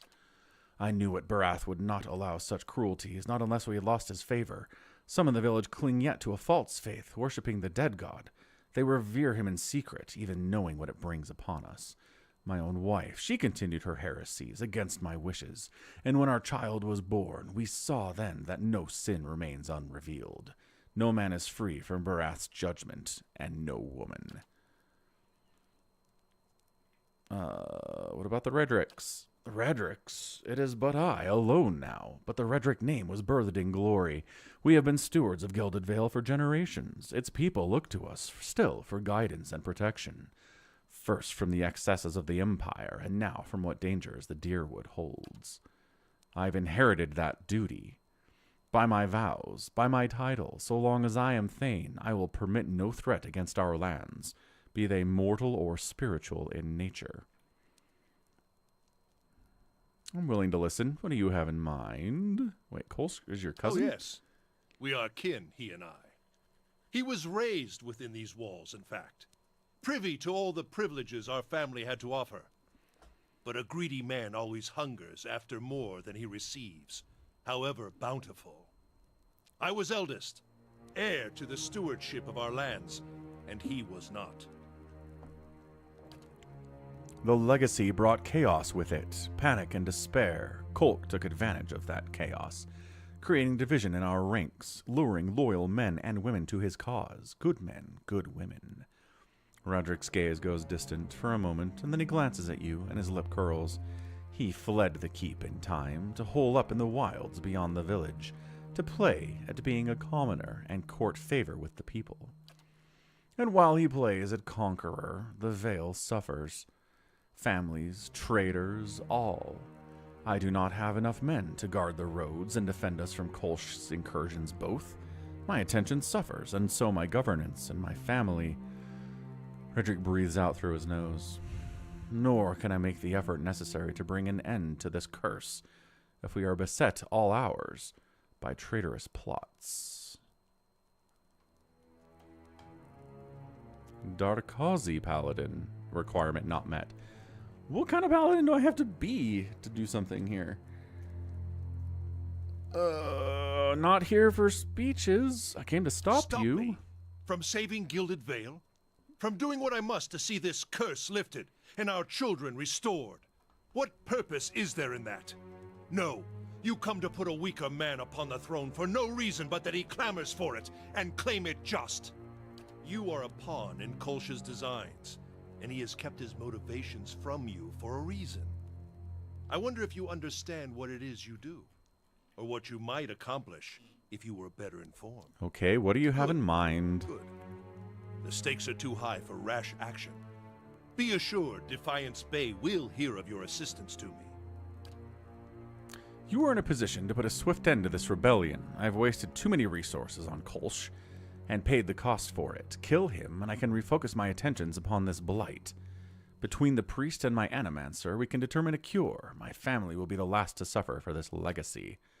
I don't know. I think it's nice that someone's there to distract him from killing the rest of my town, even if they're not the best neighbors these days. He has doubtless attempted to ply you with lies, hoping to pull you to his side. He will permit you to approach him so that he might work upon you further, and then you will have your opportunity. You're truly mad if you think I would ever help you. So be it. May the twinned god take pity upon your splintered soul, and scatter it to the winds. Well, this is going to go poorly. Oh, gosh. Yep, like I thought. Poorly. Yes? Fall back. Following your lead. Fall back. Ready, Watcher. Fall back. Huh? Smack that dude. Hey. Smack that dude. What? Pop it. Go. No, I need you back here, man. Yes? You don't get to be up there. Yeah. Not how this works. Oh, he's trying. Okay. Yes? Back out there. New plan. New plan.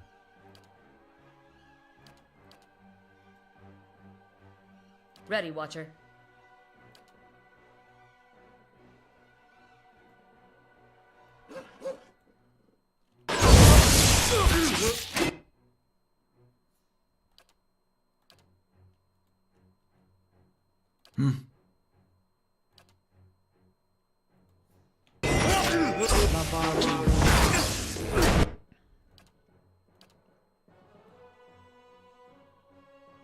Following your lead. Need you to shoot someone for me, buckaroo. What?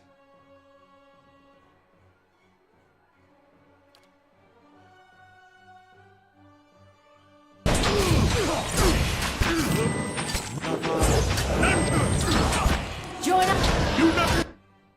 Huh? I'm dying over here. Following your lead. You get skeletons yet? We do get skeletons yet.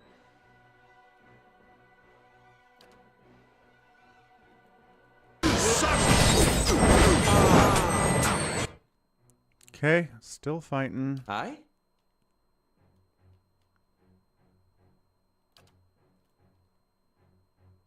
Yes? Ready, Watcher. Aye? Yeah.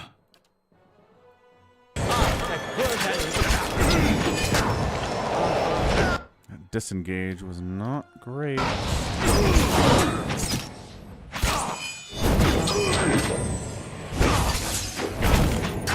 Priest down, priest down.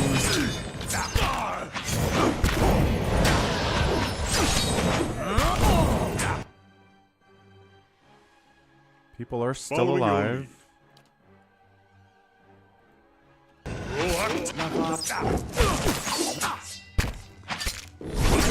Skeletons, get them. Where the heck is Aloth?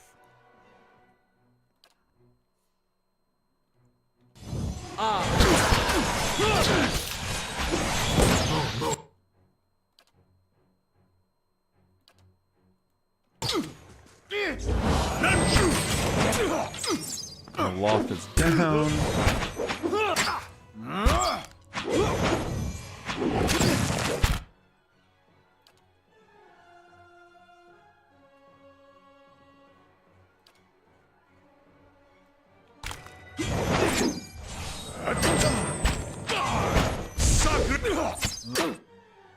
Okay, good.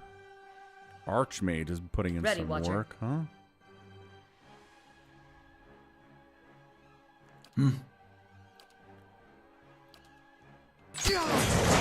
Attack! Let's go!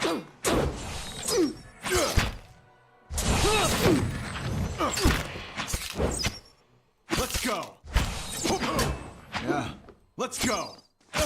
We're winning. We are. We lost the squishy ones as usual, but we're good.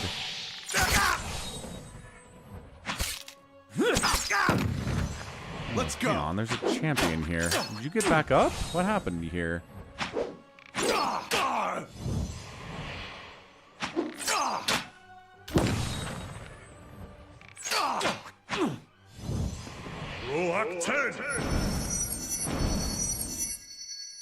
Whew! Alright, Roderick down. I mean, there were definitely some options in that dialogue to do something other than, you know, fight him to the death. But I didn't have any of the requirements to do that. Halo. So, yeah, some specialized kind of paladin, some stuff that's more religious based. Didn't have any of that either. All right.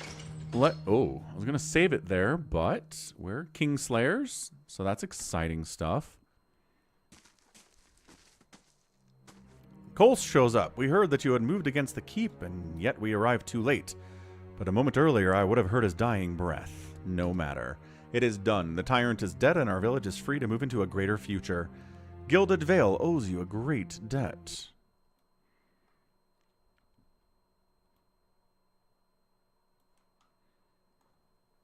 I owe you a great debt. You have accomplished what I could not. Take what reward you care from Radrick's vaults. You have earned them twice over. He looks over the throne, smiling. There is much to do. We must send word to the Earl, of course, revoke the cruel laws Redrick has instated. But do not think we'll forget your assistance. You have brought about great change. Take pride. Everyone will remember this moment. Come, men. Clear these bodies from the hall. With that, Cole strides eagerly towards the throne. Not great, but I don't know. Didn't really have any other options, did I? No.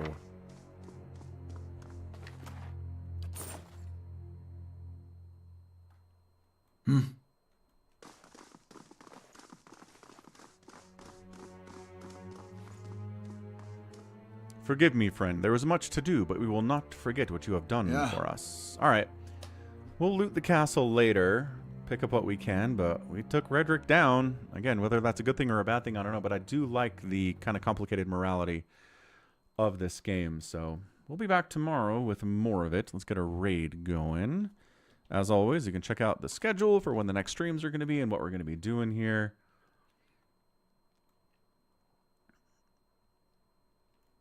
Bum, bum, bum. We'll raid Dizzy. Ready to roll out! Hey, man, I don't think we've seen that. Wow, I don't think we've seen that sound alert in a long time. 5,000 bits. Let's go. I guess it's not a sound alert. It's just an alert. Thanks, Ultra. That's cool. Thanks for the bits. Let's update to 50.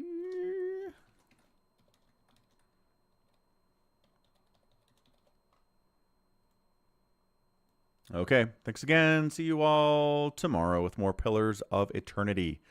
Ho, ho, ho. GG. See ya.